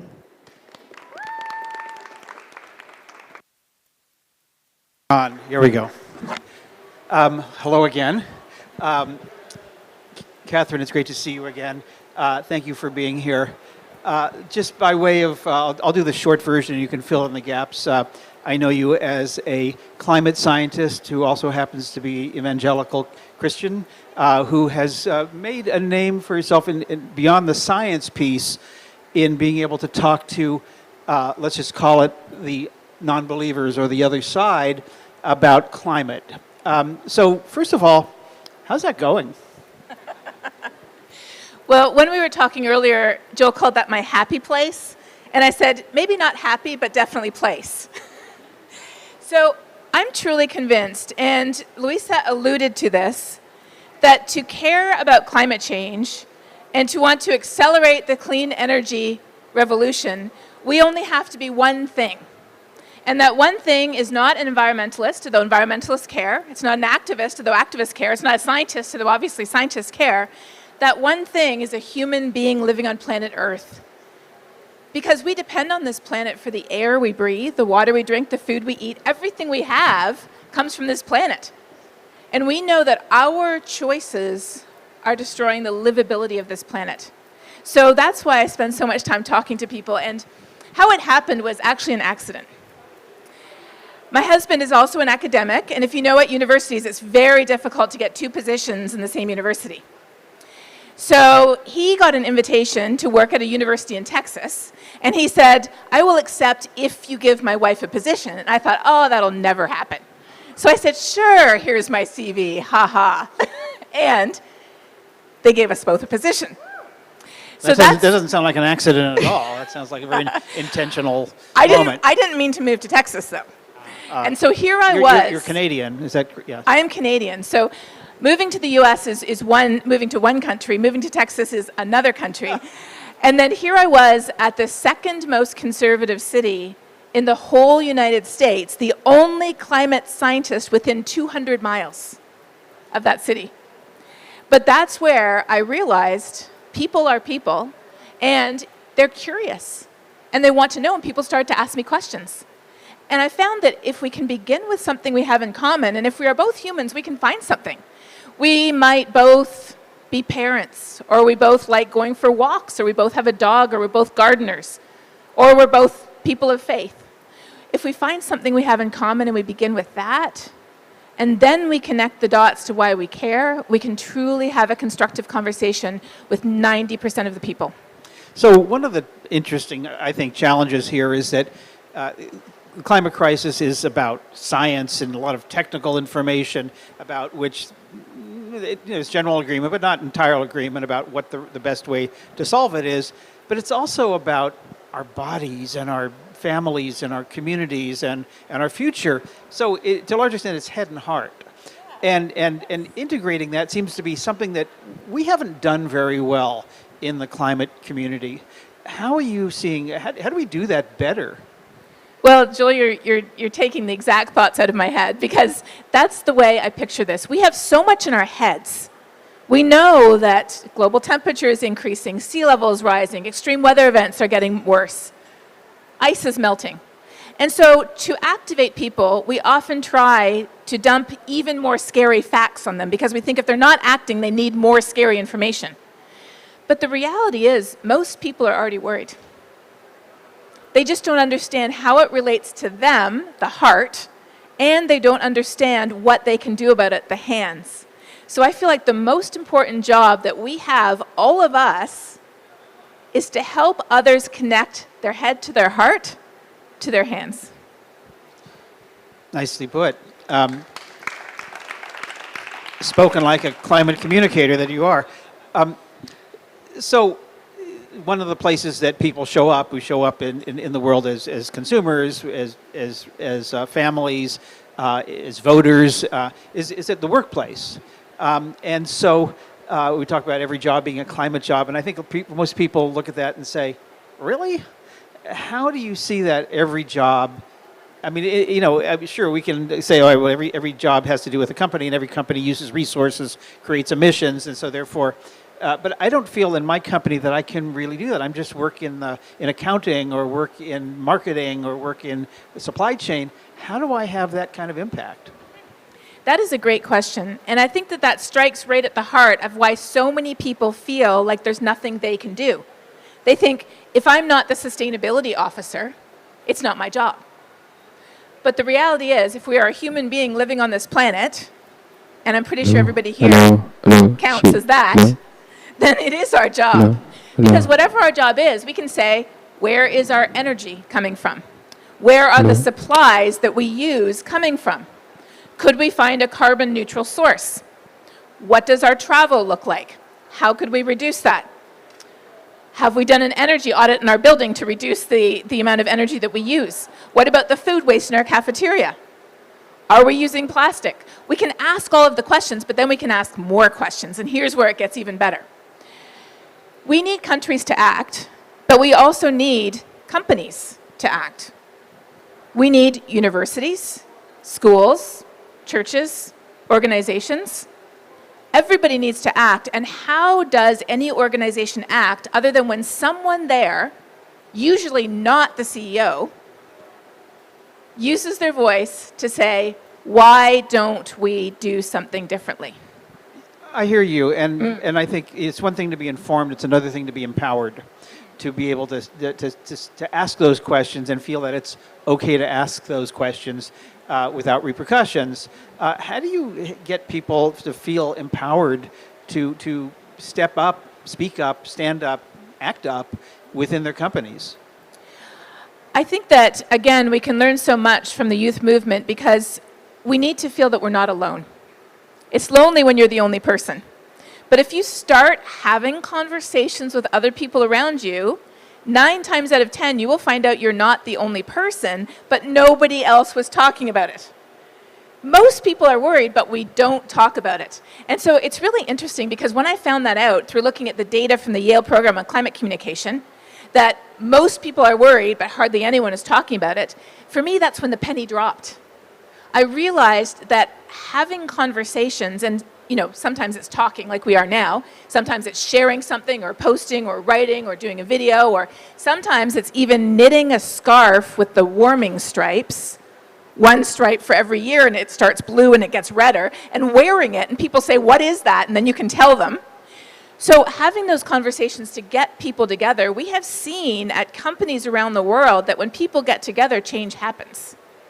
And I'm not even talking about the Patagonias of the world. I mean, I never thought I would say this, one of my favorite corporate climate stories is a carpet company. Interface. Exactly. They created carbon negative carpet. Not neutral, but negative. And what they did was they made every carpet salesperson into a climate hero. Yeah, I agree. They've been a great company and founded by Ray Anderson, who really was the first industrialist to take this on. And I used to, when Ray unfortunately passed about, I think, 10 years ago, and I used to, when he was around, I would speak in college campuses, as you do, at business schools, and I'd say, name an industrial CEO who really gets this, is transforming their company from the bottom up, and has goals, real goals and metrics, and is out there talking about this. And not just at the sustainability conferences, and a bunch of hands would go up and they'd say, Ray Anderson. And I'd say, great, name another. Crickets. I mean, eventually people started talking about Paul Polman at Unilever, but name another. And there aren't that many, so how do we create, why aren't there more Ray Andersons and Paul Polmans? Well, when you look at how many companies do have science-based targets, it's far greater. And I would venture, so you know more about this than I do, so I'm going to give a hypothesis and you tell me if it's right or not.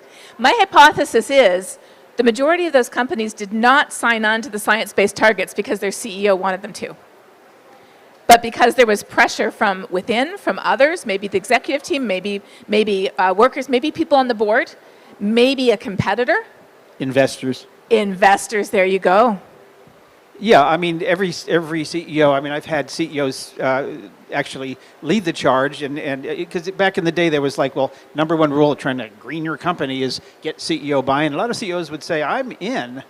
It's trying to get the people from the bottom up, or particularly the middle out, that big fat wad of resistance called middle management that is really adept at thwarting change. So again, there's a lot of people, to your point, of wanting and believing and looking for others and trying to find agency within their companies, but change is hard for companies just as it is for individuals. It is. And the two biggest problems that we have as humans, but we also have as members of a corporation, are not that we don't understand that the planet is warming. We do. You have to be living under a rock not to know that. The two biggest... There's a few people living under rocks. Yes, about 10% of people are living under that rock. But the two biggest problems most of us have is that we don't understand how it affects me here and now. We say, oh yes, it will affect people in the future, it will affect people who live over there, but we don't understand me here now, number one.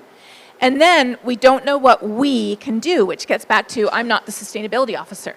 So that's why we need examples. We need information.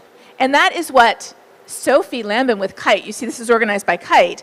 Another thing that they do, besides organizing these sessions, is they do a program. The Climate School. The Climate School. Right. Which is for organizations, corporations, businesses, to take that middle section that you talked about and show them why it matters to them. And I work with cities myself more than corporations, but I always start by asking people to tell me their stories. I don't start by talking to them. I say, you tell me. Has there been a big disaster that affected your city? Oh yes, the flood last year. Tell me about the flood. Oh, and then the drought before that. Tell me about the drought. What about air quality? Oh yes, air quality. So collect the stories, then put them together into a mosaic and say, look at this. This is climate change. You just told me about climate change. Now let's talk about what you can do about it. So how does that happen in a company? What's the mosaic and who creates it and how does it become seen by everybody? Let's assume that the CEO may not be bought in or may not see it as a huge existential risk, which it probably is to her or his company, but they may be too short term in their perspective. So how does that mosaic form? What can employees do? Well, that is the famous saying, there's no profit on a dead planet. But in the meantime, I think there has to be a deliberate attempt to create that mosaic by dialogue. And again, that's where the power of our voice comes in. Having dialogue to ask people to share their experiences together and then start to weave those in and say, this is what it looks like for your company. And then start to paint that picture for others. And so another division might say, oh, I recognize that. I was affected by that too. Add their piece to the mosaic. Really make it their own experience so that they understand why it matters to them. Well, I'm going to channel my inner Greta Thunberg or Louisa Neubauer and say that, she's right here, so yes. Blah, blah, blah. I mean, there's enough talking. We need to be doing stuff. And I think there's probably in every company a core of people who say we need to be doing stuff. Let's stop talking.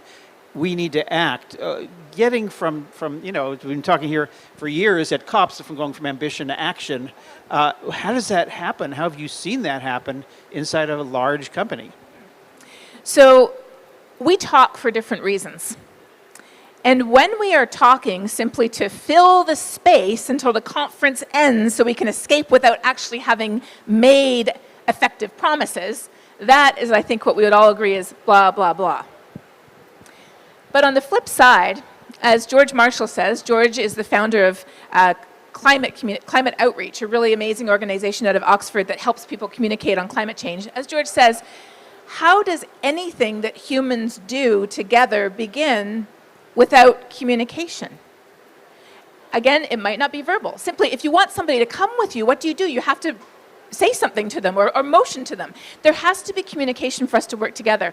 So if the goal of our communication is not to simply fill the air until something ends and we can escape, but if it's really to affect change and we are hyper-focused on how it matters to us here and now, and on what we, not they, over there, but what we can do, and not in 2030, but today, what we can do today, then that's how those conversations act as a catalyst. And the way I imagine it is, those dominoes, like in the game of dominoes, you stack up all the dominoes and then you knock over the first domino and all the dominoes start to fall. I imagine those conversations as the first domino. So you're talking you talk about communication. I talk about storytelling because storytelling is how we integrate head and heart and hand, and it's how we it's the first step towards transparency, and it's basically the best way we as humans know how to communicate. So tell us a story that you found works in helping people see not just the problem but also the potential for them to step in as with the agency, the solutions that they need. Sure. I'll tell you a story where I was there at the beginning. The story is still unfolding. Stories take years, as you know.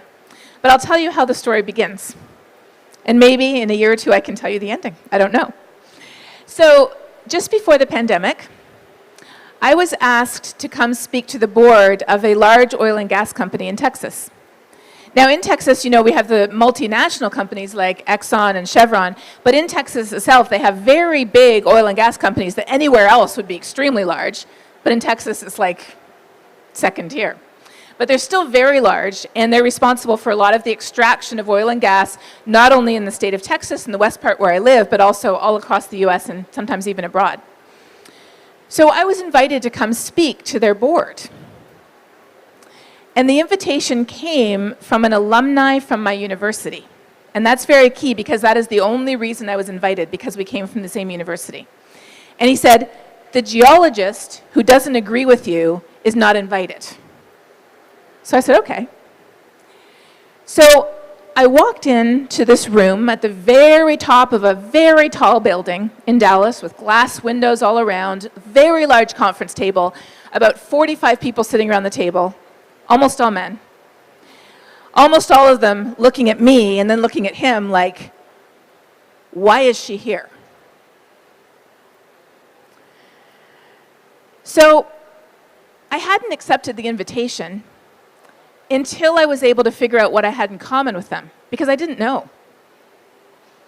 So I put it on hold and I just thought about it in the back of my mind, and I think I was probably doing dishes when it dawned on me. A lot of good ideas when you're doing household chores. I was doing dishes, and I thought to myself as I was doing dishes, almost like a lightning bolt, I am actually grateful for the fossil fuels that powered the Industrial Revolution. Now, that thought shocked me, myself, and it might shock you too. But think back to what a woman's life was like 300 years ago. The average lifespan in the most developed country in the world at that time, the UK, was 40 years. So chances are, well, I won't judge you, but I would be dead by then. Then think of all the medical advances that happened. I know that I would already be dead because we wouldn't have had those medical advances. My life would be endless drudgery. You know, it took a whole day to do laundry back then when everybody only had 2 outfits. And so I am sincerely grateful for the benefits that fossil fuels brought us. And I even found a picture of my great-grandmother who in the 1890s, she had a full dress, a giant hat on, she was sitting in a buggy driving a horse, and then 10 years later, she had short hair, short skirts, 2 children, and she was sitting in a big car. And my great-grandparents loved to travel the world, and they did that because they were part of the Industrial Revolution. So I went into that room, and I started the conversation by saying that I was sincerely grateful for the benefits that fossil fuels had brought us. And all of a sudden, the arms uncrossed. The bodies leaned forward. And one man said, in an unbelieving tone, he said, "You get it. We're not the bad guys. We're giving people energy. People need energy." And I said, yeah, there's 700 million people in the world who do not have access to energy, and specifically access to electricity is very highly correlated with poverty. So then, I was supposed to speak to them for about 40 minutes. I went into the information I'd provided on, how Texas is being affected and how things are changing at the global scale and how wind and solar is accelerating. Our conversation turned into a 2-hour conversation where they shared with me, and I'm convinced this would not have happened if I hadn't started that way. They shared with me that the reason they invited me was because they wanted a future and they knew their future looked very different than their past, but they didn't know what to do. So let's talk about how those of us who aren't necessarily talking to a board or senior management, can get a company to unfold its metaphoric arms and lean in and listen in a way that perhaps they haven't already. I'm guessing that you, like me, and probably many of the people here, get a lot of calls from people who want to get into climate solution. They don't always know how to describe it. Someone want to get into ESG, which just sounds horrible. But the point is they want to be part of some solution here. And I think there's a lot of challenges and struggles that they have in terms of finding their way, and whether they're currently in a company that maybe won't listen, or they're just looking for the job opportunity out there. What do you have to say to them to empower them to come in and maybe try things a little bit different than instead of saying the world's ending, we need to fix it? What are some of the approaches that have worked? Exactly. So again, beginning with something we have in common. So I wrote a book last year called Saving Us. Oh, there it is. Because it's not about saving the planet. The planet will be orbiting the sun long after we are gone. It's about saving us and every living thing that shares this planet with us. And in it, I tell the story of Don, who is a medical technician at a large hospital. And he was horrified to find out that much of their pension was invested in fossil fuels. So he's not the CEO, he's not on the board, he's a medical technician. So he decided that he was going to start talking to his fellow physicians, nurses, everyone working there. And how did he begin?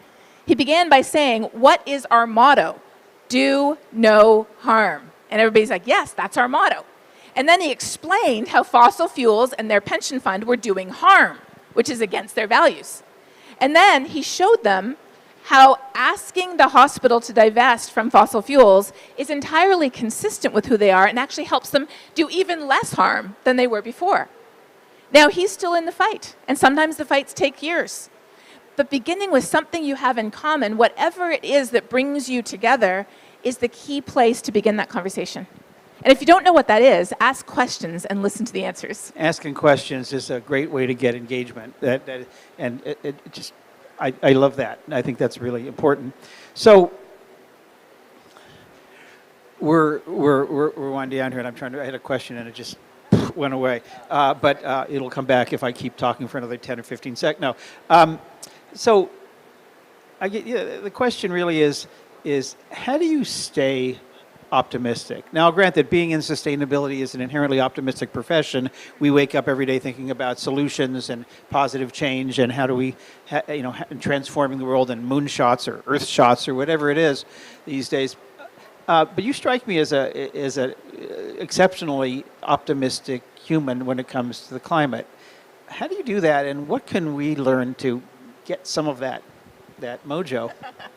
Well, I don't know that I'm optimistic, but I have hope. And let me define that, because to some people these days, hope is a bad word. Do you need hope when everything's going well? No. If everything's going well, why do you need hope? Everything's fine. When do you need hope the most? When things are the worst. And I'm a scientist, so I know just how bad things are. And so I know that we need hope now more than ever. Because what is hope? Hope is the small light at the end of a very long, dark tunnel. Hope is the chance that if we do everything we can make a difference.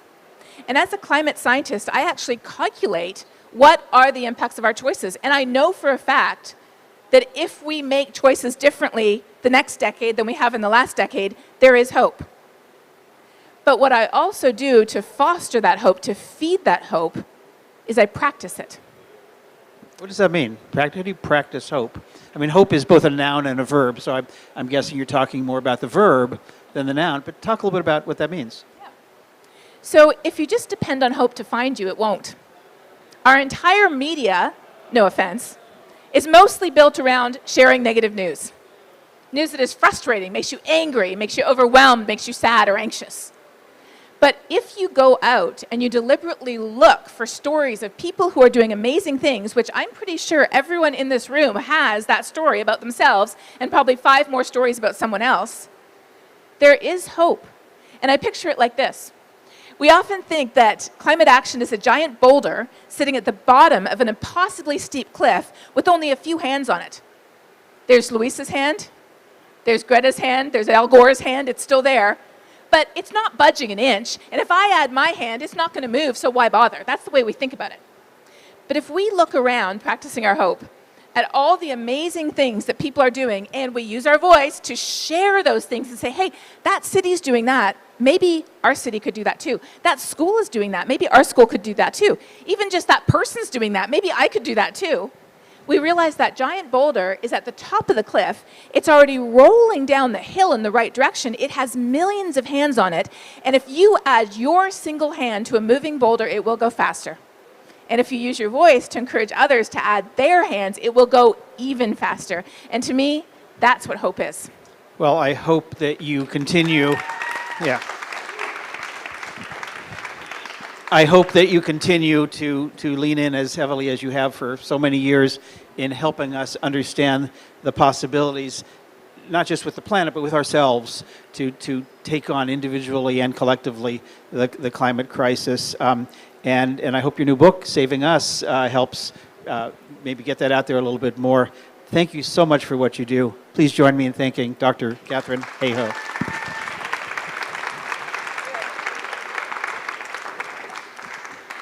Thank you so much to Catherine and to Joel. I urge all of you to follow their writing.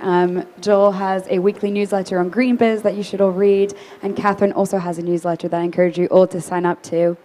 In about 5 minutes, we will reconvene here for the next session, which is Sky Blue Hydrogen, Efficient Carbon Removal for Natural Gas Resource Holders. So see you all back here in 5 minutes. Thank you.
Hi, everyone, and welcome back to our next session on Sky Blue Hydrogen, efficient carbon removal for natural gas resource holders. I'm delighted to introduce our speakers today, Nicholas Steen and Belinda Perriman. Please enjoy. Hello, everybody. Welcome to this afternoon's session. I'd like to introduce my friend and colleague, Belinda Perriman from Molyneux Consultancy. And she will be talking about Sky Blue Hydrogen, and then the floor will be open for questions. So if you can think of some as you go along, we can have a good discussion. The session lasts for 15 minutes and 30 minutes in total. Thank you. And just so that you know, Belinda is a very experienced energy and environmental professional. So she's coming with a wealth of experience behind her when she presents this technology. So I'll stand up because I like to move around a bit, and it's that time of the afternoon. Sky Blue Hydrogen, you might not have heard of it. It is brand new, so I'm here seeking feedback, and your comments will be really taken on board as we develop this idea and bring it particularly to this region. So I really want to start here. This is not in Egypt itself, but it is in the region where there are many, many industrial complexes that are using the natural gas, which is a resource in the region. So these are the kind of chemical plants making steel, making different types of products that we all use. So one day the products will all change, but this is our environment today. This is where so many jobs are held and so many products are made. Obviously, in this audience, we all know it also produces a lot of CO2. We're not here to be educated on that. But I think something that's not presented enough, and I do want to talk about today, is the fact that these kind of plants, just look at them, you cannot change it to run on electricity. It's such enormous temperatures that are required, it's such enormous volumes of energy that are required, that this is something to do with the transition that we really need to talk about a little bit more than we do. The scale of the problem, let's not to pick on Egypt, because Egypt is by no means the biggest emitter in the region, but because we're being hosted by this wonderful, wonderful country, I do want to just mention for a minute the scale of the emissions even in this country. So when you see the relevant industries that are looking like that photograph, that are using gas to burn, to provide heat, and to provide the energy to run and to make products, if you put together the three relevant sectors here on this graph, you've got industry, obviously, manufacturing and construction, and top of the graph, you've got there electricity and heat.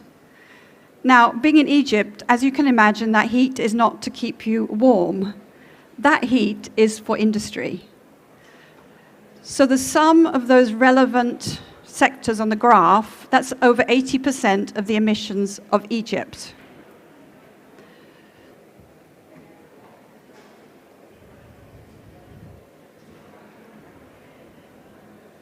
Now, Egypt has really made a good beginning to the transition to move away from so many oil-burning generators, the more heavy emissions that are caused by burning fuel oil. So that means the gas production, and therefore the gas emissions, is rising. It's actually overtaking the emissions from oil. Now, per whatever unit you like to work in, the gas is relatively clean compared to burning oil. But on the other hand, it's still producing those kind of volumes that we saw of 80% of the emissions. So the gas emissions are increasing. And what that means is that the number of jobs that are connected with burning gas, and that gas is produced in Egypt, it comes from not so far away, the gas fields, there are many in the north of Egypt, and then it goes to the industrial zones within Egypt, but the number of jobs is hundreds of thousands. And in the region and in the south, the global south, that's millions of jobs. So again, those kind of numbers of jobs, just to look a little bit wider now, you have some very big gas producers in the region. And we know about them. Obviously you know oil and gas producers are in the Middle East. But specifically, if you look at the red on here, the global south, that's quite a lot of countries that have a very, very significant gas volume that they are producing and usefully using.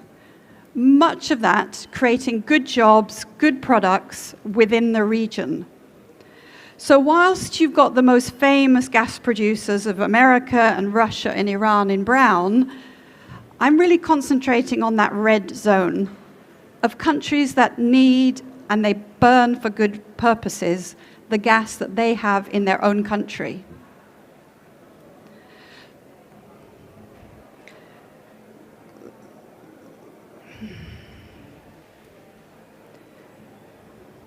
So I'm going to switch gear a bit here now. So I was just talking about jobs and industry, but the challenge that we have is laid out by something like a video in The Guardian from the beginning of the month, where it was talking about keeping all these fossil fuels in the ground. So those pictures weren't shown, those jobs, those numbers, those resources, those assets. It was about just walking away from everything. Keep all fossil fuels in the ground, and then there's a very specific, very good and useful in a way figure. If you're going to keep to 1.5 degrees, you need to keep 60% of the gas reserves in the ground. Now, if you tie that back to all the jobs, all the products, all the communities that are producing gas, usefully using the gas, and making good products, I would say, who are we and how can we just tell countries to close all their gas wells in, walk away from all those factories, walk away from all those jobs? And yes, we do need to clean up everything, and one day we will have, more completely new and different types of jobs. But for now, we have people in good jobs, well-trained, well-paid, know what they're doing, and they're using their country's assets of gas. So my question, and what I hope to answer in the next 10 minutes, is what can we do about this, and how can we enhance this process and help in terms of cleaning up and keeping the good jobs in the region. So what you can do, there's a gas reservoir producing into one of those industrial complexes, as I showed earlier. What you can do is you can, and today there is what's called grey hydrogen production at some of these industrial sites. So hydrogen, you've heard a lot about at COP. Hydrogen is a possible clean fuel that you can burn instead of natural gas. So what I was mentioning before about it's very difficult to get the very high temperatures by electrification of this kind of scale of industry, you can fuel switch to burn clean burning hydrogen. So that process itself, like all those processes in those photos, it produces large volumes of CO2. So again, we still have the problem. You can make some nice clean fuel, hydrogen, but if in the process you're generating more CO2, that has to go somewhere. So this is the envisaged solution, is to then take it away from the industrial site, capturing it, transporting it mainly by pipeline, and then storing it deep in the underground in a geological storage where it is permanently safe and stored. So that is absolutely a possibility. It will take a long time, but it is a way to clean up the CO2 emissions coming from that scale of plant, that scale and volume, and still be able to make the good products that we need to live off. Now, the idea I'm here to present this afternoon is what if we could shrink down that circle dramatically, and instead of those emissions being created, you pipe them away and then you permanently store them 100 kilometers, 200 kilometers in some cases, miles away from where they were produced. What if that gas processing right on the site, literally on the site, that we could put hydrogen production, those who are familiar with the hydrogen production, whatever unit of choice to make hydrogen, The most common, and particularly in this region, is used as steam methane reformer. And what does that do? It reforms the methane and makes hydrogen, clean hydrogen, with the byproduct CO2. Now here's the magic.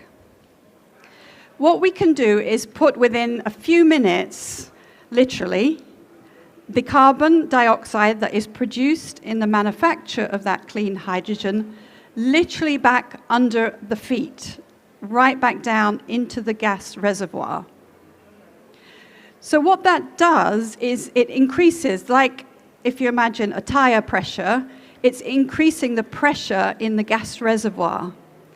So a gas reservoir, it's produced over 10, 20, 30 years, and gradually, like all of us, it gets tireder and tireder, and the pressure goes down. It's a depleted gas reservoir.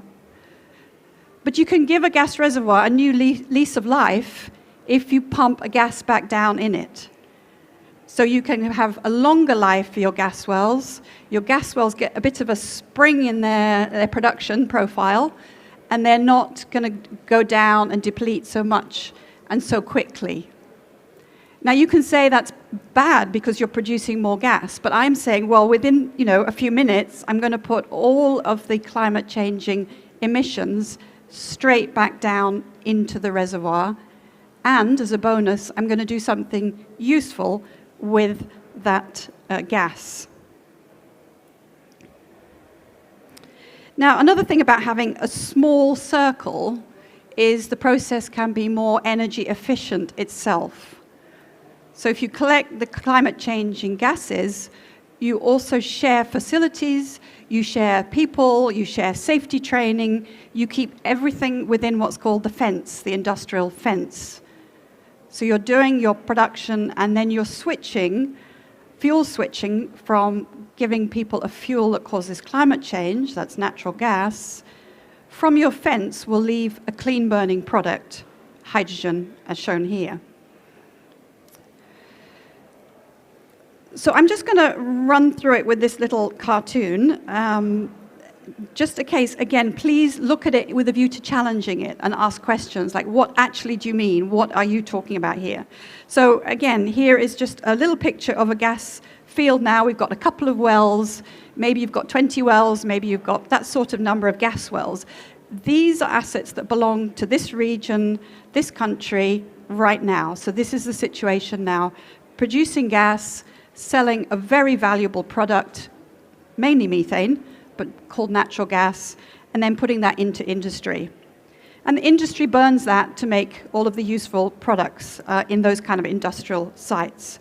So here's the new thing that I was mentioning briefly before is right next door, use some of that gas to make the hydrogen itself, then sell basically the hydrogen, but collect the bad byproduct, CO2, that causes climate change, and then indeed put that, capturing it, put it straight back down into the reservoir.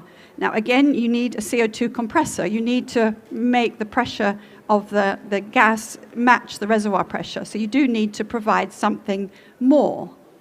And where do you get that from? You can basically put your CO2 down into the reservoir to help maintain reservoir pressure.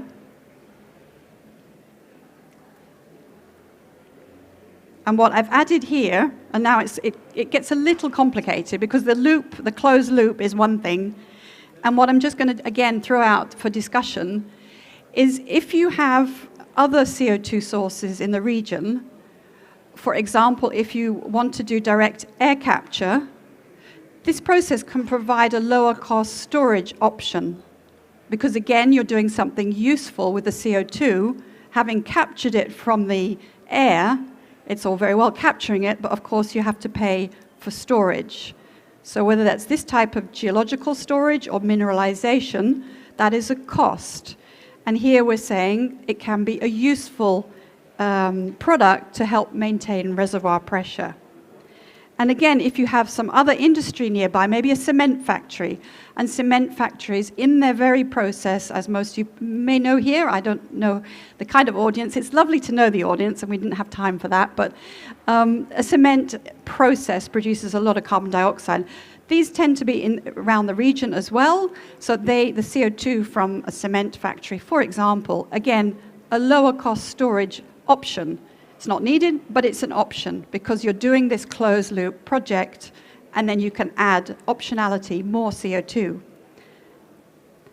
Again, switching to the other side here, you might still have gas flaring, which can be associated with oil production. Oil is the most valuable product, and unfortunately, sometimes the gas, which is it comes along with the oil production, that can be flared. That is even more damaging climate-changing gas than CO2, of course. And so many countries are now really focusing on reducing methane emissions from this again, unfortunate product that comes along with oil production. Again, having a project like this can be the incentive and provide a way to use that flared gas and make more hydrogen. So again, it's a closed loop, but you can add more CO2 to increase reservoir pressure. You can add more methane to produce more hydrogen. So I don't want to keep adding complication. I will just go zooming back out a little bit now as we come towards the end to say that the scale, I think hopefully you've picked up the scale of this. We're talking about big gas fields switching their product completely to hydrogen. We can add these extra optional things on it, but it's the volumes that we're producing. And so this can be complementary to any green hydrogen projects that are going on in a country. And it's not as a competition, it's complementary, and it will help to build the volumes for the countries in the region to have a hydrogen economy, to have hydrogen infrastructure, to have hydrogen pipelines that can replace the gas lines eventually. They'll be full of clean burning hydrogen. So this is a contribution, but it's a contribution with volume. Everything we've talked about, it's existing technology, it's not rocket science. What hasn't been done before is this combination where you produce that clean hydrogen at the site of a gas field with the benefits that comes from that. So where are we on this journey? I said it was a very new idea, so it is very new. The elements re-injecting CO2 into a gas reservoir that's not producing, that is the basis of many of the carbon capture projects. I used to be running a very big carbon capture project, and that was exactly what we were doing. We would take the carbon dioxide captured from a gas-fired power station, and we would be storing it into a depleted or disused gas field off the coast, the North Sea, northeast of Scotland. So this is a way that you can get rid of CO2. You can inject it into a gas reservoir. It's done, lots and lots of studies about this, so that, again, it's not new to inject CO2 into a gas reservoir. It's also been done before in a producing gas reservoir, but not very often. The most valuable product, again, is oil. So people have not really done this for the reasons like the fossil fuel industry would do it to make more money. What we're doing here is saying, can we do something useful with the CO2, not to produce more fossil fuels, but to produce more clean-burning hydrogen? So this idea, again, it is completely new to product switch coming from the gas reservoir, that not a molecule of fossil fuel will leave the fence. So if there's a day when there's something wrong and the plant's not running, your line going out is for hydrogen. So you are only selling hydrogen. So this is the really novel thing, that the product is clean burning and not fossil fuels. So I think, just literally to say we have software that can screen gas reservoirs for their fluid properties, for their suitability for this kind of process. But we're here to put the idea out more and to get feedback on the idea. Technically, we can talk to people and do lots of work together. But again, what we're here for is to talk about the idea. So that's why I'd like to give back to Nicola to take your thoughts, your questions, and please challenges as well to this new process. Thank you. Thank you.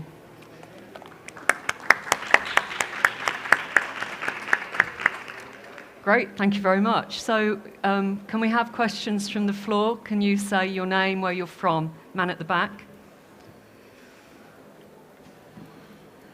Good afternoon. Thank you for this wonderful presentation. I'm Dharma. Can you hold the mic near to you? Closer? Yeah. I'm Dharma, working with Alfrar, which is a Saudi Arabian-based company. So I have a couple of questions when this concept was introduced to us today. So in terms of revenue stream, which you're offsetting the CO2, so do you get any revenue stream and revenue stack for that? So that, how do you just capture that in the economical model? That is one. And since you are very clear that it's a blue ammonia, okay?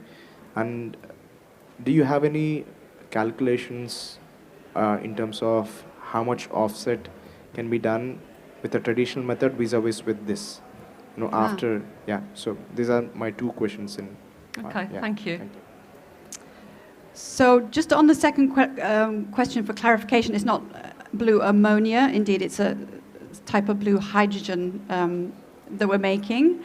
So indeed of offsetting, that's probably something more for Nicola to talk about offsetting. So the whole concept of avoiding CO2 going from this production of methane, it is one that is very ripe for discussion, for offsetting that you are avoiding the CO2 production. Absolutely, it is possible, but it is not yet a method. There is no methodology that is on the shelf to say, okay, I can get certificates to certify that this CO2 is avoided. So yes, my background is emissions, carbon markets, carbon finance, and Belinda and I know each other from London, but this is one thing that we've been talking about with experts from India as well, to see if we can get a new methodology registered. For people who don't know, you can get carbon finance for creating emission reductions or removals. So if you reduce greenhouse gases from what they otherwise would have been, you can have an emission reduction, a verified emission reduction, or they used to be certified emission reductions. And in this situation, I mean, back in the 90s, people were getting emission reductions for enhanced oil recovery, which is a similar sort of, it's a similar process. I know it's not exactly the same, of course, but it's that sort of using, re-injecting stuff into the ground. So that's something we're looking at the moment. And then offsetting is a separate thing. This is the creation of emission reductions and getting that and putting it, as you pointed out, as to an income stream to make this more viable. Thank you. Sorry, can you remind me the first question again? That was the question, the first question. No, that was the second question. That was the second question. Yeah. The first question was, do you have any calculations, to show us, what vis-a-vis with the traditional method, in terms of the life cycle analysis? Do you have any numbers worked out on this, with this technology? We do, yes, because the building blocks are quite well known. So indeed, we know the carbon dioxide that's coming from the back of a hydrogen production unit. So this software, you say whether you're using a steam methane reformer, an autothermal reformer, and then it knows the calculation indeed is within there. The product switching is the sort of bottom line, that you were selling natural gas and you'll be selling hydrogen. That closed loop is a closed system. So you are using some of the gas to run the machinery, if you like. And so it's within the closed loop. And this is why I want to talk about this, because a closed loop means that the resulting emissions are extremely small, and they should all be monitored and open to challenge and question. But it's this fact that everything stays within the fence above the gas reservoir, with the capture process well documented and well monitored in terms of keeping that. And if you were going for any offsetting or anything, of course, it would be 100% necessary Emission reductions, to make sure your voluntary carbon market was assured that the emissions were staying indeed and not leaving the fence. Thank you. Another question? And then you, sir. Ladies? Thank you. Hi. I'm Julian from Go2Markets. We promote actually energy and climate solutions around the world. And I have two questions here. Can you still split the production on such plants between natural gas and hydrogen? And if you can split the two productions, could you make it eligible for e-waste reduction in Europe, especially? Yeah. Yes, in the technically answer to the question, you can take part of your gas stream and create hydrogen, and the other part of the gas stream could, in theory, go in, have two pipelines leaving the plant if you needed it. And then I'll turn over to Nicola for the second part. Which is a very good point, because we might have solved the problem. Thank you, because what's just been mentioned is there's a very strange, it's a bit like a unicorn, I've been told, that they're very hard to find, these. Can you remind me the title again? The emission reduction, the EU ETS, the compliance market. You were talking about... No, it's not the compliance, it's not the EU ETS. I thought you were going to say something else. There's another one that the oil industries have to do, which is an emission reduction unit, I think it is, an ERU. Yeah. Is it that what you're talking about? Probably, yeah. Okay. I don't know about, not for the UK, not for the EU ETS, because that's a permit. Yeah. It's measured in metric tons of CO2 equivalent, but it's handed out. It's a different thing. It's a permit, almost an allowance. It's an allowance, a permit to pollute, as it were. Yeah. There is something called an ERU, and you know what? I need to look at that more to advise Belinda. So you've reminded, but you've got potentially yes is the answer, and we need to look at it more. Because maybe you could generate more energy efficiency as well within the e-waste allowances in Europe and give the possibility to all natural gas plants to generate these quotas. Yeah, but with ERUs as well, it depends. I'm conscious we're talking about this and it's Belinda's technology, but I can talk to you about it afterwards, or anyone else who wants to talk about it. But there are two different markets going on. I'll talk to you about it afterwards. Okay, thank you. There's the man there. I'm not trying to cut you off. I'm just conscious of a time, if that's okay. But it's a very good point. Hi, Aslan Lavega. What I'm actually working with at the moment is actually the social aspect of the carbon removal market. And there is a plant which, if it was legalized, we could actually take out tons and tons of carbon. Why isn't the world doing that? Why are we impacting the grassroots level rather than not getting a global consensus so that we can actually do something instead of actually, providing another solution which is not involving the grassroots level? So what are you suggesting, sir? I'm suggesting that we plantify the earth. Plantify? Plantify it. In other words, put more plants in the ground. Because the most effective way of removing carbon is actually putting plants in the ground. And I don't think we're saying it's an either or. I think that's what you were saying, isn't it, Belinda? Yeah, it's, I imagine most of the audience would agree. It's both. We need to plant as fast and as much as possible, and no one would want to say not to do that. There is a way to verify how much carbon you're taking out of the atmosphere. Correct. There is a Cambridge study on it. So This is possible. being done. Yeah, this is and being... what kind of financing is there for startups to actually... Because we're tokenizing decarbonisation as well in Africa, and... I'm happy to talk to you about that afterwards. Okay, yeah. Thanks. Thank you. Was there anyone else? There's a lady, yes, with the white scarf, and then you, sir. Sorry, I'm very new to these technologies. Where can I find out more? And if we need to educate other people about this, how do we go around it? Well, remember the name Sky Blue Hydrogen. So this is hydrogen production with some blue sky thinking. We're developing it with people like yourselves who bring others to talk about it, and then we're looking with countries, particularly in this region, at suitable gas reservoirs to keep the industry, keep the jobs, but without causing climate change. So love to talk to you afterwards as well. Last question. Thank you. Tim Byrne, Babcock and Wilcox. Just a question when I look at this. The technologies in here are all commercial, as you mentioned today. I'm just looking at it from a scalability point of view, your opinion. If you were to focus on this technology on a single well, what kind of hydrogen production range would you normally get? And I don't know if you can give me a range, but just an idea of the scalability of the product versus what we see today. You have SMRs, but they're large volume capacity components.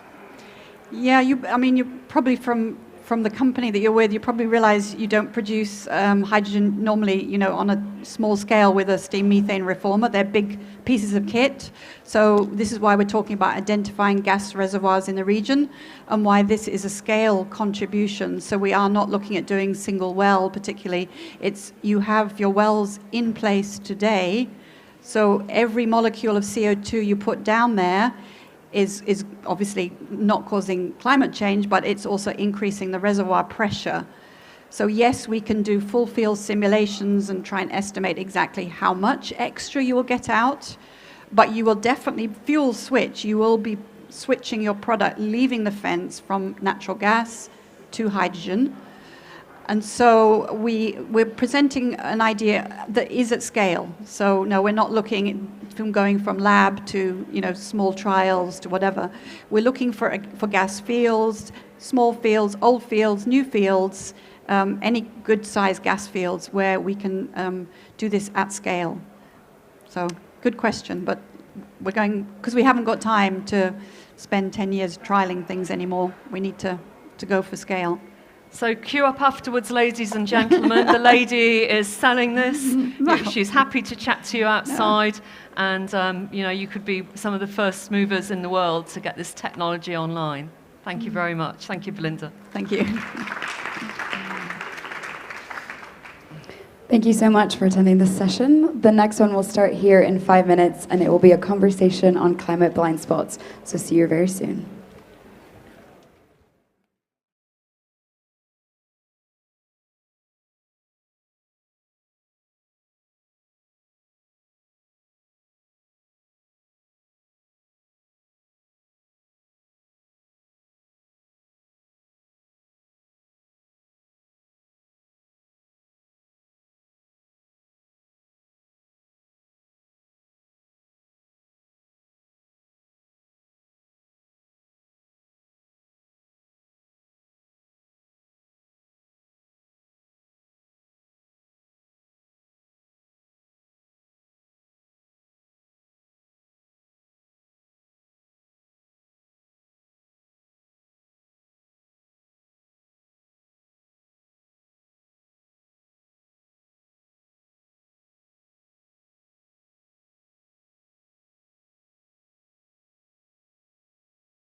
Hi everyone, welcome back to our next session on what are climate blind spots.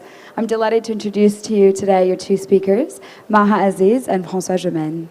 Thank you. Hi everybody. Good afternoon. So we thought we'd share a couple of ideas and both of us share a few ideas and then have some conversation and hopefully some time for Q&A. Do you want to start, François? I'm happy to start. Obviously, there are many, I think, blind spots when we discuss climate action, including when we discuss climate action here at COP27. One on which I would like to insist particularly is the importance of perception of climate impacts. Most of the adaptation policy and most of the loss and damage policy or discussion is indeed conducted on the basis of the projected climate impacts or the observed climate impacts.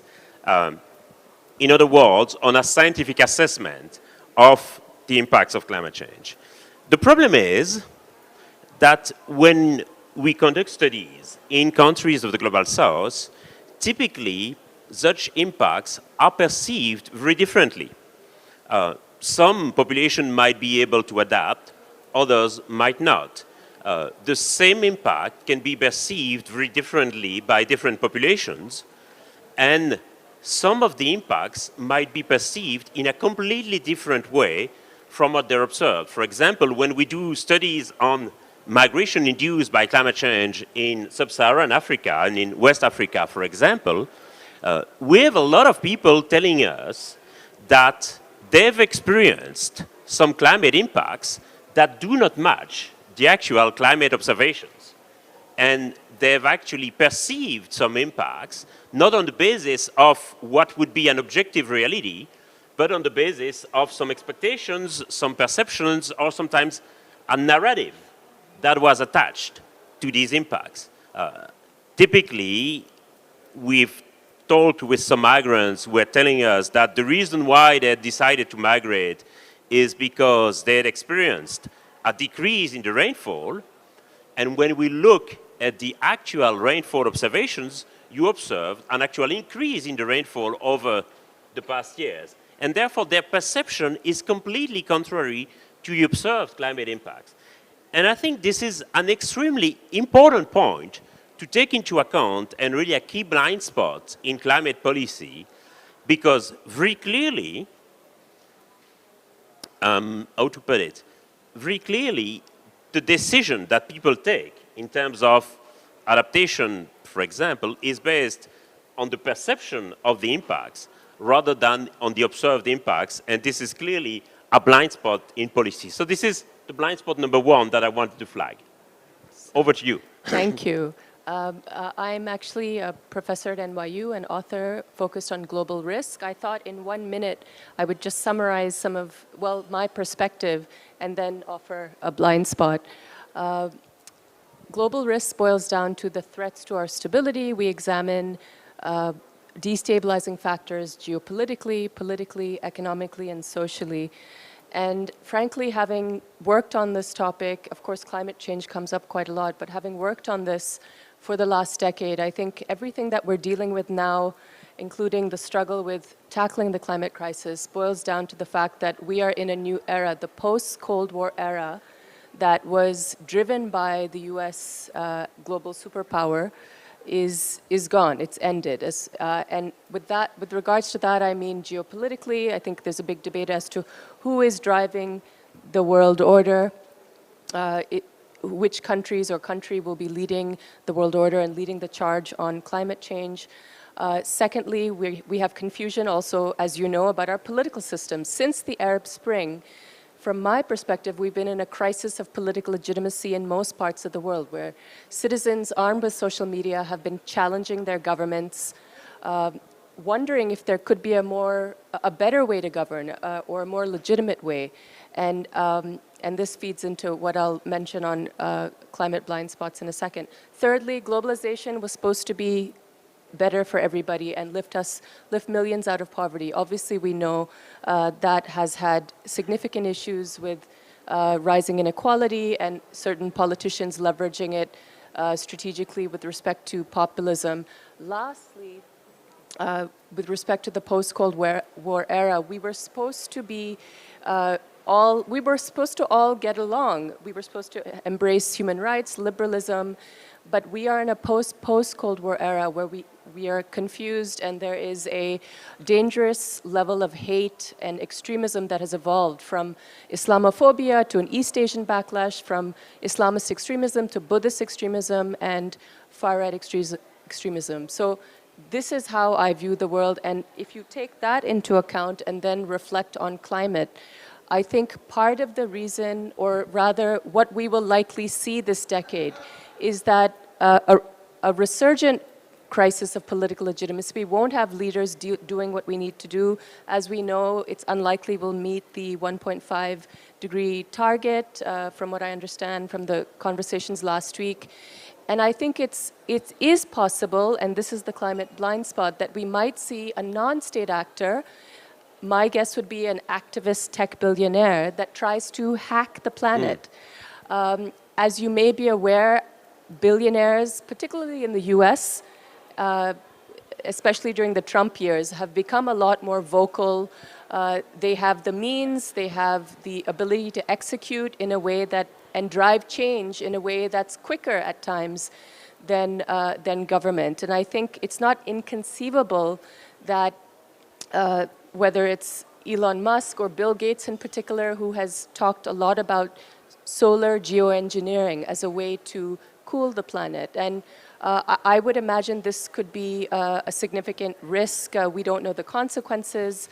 I'm also on the World Economic Forum Global Future Council on Frontier Risk, and we had speculated that in the event that this happens, could this lead to unintended consequences, more conflict, a spillover effect on a neighboring country that leads to conflict, or could this be weaponized? Could this tool, this approach to tackling climate be weaponized and have even worse outcomes? So I would say going forward, I think on some level, some of these issues, particularly the climate crisis, we may be seeing these non-state actors trying to tackle it, and it could have unintended consequences. I emphasize billionaires because they have the means and the ability to execute, but that's what I would say. We need to pay attention. Should billionaires, citizens, and governments be part of a new social contract? Because they are often filling the policy gap. I think this is a very important blind spot as well. The whole idea of the negotiation is that basically we will need the cooperation of everyone to fix climate change, or at least to reduce temperature increase. This is the reason why the Paris Agreement has tried to reach for universal ratification, and it has achieved universal ratification, and it is also the reason why the Paris Agreement was designed in a way that it could achieve universal ratification. This is also the reason why all decisions at the COP are taken by consensus, because there is an underlying assumption that the cooperation of all countries will be needed to fix the problem. The thing is, with up-and-coming technology and the fact that some billionaires now have a budget that clearly tops the budget of many states, that some of them might be tempted to fix the climate alone and possibly in the pursuit of some interest that might undermine other countries' interest. And therefore, there is absolutely no legislative framework for this as we speak. And I think that is another important blind spot, not only because of the potential of geoengineering, but also for what it means for international cooperation and for the assumption that all countries needed to act together to fix climate change. Exactly, I would agree with you. And maybe I'll offer one more climate blind spot that related to what you said earlier. We all know that there will likely be more climate refugees this decade. I believe by 2050, the projection is 1.2 billion climate refugees, according to one estimate. And I think in the event that this does happen and we see this ongoing crisis of governance, our policymakers fall short, I think it's only logical that a negative actor will try to take advantage of the situation. By that I mean a militant or extremist group will will try to recruit from climate refugees. I don't know how one stops this from happening, even during COVID, for instance, when many of us felt our governments were falling short. We did see that, for instance, in Italy, there were certain crime groups that were leveraging this opportunity to provide support in return for allegiance. We also saw ISIS, for instance, in Indonesia, again, reaching out to citizens who felt frustrated with government policy over the pandemic and used that to gain leverage. So I would imagine that this will continue, but there isn't sufficient discussion about how do we tackle this issue of negative actors taking advantage of climate refugees. And importantly, I think a blind spot of this is that the negotiations on migration and asylum are taking place in a completely different hub. I mean, when you look at the negotiation on the Global Compact on migration and refugees at the UN, these are completely different actors and completely different negotiations. And clearly, the focus there is to try and keep people where they are. Whereas in these negotiations, migration is increasingly recognized as an adaptation strategy and could be funded as adaptation. And I think that a real problem that we face is the incoherence or inconsistency between policies, and whatever this COP27 or COP28 might decide as a way forward for climate-induced migration or asylum, there will be the problem that those managing migration at the domestic level will not be climate ministers or environment ministers. They will be home ministers and interior ministers and border security forces. And those actors are not represented in these negotiations, and negotiations on migration management are taking place in completely different settings. And I think that if we are to address migration and asylum meaningfully, we need to make these negotiation scenes converge. I mean, there are negotiation processes between Europe and Africa on this, such as the Rabat process or the Khartoum process. These are not represented at COP27. And I think that it is really important to make these different actors speak with each other and make these processes converge, because if not, whatever we decide on migration and asylum right here will be trumped by interior ministries and negotiations on migration and asylum. Definitely, I'm in agreement. I'll offer one more climate blind spot and see what you think. But from my perspective, in the last decade, as I alluded to earlier, we've seen the evolution of hate, the evolution of extremism. And I wonder if further into this decade, if we don't meet our targets, if governments fail to deal, meet their commitments, and we're dealing with more effects of the climate crisis, and us also in this era of activism where young people are engaged in all sorts of climate activism, most recently throwing soup at works of art in museums to raise awareness about a problem that we're already, frankly, aware of. I just wonder if down the road with this frustration, if we may see a group emerge that is more of an eco-terrorist. And I know that that concept was relevant in the past, groups targeting oil companies, but could we see another resurgent wave in eco-terrorism where frustrated individuals are targeting government for their failure to deal with the obvious climate issue, the climate crisis? And there was an article I read a few years ago by somebody called Jamie Bartlett, who's also written a book on activism, that positioned this idea. He said, we could be heading towards a militant form of environmentalism. And I think this post-COVID era is probably when we'll finally see it. Again, I don't know how do we prevent that from happening without government action in tackling the climate crisis, but something to think about. Yes, and also I think when it comes to the actions of civil society, an important point I think to address is some disconnection between civil society in the north and civil society in the global south. And we can see clearly that the climate movement right now is rather driven by groups in industrialized countries, like groups like Extinction Rebellion, for example, or Stop Oil in the UK, which are now I wouldn't call them dominant groups in the climate movement, but clearly emerging groups making a lot of fuss and a lot of publicity around them. These are groups driven by, I would say, youth in industrialized countries, and most of them being privileged youth. And on the contrary, the climate movement in the global south appears sometimes as disconnected from these groups in the global north.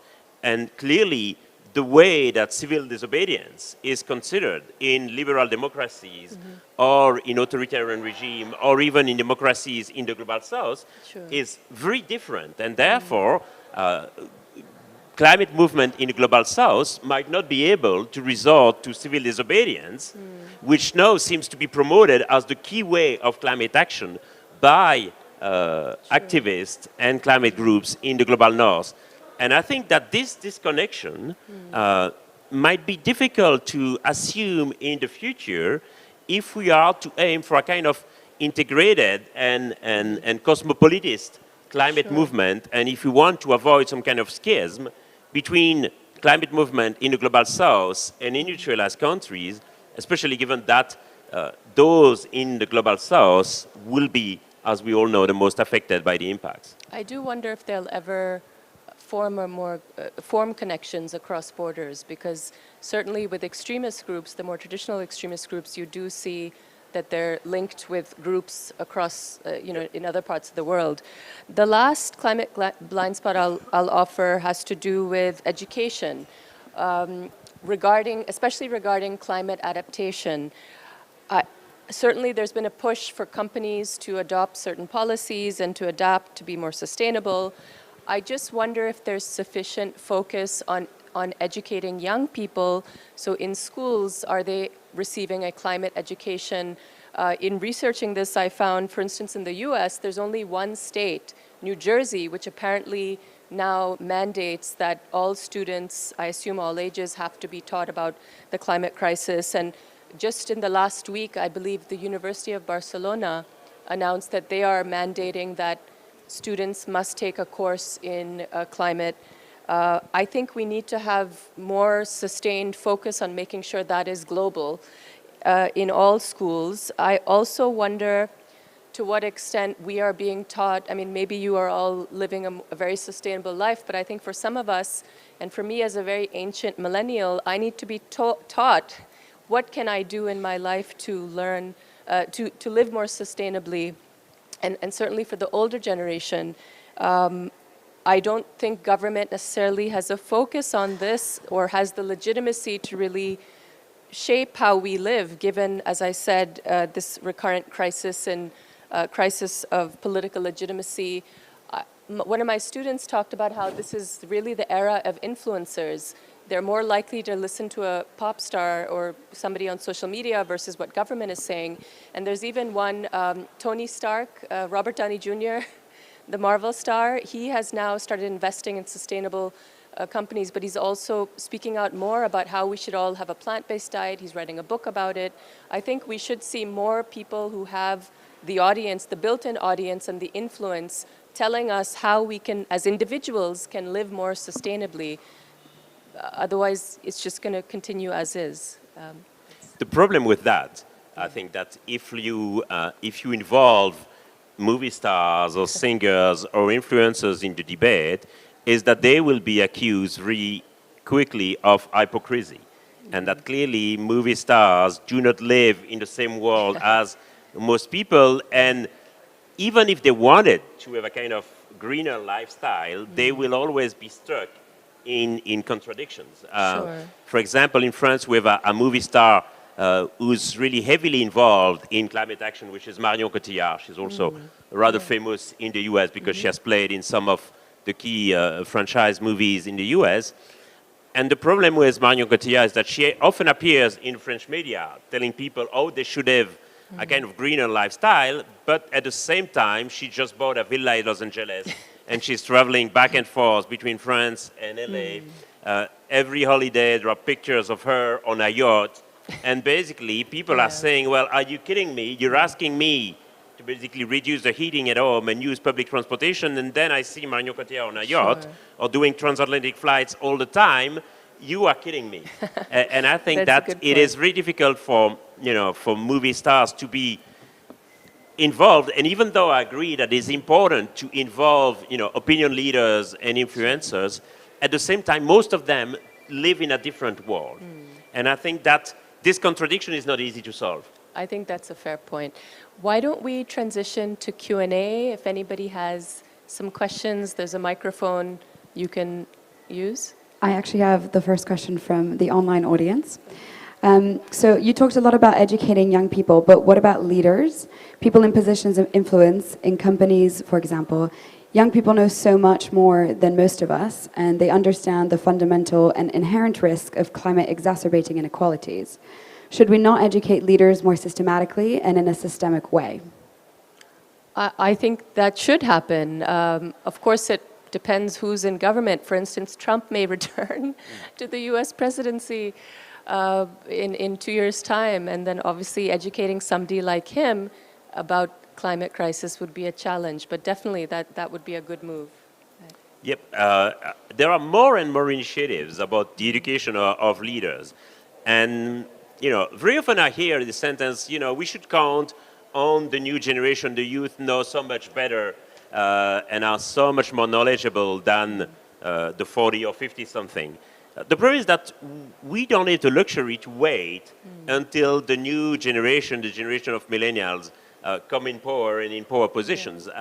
By that time, it will be too late to some extent, given the urgency we're facing at the moment. And therefore, it is also essential to educate the old and to educate the current leaders. The good news about that is that some parliaments are taking the initiative. For example, in France, the MPs and all cabinet officials will receive training on climate change.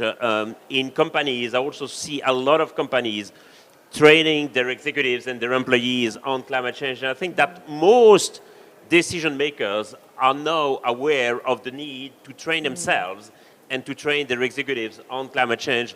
But this continuous education is really key, and we should not focus only on primary and secondary education, but also, I would say, on education of the old people.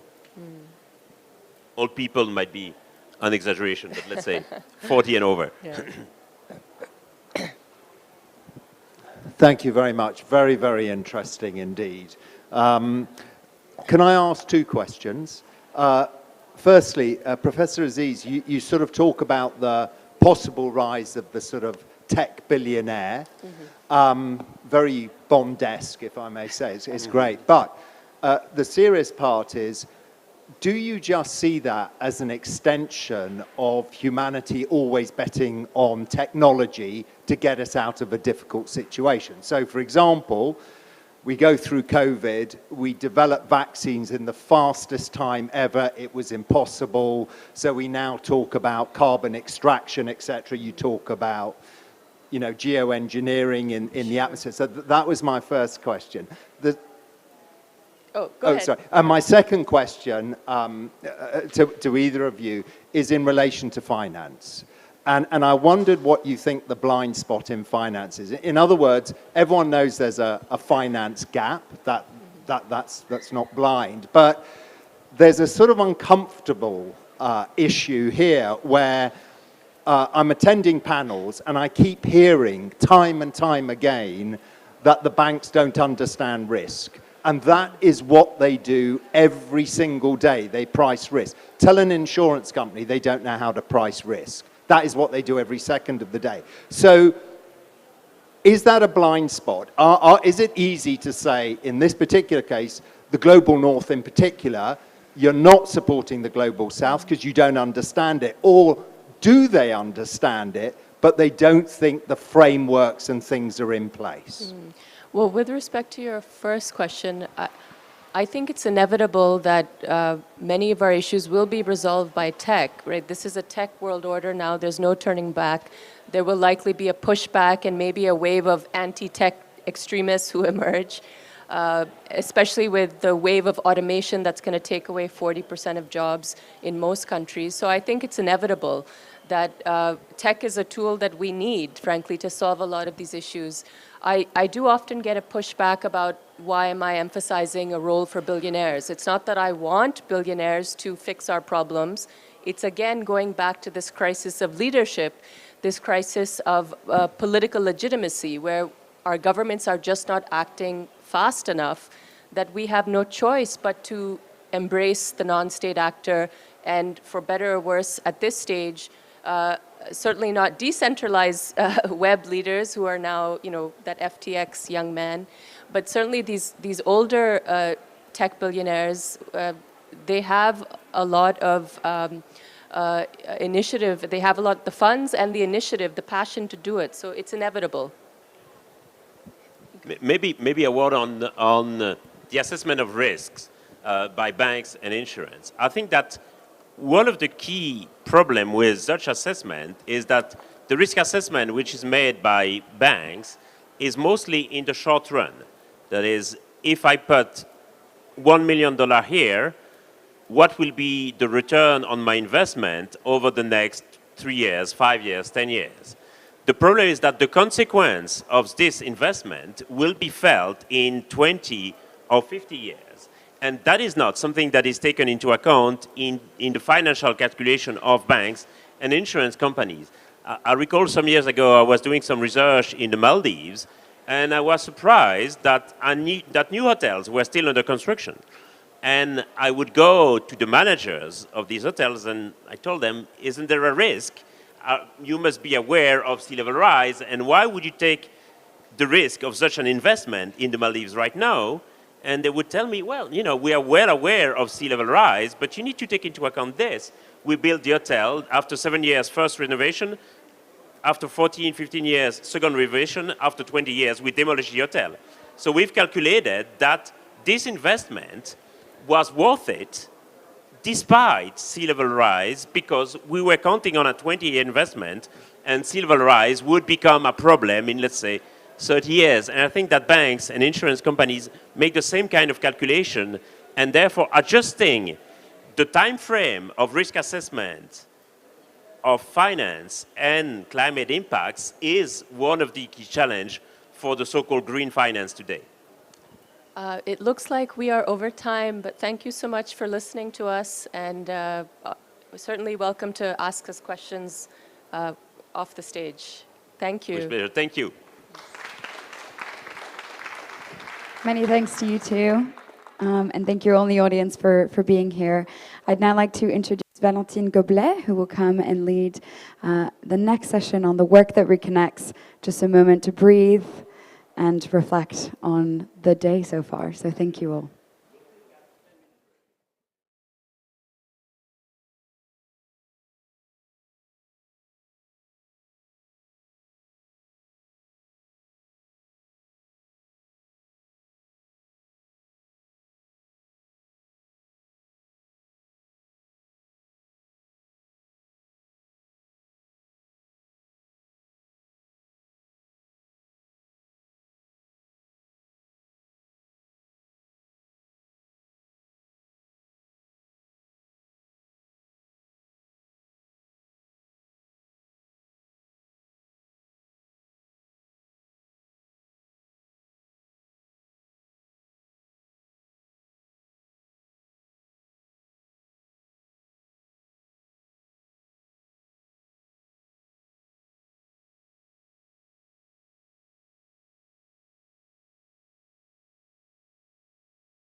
I decided to introduce gender in 2001.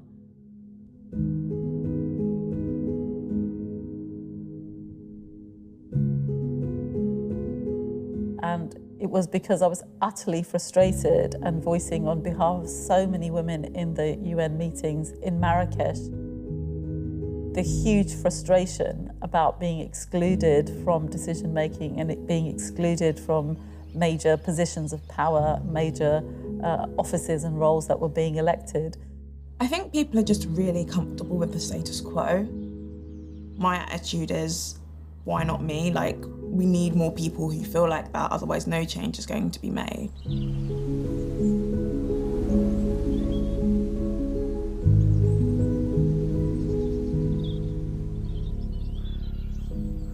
I'm a first-year PhD student at Cambridge University, looking at the application of AI to climate change issues. Specifically, I'm using acoustics, machine learning, and Indigenous knowledge in regards to forest conservation.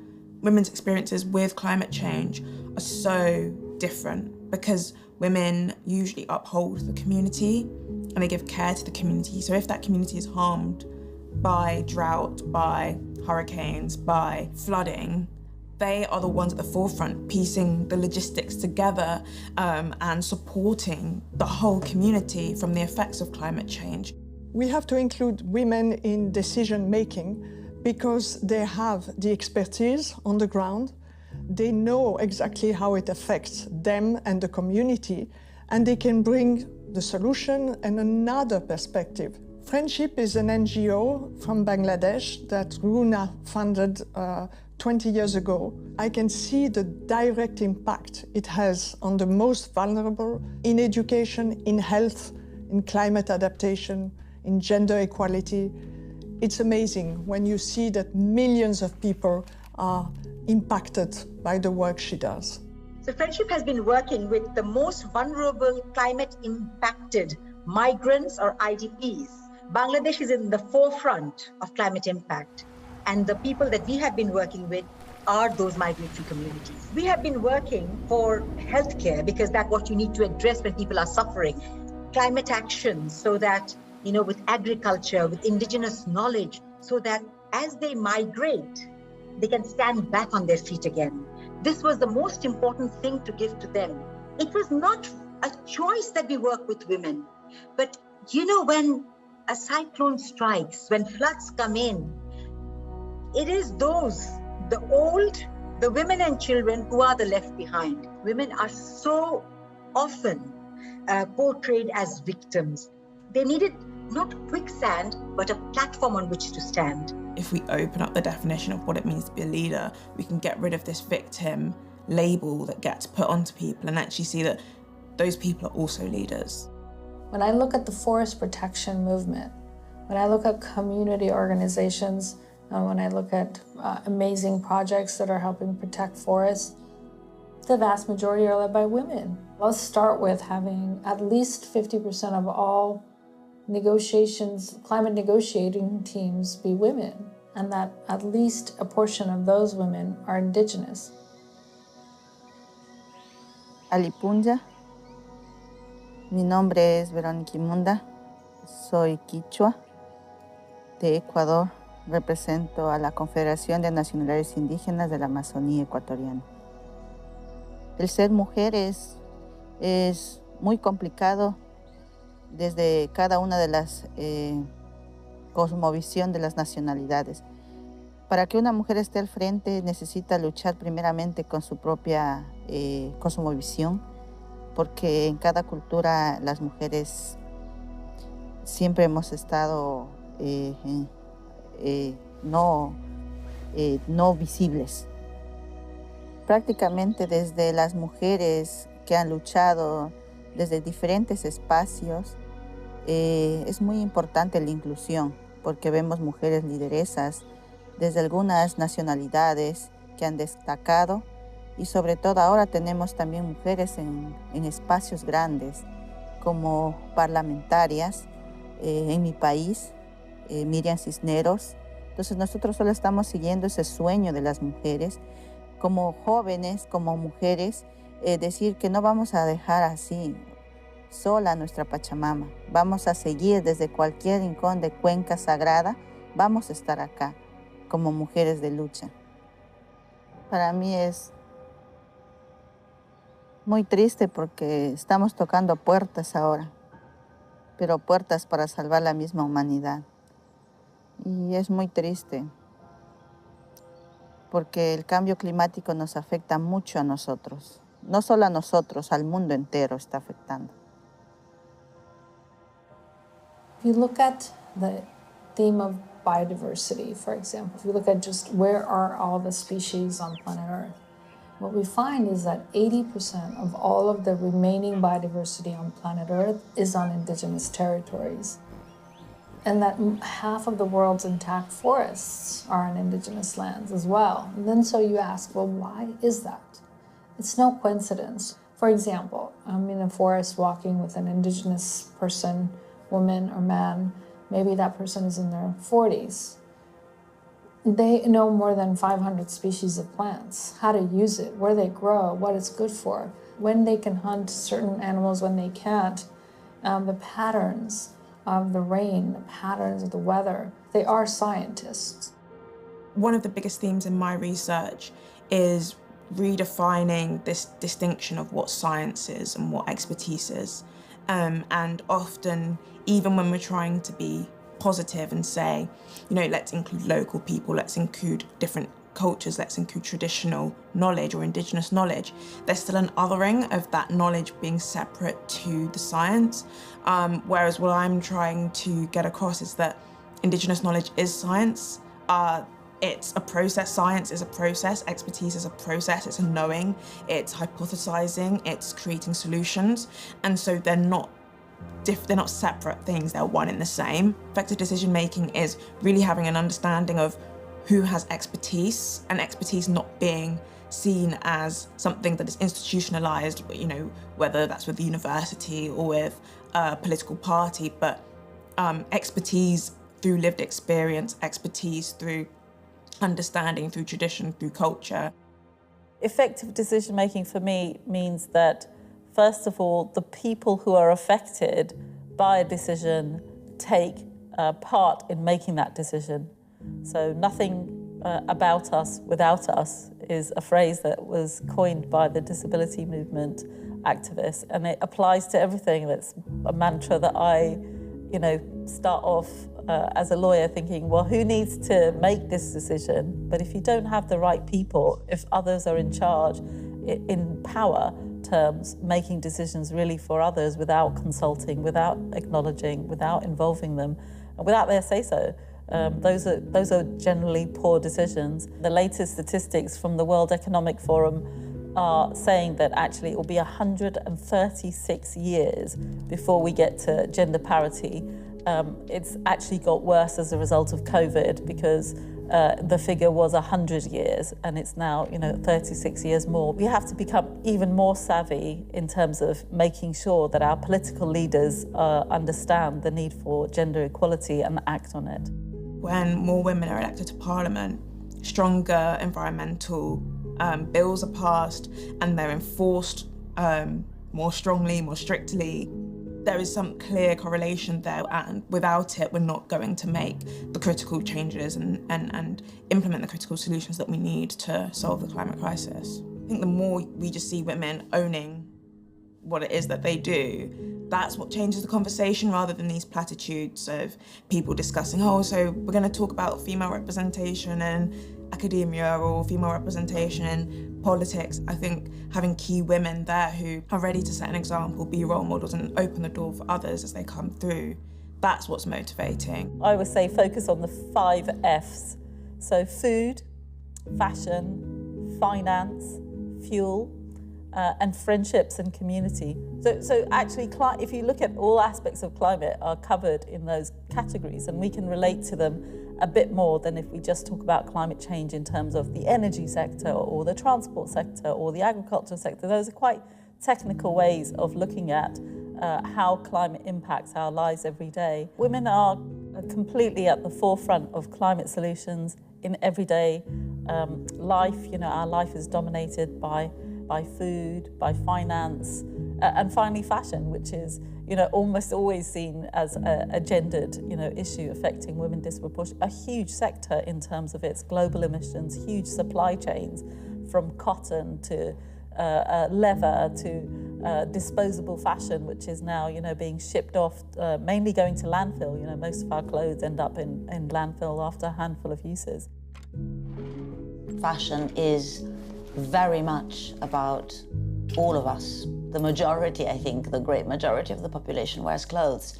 And this is an industry with huge ramifications, both socially and environmentally. This is an industry that is primarily bought by women. It is an industry that starts from female hand. When we look at its history, it's an industry that's been hijacked from us and turned from industriousness and dignity into growth for growth's sake and exploitation of us first. That we believe in a fashion industry that restores and conserves the environment and values people over profit and growth. So the importance that fashion has in redressing this balance, this imbalance, is vital, particularly for generations to come. Women can also be solutions in these sectors. They can drive the demand, and as they take their positions, you know, as designers, as titans of industry, as women in finance, they can become more conscious and instill change in their own sectors that they know from their own familiar life, from their lived experiences, matter a lot. I don't think the connections have been made as strongly as they need to be in the minds of, you know, everyone that operates in the finance sector, that gender equality is really good for planetary health. The more we push gender equality in finance, the more we're going to get the kind of rapid acceleration of attention to ecological challenges and finance really doing its bit to restore planetary security. The way we're running things today just isn't sustainable. We really cannot fix those things without fixing finance. And part of the answer to that is actually having gender-balanced decision-making at every layer and in every part of the finance community. You know, this isn't a fight that can only be fought by women. It absolutely needs to be men and women coming together, both to ensure we have gender-balanced leadership across the world in all the key settings, but particularly in the settings that matter for the climate. In a word, it's JEDI, justice, equality, diversity and inclusion, are the solutions to climate by acting on inequalities, by protecting the vulnerable, by protecting the planet, as well as communities who are currently not, you know, participating and not being heard. That's how you solve the climate crisis, which is basically a crisis of governance and of deficits in protecting and supporting the full range of people on the planet. At COP26, we saw over 100 Amazonian indigenous leaders were there, and there were people from all over the world who were indigenous. The oil industry had over 500 lobbyists there. A lot of the indigenous women didn't actually have access to come inside the summit. They were in the streets, they were in the forums, outside. So there were commitments made to indigenous people at COP. Several billions were pledged to support indigenous peoples. We haven't seen that money yet, and so we're going to be looking for that and holding those who made those commitments to task for delivering on those commitments. We're basically a few years, at most 10, but as little as 3 years away from what scientists call a tipping point of no return, where the forest can no longer recirculate enough rain to be a rainforest and starts to become a savanna. After that threshold is crossed, over the next 50 to 70 years, we could see the loss of the majority of the Amazon rainforest.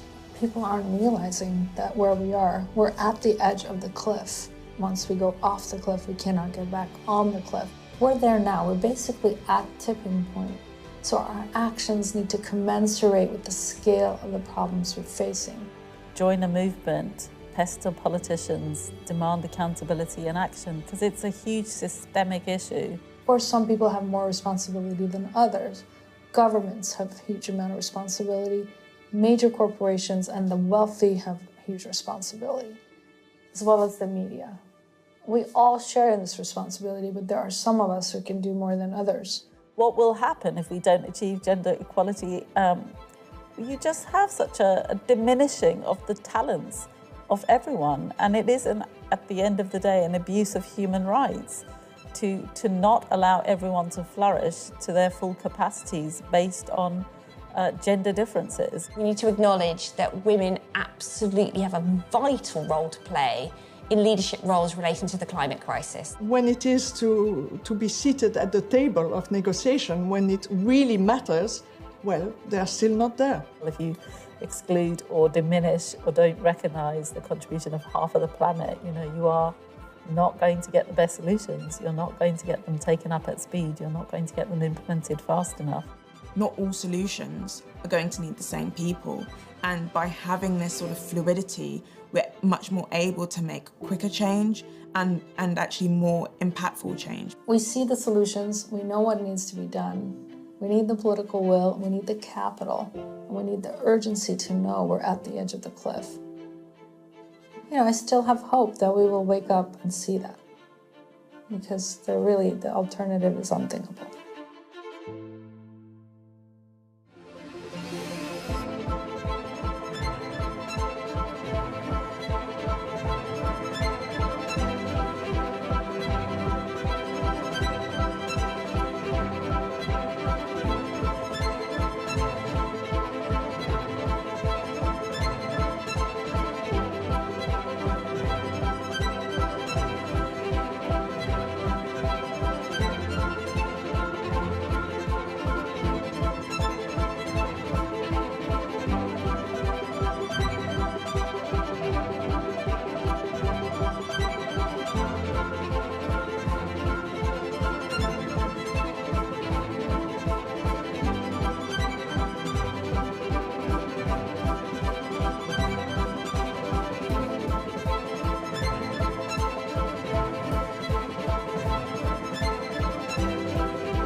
My role is normally in marine conservation, and so therefore I work normally down in the seagrasses and weeds. But about 2 years ago, the UK COP was announced as an all-male team. And when we heard about that, we thought, oh, this is terrible. But then we realized that in my work downstream, if the decisions up at the very top have not got integrity, it's going to affect all our lives and everything that we do. So we really had this urgent need to move upstream. So I'm based in Switzerland. We have spent here nearly 2 weeks at the COP delegation, trying to get more women at the high-level negotiating levels for COPs and on boards. But I have also, with me this evening, I'd like to introduce Zakira Bakshi, who is the invisible, the externality, who's not included here at COP. She's from Afghanistan, and I'd like you to introduce yourself. Thank you. Hello, everybody. Thank you so much. Thank you so much for inviting me and giving me the opportunity to speak. I'm Zakira Bakshi, but you can call me Zakira Bakshi. I'll answer. I'm a social and climate advocate from Afghanistan. I also work as global ambassador with Youth for Nature. I'm studying at Yale University in the United States, and I'm just a freshman planning to study political science, but I also have a very great penchant for astronomy and earth studies. Maybe I can do double major. Well, this may not be such an exception here, but it is a very great exception in Afghanistan. considering the current circumstances in Afghanistan, that women cannot go to school and they do not have access to education, it is such a great exception. It is a very big exception. Even my participation at COBE is an exception. I do remember the first day when I came to this place, and I had a walk and a kind of tour with one of my colleagues around the Blue Zone, and I saw people going to their communities, kind of connecting with their communities, going to their pavilions, communicating with people from their own community, from their own country, and communicating with each other, more importantly, in their own language.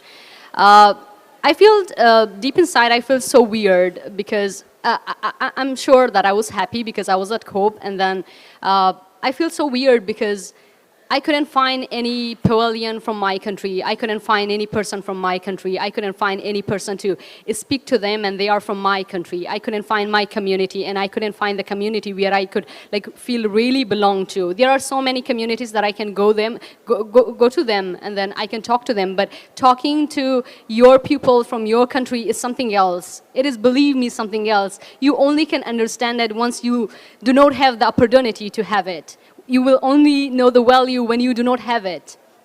So yeah, it was such a good day. I was just wandering around, but I also feel this weird thing deep inside. That day I realized that to what extent my community is underrepresented. That day I realized that to what extent my nation is underrepresented and people are underrepresented in this kind of international platforms where it is international, but it is not international.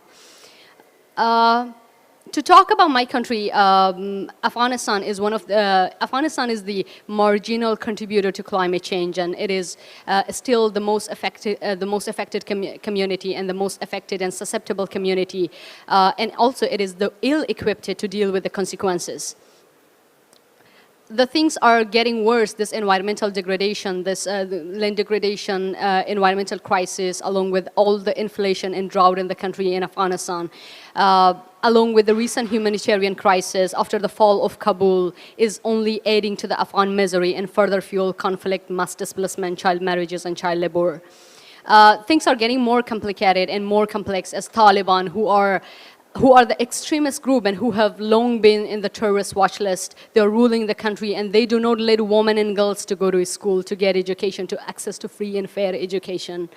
I tell this, Afghanistan in the 21st century is the only country that do not let women and girls to go to school. That is unacceptable. I say this to people, and they say that is so sad, but that is so fake. That if it was said, you could have done something, you would have done something, but you're not doing anything, and the world is still silent. We do not have any delegation here in Afghanistan, at least to speak about the climate change in the country.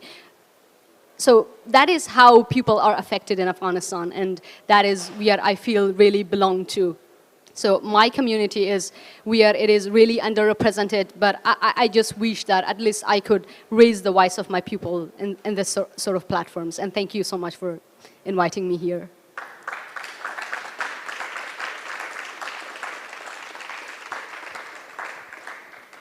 So thank you so much. It's so important to understand why this movement is so important.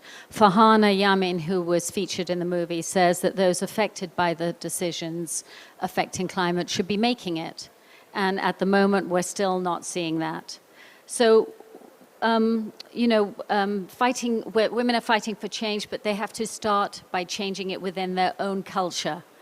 But that's very easy to say, but what I'd love to hear is how I know women are not victims, but I know that they're put in situations which put them in situations where they have no control. That doesn't make them a victim, but it makes them in a very constrained situation.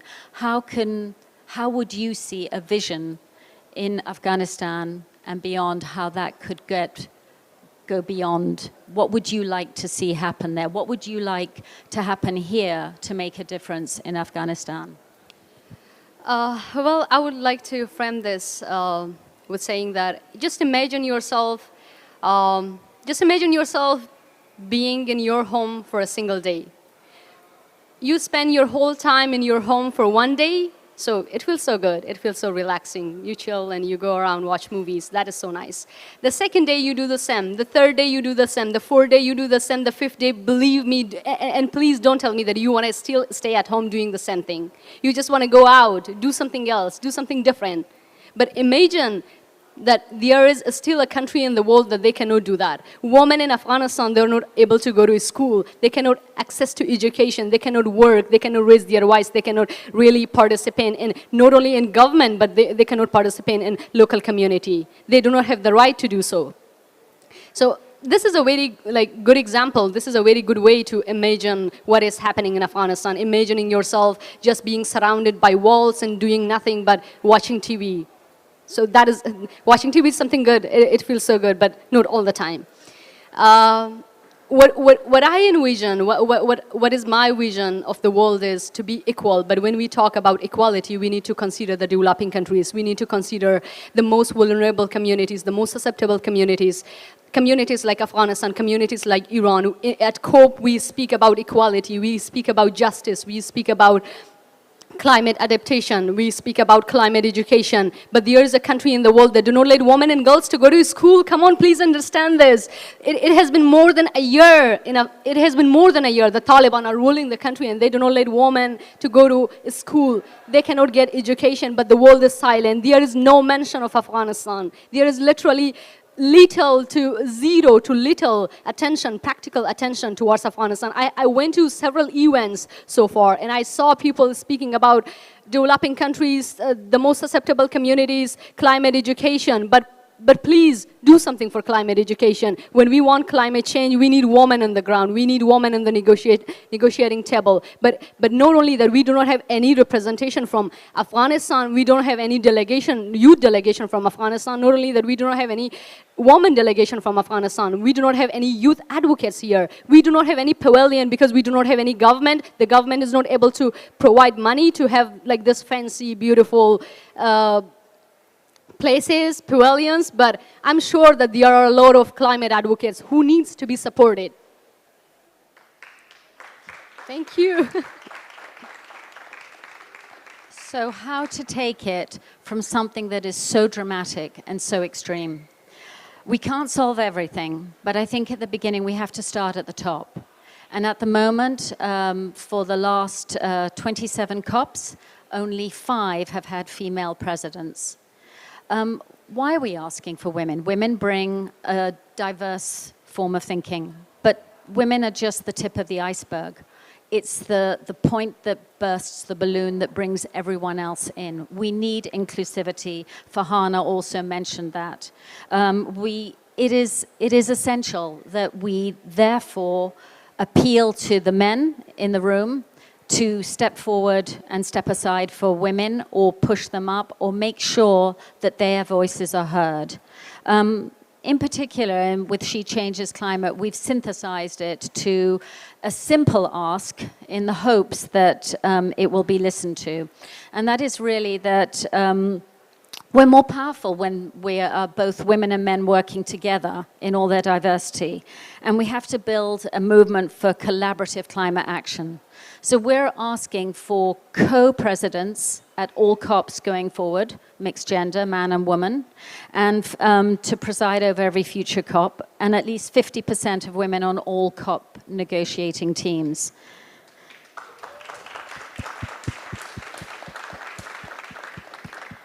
It really is the time now. We really are running out of time. In the movie that we saw, since that movie was made, which was earlier this year, the Amazon has gone from being a carbon sink to a carbon source. And that's a tipping point. We've seen when I was in March, I had to go from one side of the planet to the other, sadly. But that was at a time when both Antarctic was 30 degrees centigrade above its normal temperature. These are things that are so worrying, and we can sit there and say it's fine, but it's not. We've seen floods in Pakistan. We've seen floods in Nigeria. We're seeing more and more extremes. The feedback loops are getting stronger.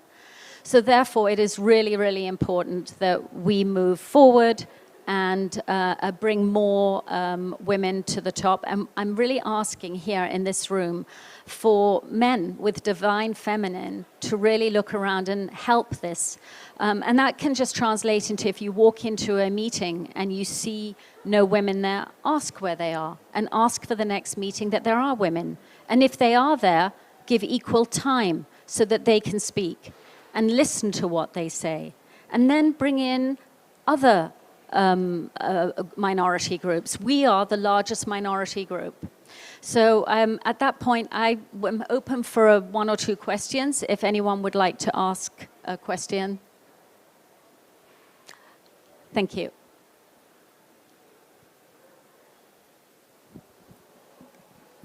Thank you very much. So my name is Abu Bakr from Morocco.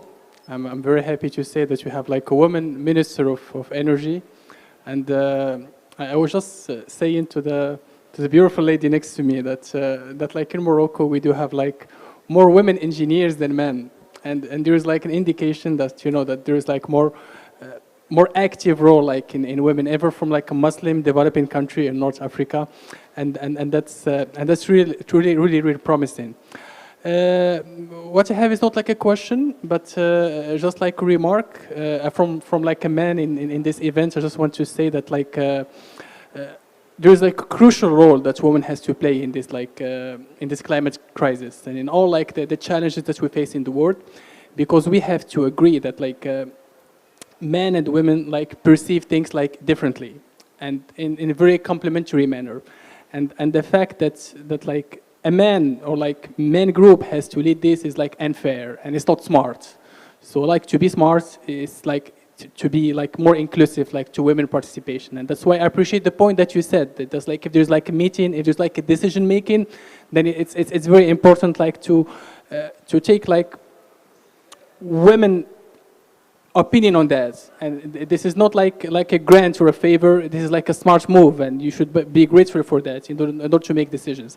And even like as a parent, like the best decisions, they are like decisions made like between like the father and the mother, negotiated, and that's why I definitely like agree on your proposal that we should have some kind of presidency. I mean, men and women, and even like in the participant number. I mean, we should be like more careful like on the ratio of participation and be like more inclusive in order like to address in a very smart and practical manner like the challenges that we have.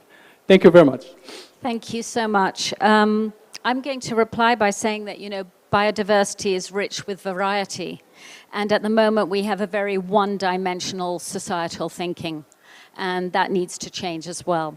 I'm afraid we're running out of time, so at the very end, I'd like to thank you, Zakira, and also Water Baron Kite Insights for this opportunity to speak. Thank you very much.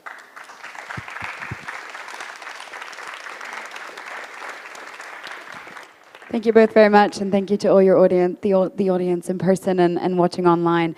We'll be back shortly in about 2 minutes for our next and final session of the day with Mary Robinson and Omnia El-Omrani on resilience, adaptation, and climate justice. So sit tight, and we'll be just back in 2 minutes. Thank you.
Fantastic lineup we have for this.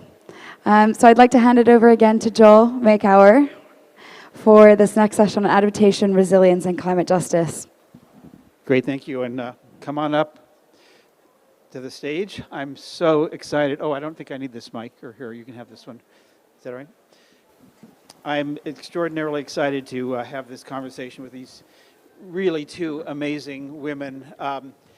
And just by way of quick introductions, we'll get into more of that. Mary Robinson is a former president of Ireland, the 7th president, I believe, and the first woman to hold that position. She's now has so many affiliations, the Elders, the B Team, more and more that that we get into, and I want to talk about a couple of those.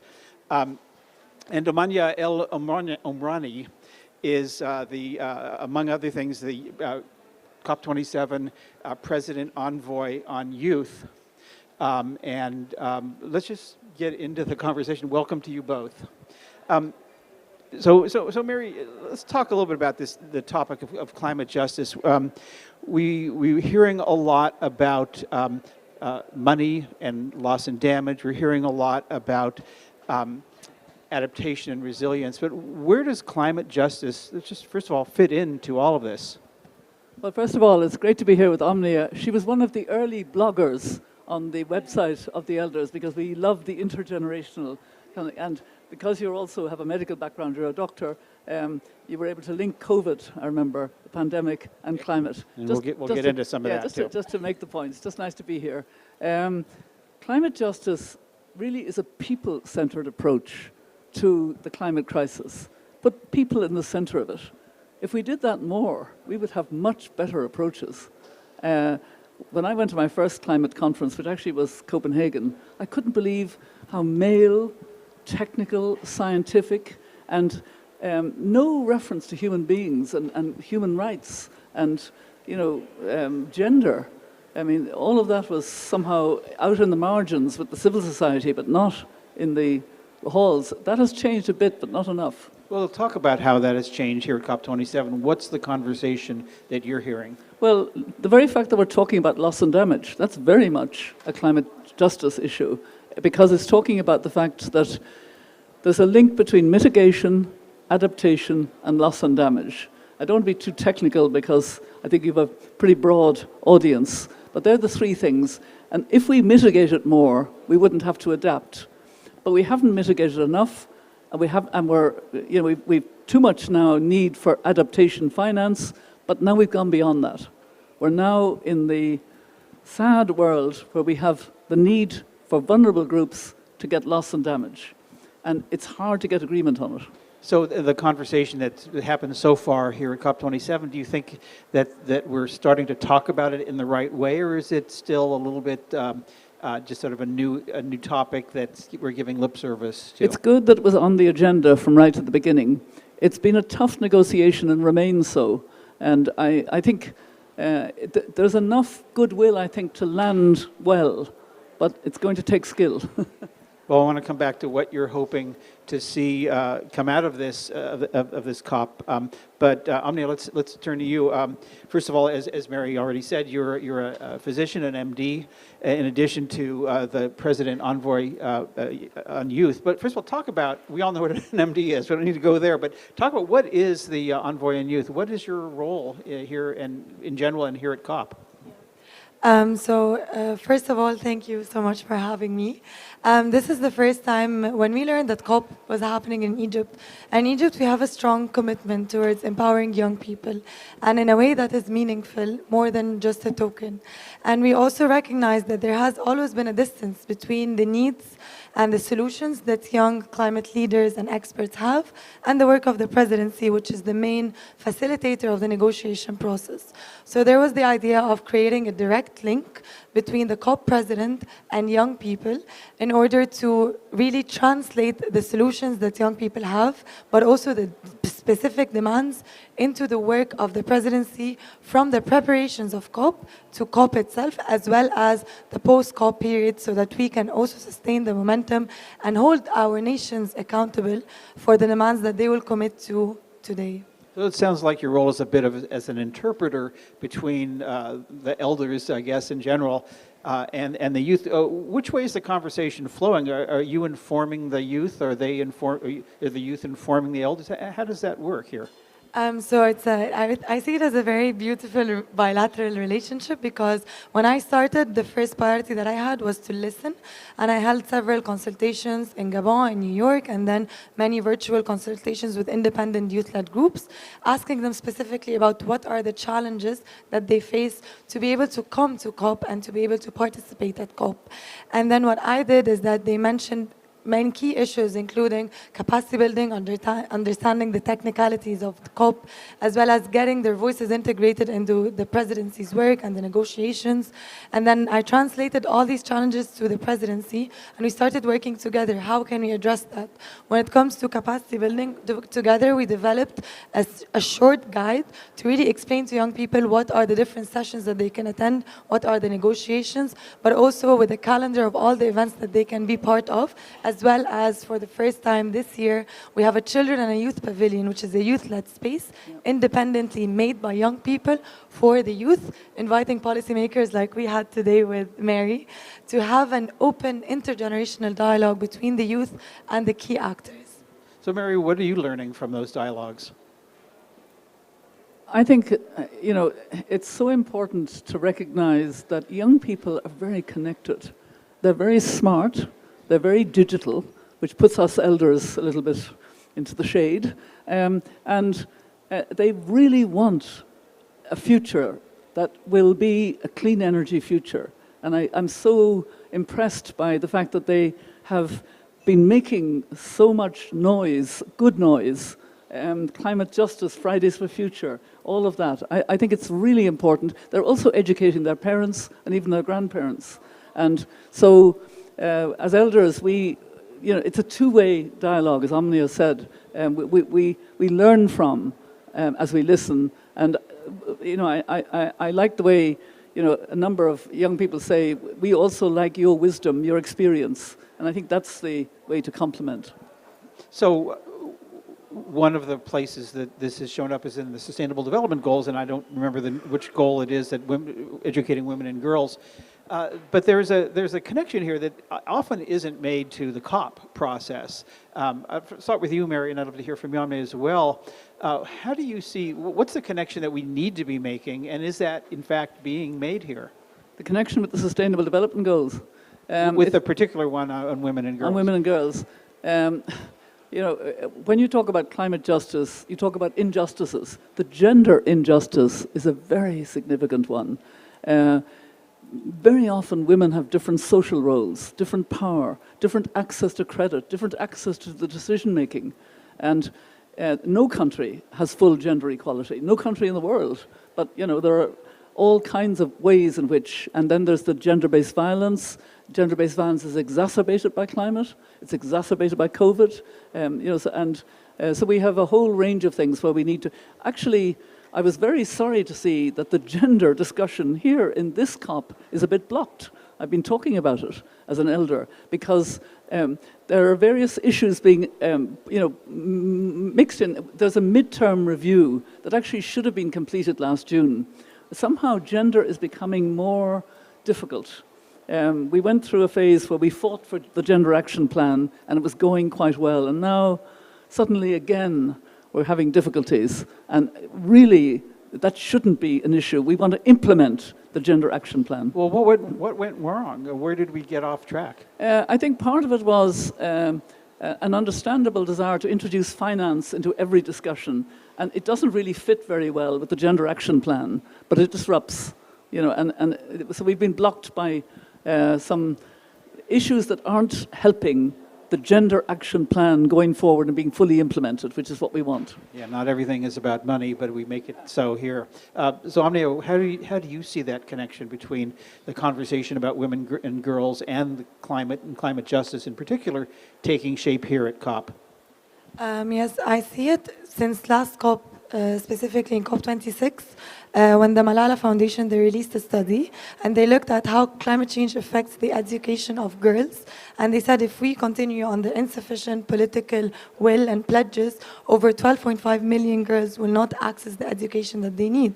And when we also look at the numbers in terms of the impacts of climate change on women and girls, we are disproportionately affected. More women are killed due to extreme weather events led by climate change. More women lose their lives due to air pollution because of indoor air pollution when we compare it to men.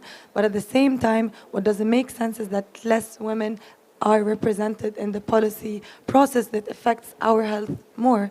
But at the same time, what's very inspiring on the youth side, and we like to walk the talk. Whenever we do a session, even at the pavilion, we have our own criteria when it comes to the number of women, the number of girls who are speaking, as well as the age. And we have a strict that if a session in the pavilion has less than 60% young speakers, it's not accepted.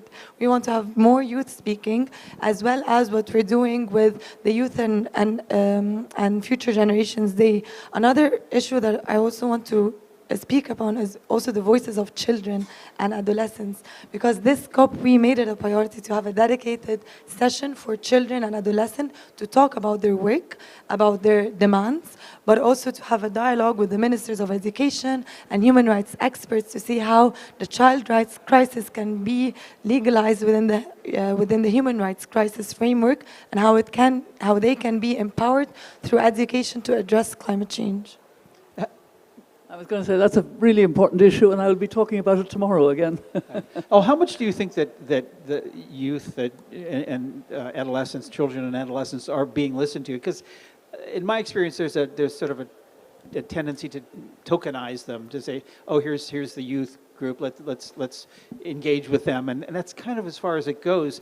Mary, are you seeing any progress in that? I'm seeing progress because the youth are not accepting that anymore. That's the great thing.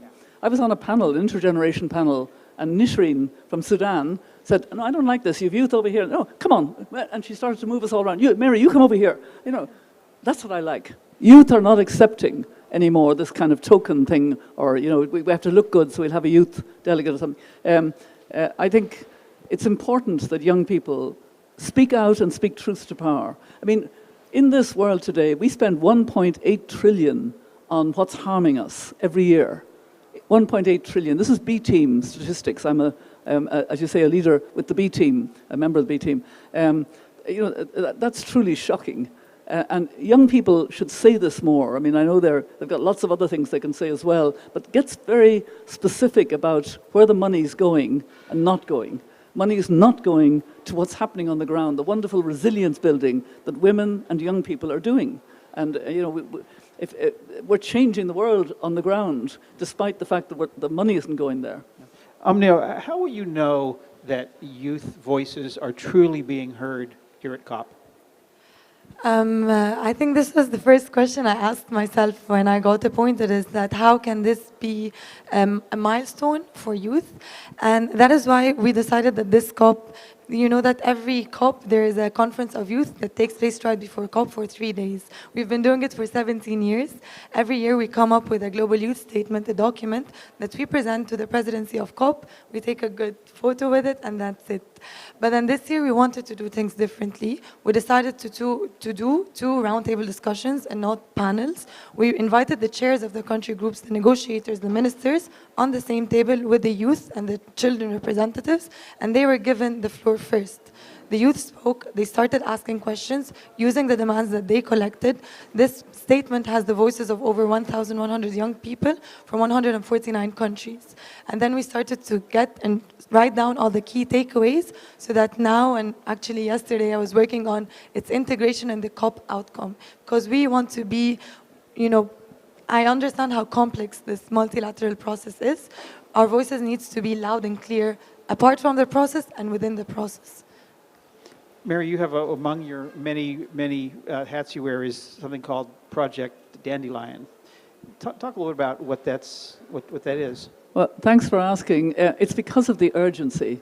We've realized we need a feminist equivalent of the moonshot. You know, the John F. Kennedy, it's impossible to put a man on the moon, and it happened in 8 years. We have 7 years from January to 2030. We have to do the impossible. We have to reduce by 45% carbon emissions. We have to regenerate the biological loss that we've had. We've got, and the extinctions, you know, we've got to get, regenerate, renew agriculture, etc. It's impossible, and we have to do it.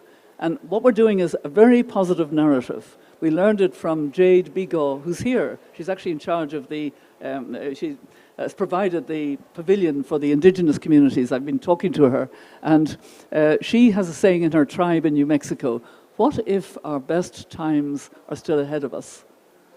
And they are, as you know, Omnia, if we can get over this hump into clean energy. But unfortunately, we're heading for our worst times. So this is going to be a women-led, but not women only, women-led, broad climate justice movement. It's going to link in the young climate activists, the business community that's on the right side of this, artists, you name it, to put the pressure where it needs to be, which is on governments to do far more, on investment to shift that 1.8 trillion and more into clean energy, the reform of the multilateral development banks. I love what 3 women are saying at the moment about that. Mia Mottley, the Prime Minister of Bermuda, Janet Yellen in the Fed, and Kristalina Georgieva. 3 powerful women. You know, if only we had powerful women in more places, the world would change. So we're going to be women-led, and we're going to put huge pressure starting in January for the next 7 years. Why the dandelion? It's the only flower that flowers on all 7 continents. It's very resilient. You can't get rid of the damn thing. And thirdly, poets write about it. And fourthly, how do you spread it? It's as easy as that. And we want this to spread. And it's light touch. It's kind of a connection between all of us who are solutions-oriented doing. We want our best times, and we're not going to head for our worst times. And it's impossible, but we're going to achieve it not in 8, but in 7 years. We're determined. Dandelions are one of the great propagators on the planet.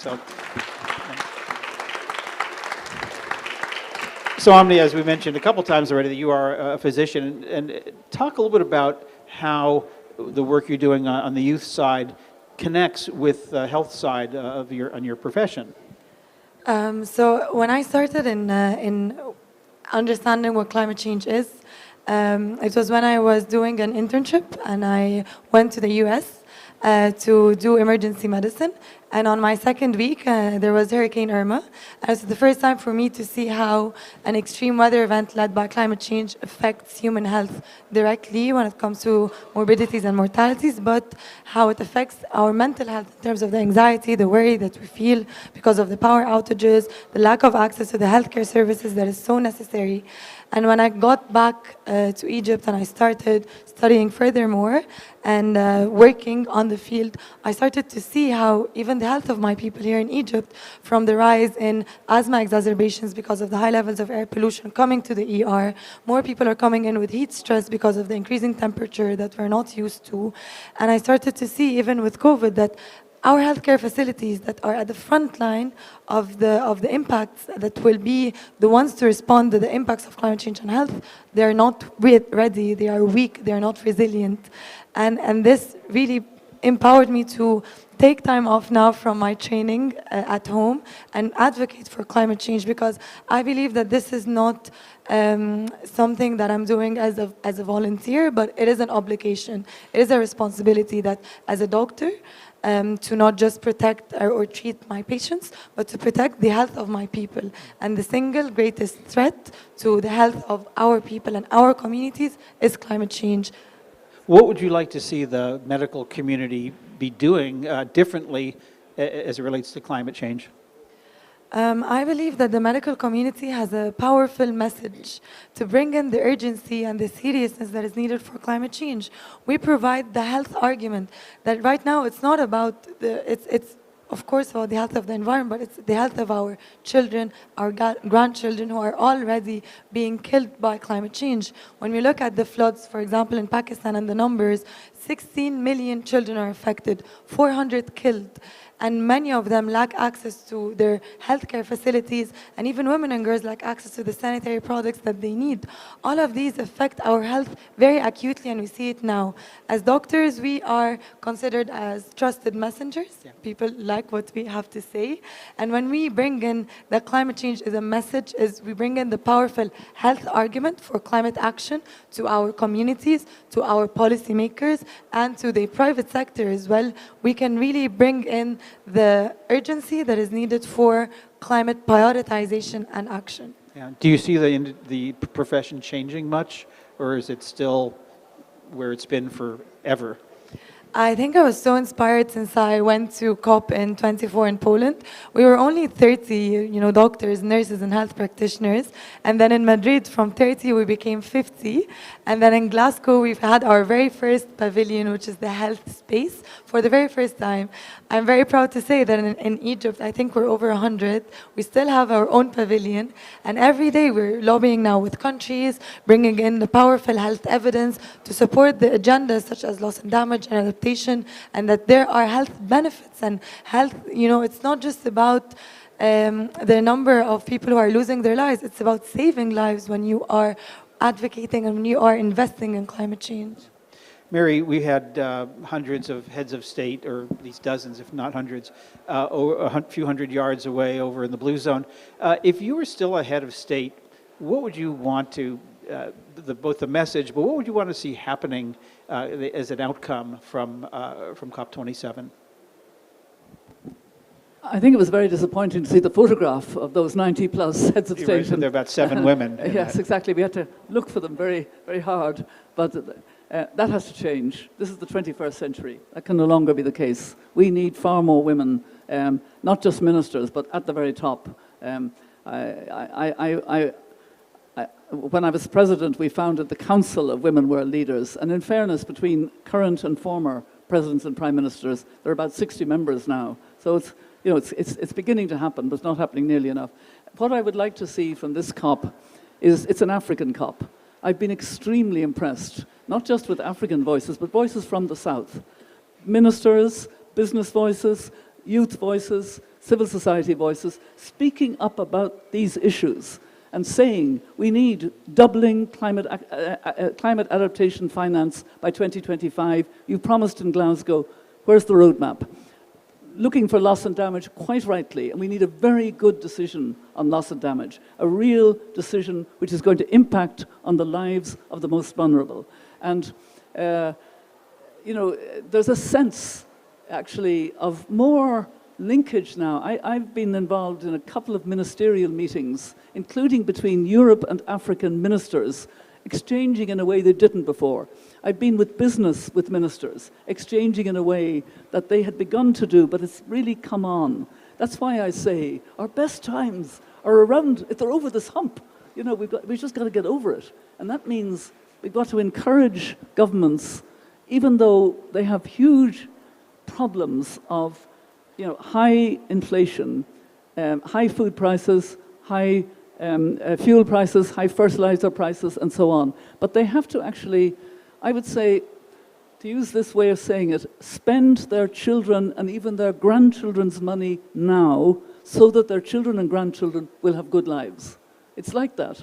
And that's why we've got to open up the coffers of the World Bank and the IMF with much, much more money. We have to get into the trillions when we add the private sector part in order to have a very rapid move to clean energy. It's not going to be easy, but it's going to be done if we can harness the cooperative energy that you see at COPs. Only it's not enough to move that needle if we don't also reduce the emissions by 45%, and if we don't change entirely the investment. That's the big one. Get out of fossil fuel, period.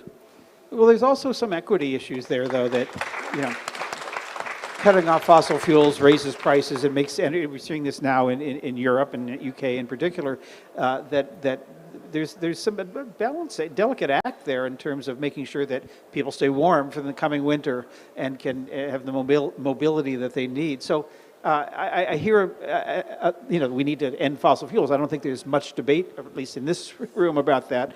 But how do we balance that with the human needs that energy provides, as you're saying? Well, I think there is the short-term shock of the terrible war by the Russian Federation on Ukraine, by Putin on Ukraine. But, the fact is, Europe had become far too dependent on Russian gas. That was a big mistake, and we're realizing that now. In the short term, yes, Europe has had to scramble to fill gaps and has to, reverse what it was, but it's heading in the right direction. And actually, the European Union is increasing its commitment to cut emissions from 55% to 57%. That's just been announced.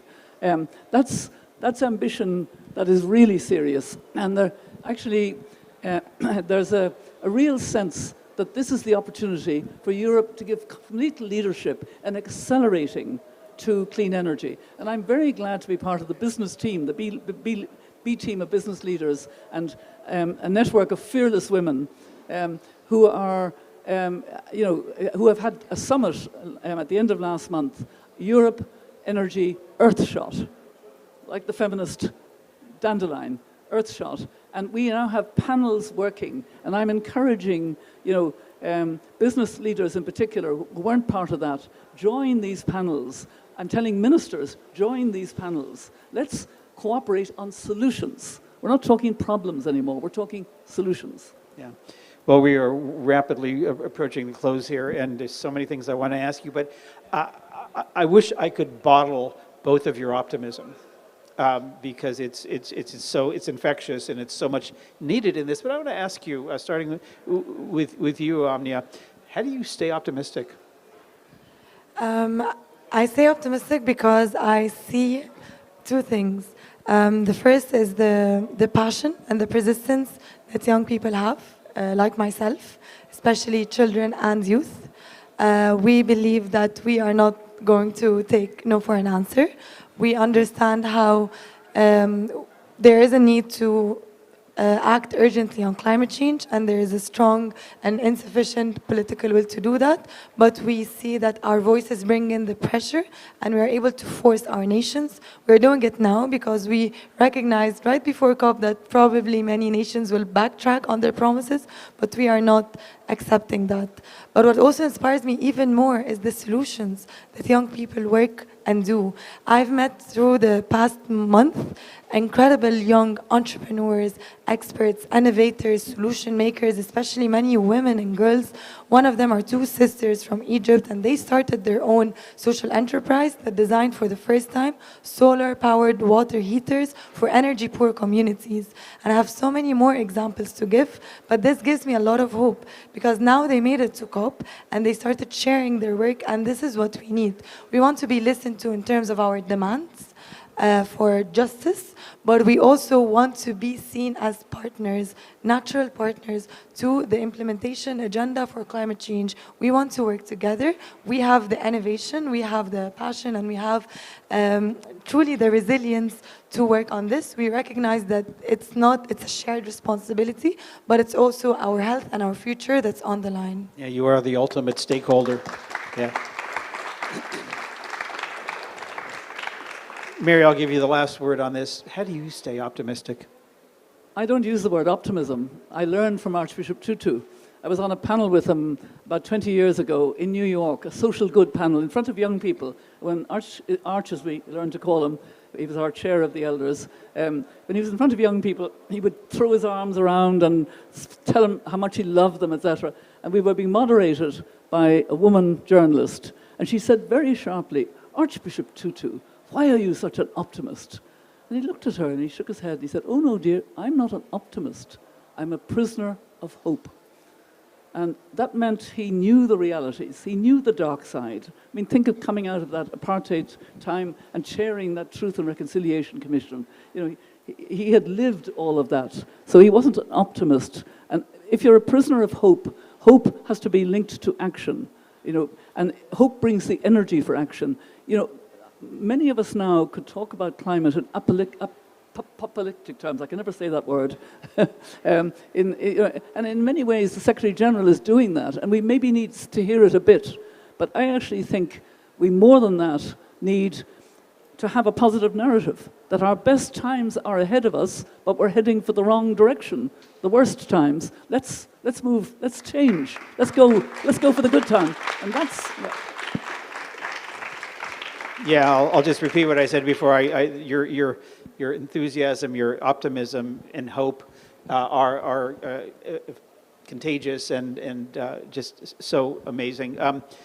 I can't thank you both enough, not just for being here and not just for spreading this to the people here, the people watching this, the people at COP, but to the world, the incredible messages that you bring and how you keep us, the rest of us, honest and hold our feet to the fire.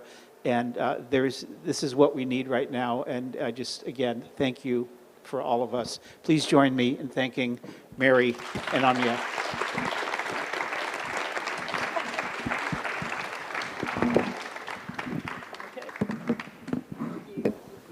Thank you to Joel, thank you to Mary, and thank you to Omnia, and thank you to all of you in person and online joining us today at the Climate Action Innovation Stage curated by Kite Insights. Please join us again tomorrow. We will be starting at 9:50. We will be hearing from the likes of Vanessa Nakate and Yeb Sano. So see you all tomorrow. Thank you so much.